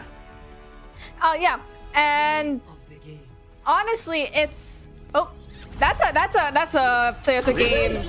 Really? I think that one fight in that third point really turned things around for them. It was a big EMP, and let's give Bandit credit for that one, because that is what whittled down the time, at least for Nurture in their defense against AR High Noon. But at the end of the day, they really couldn't capitalize it because they were struggling to get through that first point of Junker Town. So makes me wonder if there was a reason they opted to just ban the Widowmaker in that fight. Maybe it's because they didn't have Moonlights available, who is their designated, I think, hit scan player, who's really proficient in playing Widowmaker. So that might have been why Nurture has opted to ban it, because there is no one to face off in the head-to-head. But already, AR High Noon taking this first map win signals they're on a roll. They are feeling good about themselves. Yeah, I mean, that was good. That was very, very good from High Noon. I mean, I don't really have a whole lot to complain about for the side of High Noon. I think that in the modern area of Sombra play, she used to be a really, really annoying character to Wrecking Ball when she could lock down those abilities for 5-6 seconds at a time. And she's annoying to Wrecking Ball, and obviously shutting down those abilities for any amount of time is annoying for Wrecking Ball, who relies so much on the mobility that the ball form provides. But that was just such a good job from the side of AR High Noon to mitigate the Sombra, right? Because I could see the reasoning behind having the Sombra, but at some point, you have to realize when Sombra is not that good, because she's not that good right now. She hasn't been for a while. And you need to cut your losses, right? Go to a Cassidy, which I can't remember if they were on or not at any point. But Sombra is so hit or miss, and she misses way more than she hits right now. You have to be able to recognize that, and unfortunately, it kind of felt like Nurture didn't. I think a lot of it also is with Sombra gameplay is you could definitely see how she isn't as great now because of how much her toolkit has been reworked and how you should be playing it now. She doesn't hit the really stealthy, sneaky, attack the backline kind of setup as easily anymore, right? You can't really be as patient. You really have to stack and at least be more coordinated in these engagements. So I think that's what a lot of Nurture really just struggled with. It was easier to track that Sombra than how it normally wouldn't be. But they have opted to ban the Lucio for this second map of Nepal. So we're seeing that potentially Nurture want to play something with a Brig, like maybe a Brig Juno or a Brig BAP for this next map. So it's now on the side of AR High Noon to figure out, okay, what are we going to ban in response to this very targeted support ban? I'm sure that answer will come in here very, very shortly. Potentially, maybe. Actually, maybe not. Maybe never. I don't know. It didn't really feel like High Noon really had that much to worry about last map. You know, Wait. they could ban Diva. I don't know. I really don't know where they would go here, because it kind of felt like everything that Nurture threw at them, they had an answer for. Oh. Okay, apparently the bans were swapped. Okay, well, sure. Nurture bans Orisa, which, sure, fine. I don't like Orisa either. And Lucio is actually the ban from High Noon. So, I think the Lucio ban then forces, you know, all these players one way or another to just play something with a brig composition. So the Nurture ban on Orisa might be more for sustaining, the ability to just sustain on point better, because I think if there's one thing that's very different about control maps versus a payload type of map is the value or sustaining power of a wrecking ball on point. But I think that what Nurture might also be taking a look at is if they have if AR has M in, at least their lobby right now, M has to play for this next map. And M is more of a brawlier kind of tank player. So I would not be surprised if this Orisa ban really is to limit what type of brawl we're able to play on Nepal. I mean, I think that that's a fine shout, to be honest with you. I think that there are two really good tanks on Nepal right now, and Orisa's one of them. So, I find Orisa to be annoying and very, very strong and powerful, and all the other superlatives. Ramatra, also a very good shout, I think. Man, I think it is worth noting that Nurture are playing with a fairly new tank. So the disjointedness could be a result of that. You know, they have not played together as long as some of these other teams, so I think that was a little bit of an issue on map 1, was the fact that Sombra has to be like incredibly locked in with the tank in order for those dives to work. So now when you're in a composition where that, you know, you still need to be in league with your tank, but it's far less pivotal. You know, when you're not diving, as Nurture come out on that Ramatra into the Winston from They Call Me M. I guess we'll have to see as we get over to the first point here. Why not popping the Nemesis form early? Anteed up, so has to keep those hands up far, far longer than I'm sure that they would have liked. They Call Me M is excessively low, and unfortunately Narcissus cannot deflect those that Ravenous Vortex from below. No cleanse for Meow means the death of the Kiriko in that fight. Numbers belong to Nurture, point belongs to Nurture. Yeah, Ultimate's building up this Ramatra, already getting immense value for Nurture. The brawl working in her favor, but the ante is huge from Charlie Brown, and that's a signal for M to go in, who drops immensely low and is forced to be bailed out by that deflect of Narcissus. So Nurture have another day to live, but already there's a Nano just wrecking the backline. Yeah, there's the Nano boost, and Meow, I could see that health bar getting low in the back line, and they're trying to take care of Ugg here, but they cannot keep up. But Narcissus comes in and with the broom sweeps up the stragglers there. They were both very low, 1-2 kills. Now trying to finish this off properly. It's a 1 versus 2, and one pop annihilation. They're gonna get the reinforcements with that immortality field, so they're gonna be able to get some healing come in. Why not does end up going down, but now it's going to be a play for time here. Ugg falls, and the rest of Nurture will be out. Yep, Nurture closing that off with 52%, and 4 ultimates to work with for the next fight. So we're probably seeing a bloodbath of ultimates given both sides will be having for in this next engagement. But already M forced to pop the primal after being far too deep into the spawns of Nurture. And you know what? Probably still is. Does manage to jump out though, that extra HP giving him a little bit of oomph. They're down a Tracer though as the overclock comes out.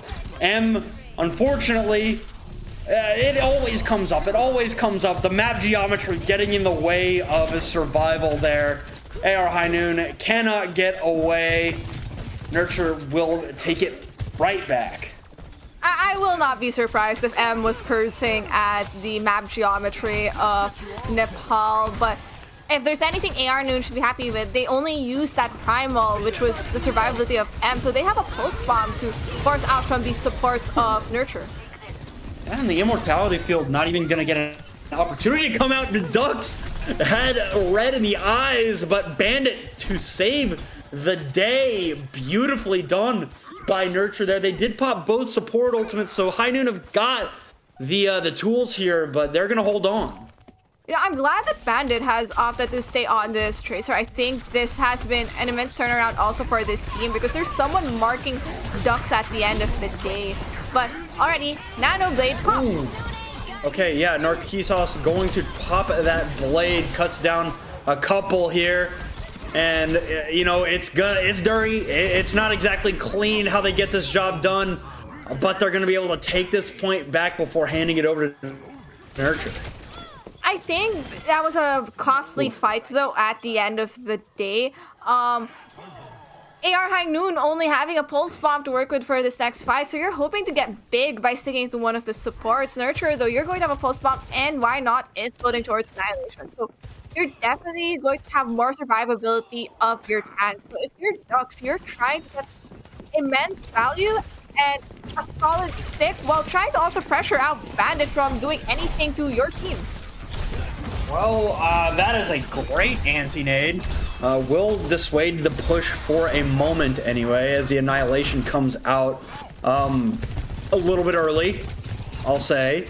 I saw the vision, but, you know, it's not exactly 2020. Dude, these antis from Charlie Brown late in this round, just absolutely smothering Nurture. They just can't do anything.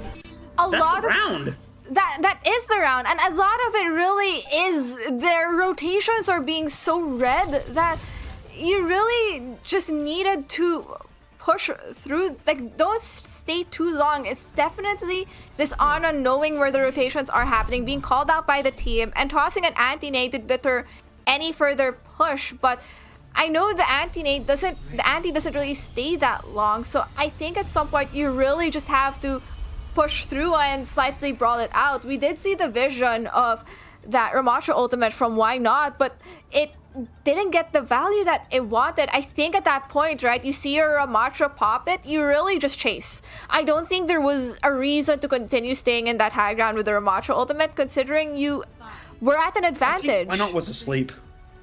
You think Why Not was asleep? Yeah, I think Why Not got put to sleep up there. Oh, that's so unfortunate, but it's pretty much the same story as it is now. AR High Noon at this match point or round, and M already dropping very low. Unfortunately, that bubble can't protect from those punches, so M does end up going down. Very, very quick and efficient fight there from Nurture to start out this village round. Portal unlock, they're going to be able to grab it first.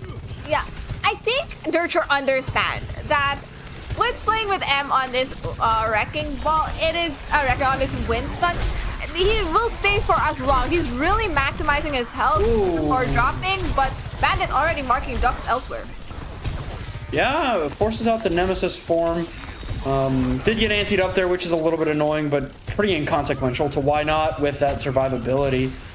They're not actually just taking the high ground here instead of brawling on the point where I feel like this comp would be a little bit stronger, but I mean, right now it kind of just feels like High Noon is letting them get away with anything they want to do.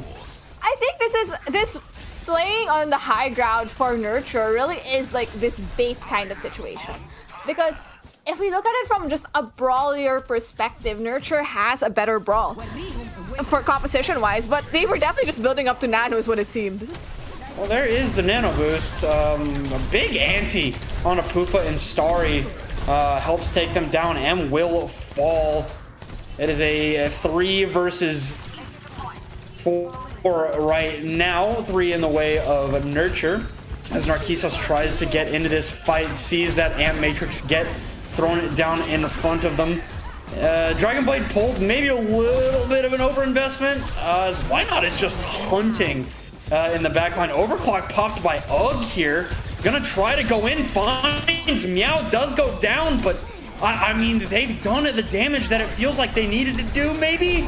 Primal Rage in the hands of M. They might have to pop it, and they will. They're going to be able to stall out this point for a little bit longer. Narcissus still in this fight. Why not? Probably could have even found some value out of that Annihilation, but not even going to get a chance to pop it. They did keep that point, so they did find a lot of time during that fight. I'm a bit confused on that overclock. I think this is one of those times where the team is just like, this is winnable, you have backup, and no one really was marking Narcissus after that Genji blade, and I think they were just able to whittle down Sorry. So for Nurture, you at least now have this rally, and you still have that Annihilation, so you could melt and split this tank of M from everyone else on the team, but Narcissus is in. I mean, Bandit just captures the point for free. Narcissus inted. Ugg finds a second kill. You know, how much longer the list got to go? Annihilation. What is Meow doing still over there? Go help your Winston. Cat fight, you know, except it's one cat versus a fox. A fox and everything else. Like, that's not really where you want to be. Like, that's a fox with backup. So Nurture still have that rally. You are going to have Window and a Pulse Bomb soon, but AR High Noon really on that lead, maybe with ultimates, having the better ones, building up towards a Nano Blade, and we'll have this overclock, and already they find out where Dux is, who is 81 HP with no backup. I don't think he would want to peek yet. Already almost has another overclock. We're gonna see the Pulse Bomb down from Bandit, and hey, okay, well, I thought that this fight was way over, but yeah, it's way over now. It wasn't when I said that, but it is way over. Nurture able to get the win on Village here. Like that, very, very smart. I really didn't like the idea of them playing on the high ground, but they made it work. Yeah, it was a bait, and High Noon kind of took it hook line. Yeah, it's one of those things where, oh, I'm a monkey.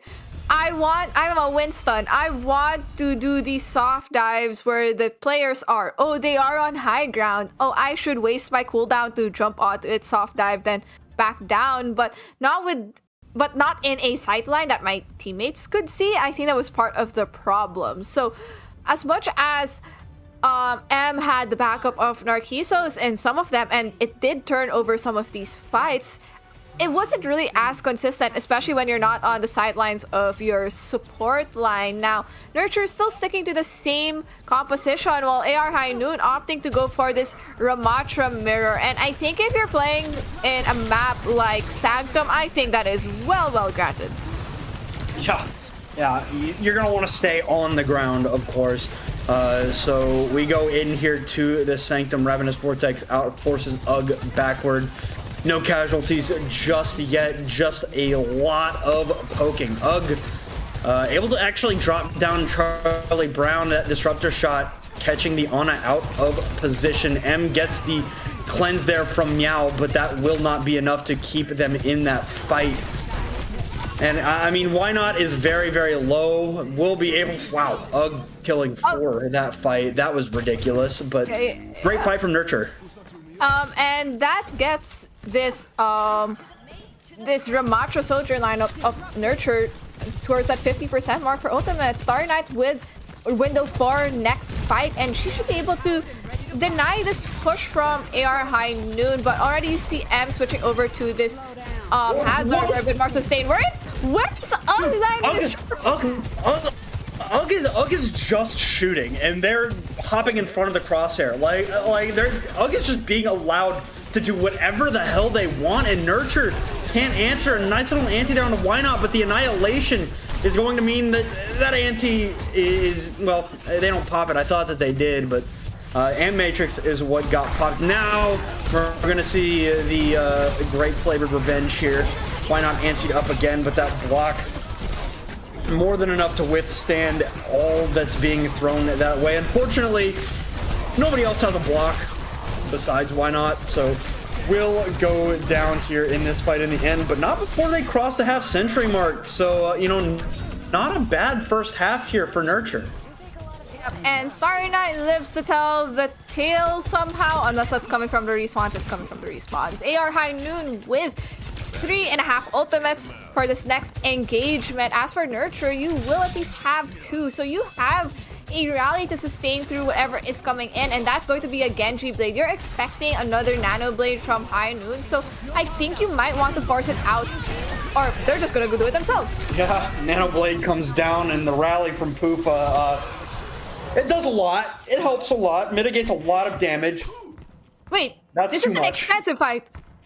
This was such an expensive fight. You Nano Bladed to get almost everyone from the side of Nurture. You only forced out what was the rally.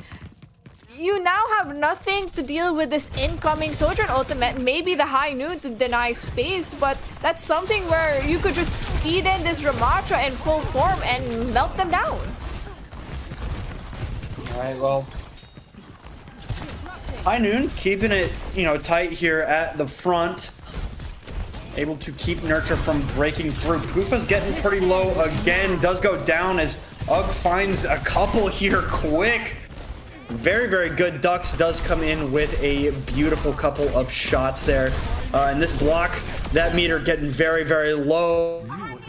They call him M, will be dropped here. 75% will be the mark where AR High Noon gives it back up. 60% and counting now for Nurture. Yep, for Nurture, you still have this window and this pulse bomb. So if you can get a really solid stick on maybe this Ana, that would be great. And Narciso's down, just makes things easier for them to keep this point alive. Just Noon left for High Noon, and you want that High Noon in your name to get the value it is, because that's the only ultimate you have to work with for this next fight. All right. Last fight territory here for Nurture. Pulse bombs out. Do they find a target? They don't. Don't know if it got cleansed, but I do know that it missed. Duck's looking for something with the Deadeye now, going to throw that one in. It's going to be Meow that goes down first, and Deadeye missing there, unfortunately, but Bandit tracked down, headshot. Poofa trying to stay alive, does a good job doing that. 53 HP is tough for Ducks. Chased down in the end. Narcisos trading here. 1 versus 1. You got some reinforcements coming in, but going to be one final fight to decide this series, Thor. This is not looking great for Nurture. You only have the Ramatra ultimate. You're trying to build up towards this overclock, because High Noon is going to have a Nano Blade yet again, and they've been always getting value with this Nano Blade. Well, here is the Annihilation. Dragon Blade pulled down. The downpour going to connect. That will do it here, Thor. Nurture, so close, yet so far from their first win of the season. Unfortunately, this is where the season ends for both of these teams. AR High Noon, though, they get the win tonight. That was close, though, in the end. It was looking a little bit, you know, the gap was a little bit bigger on map number 1, but, you know, Nurture really did pull out all the stops there on Nepal.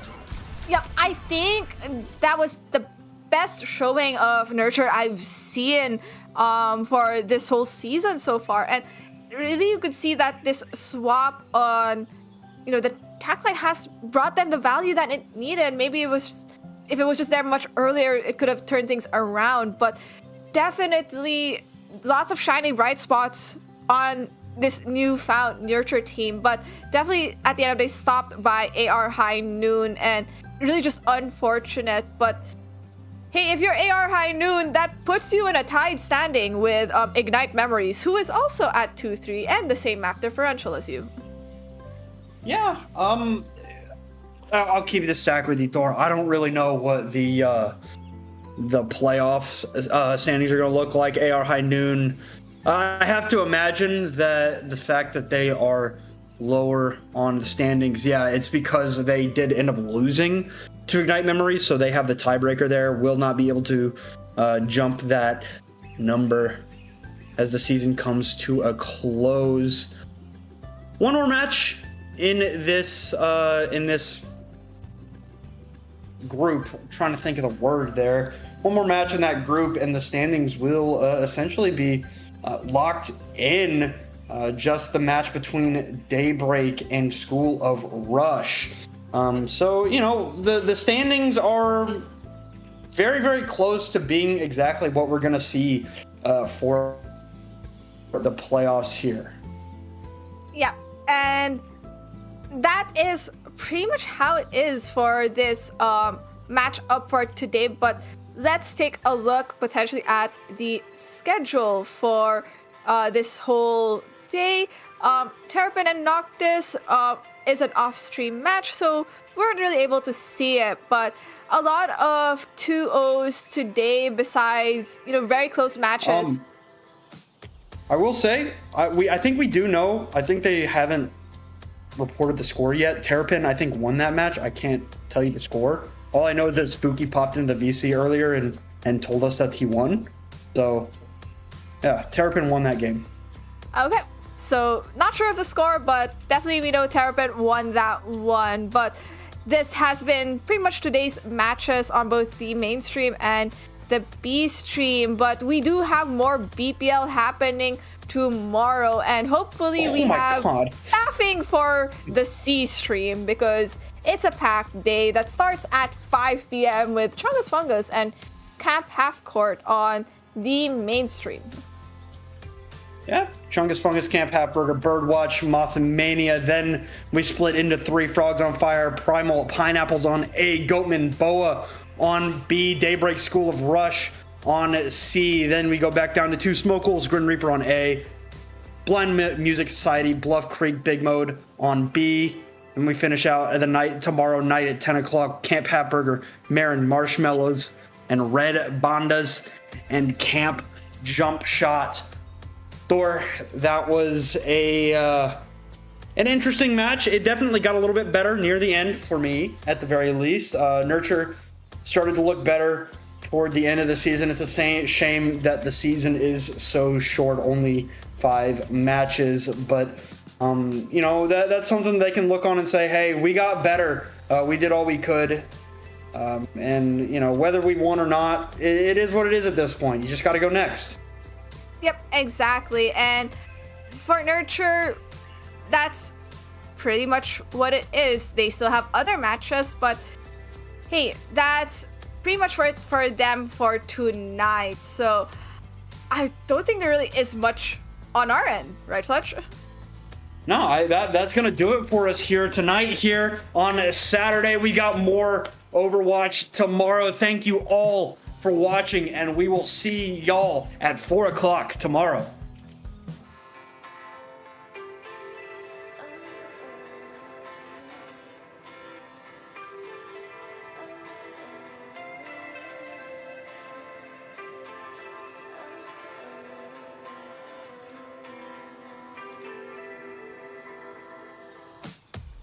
Hey, how's it been? It's been a while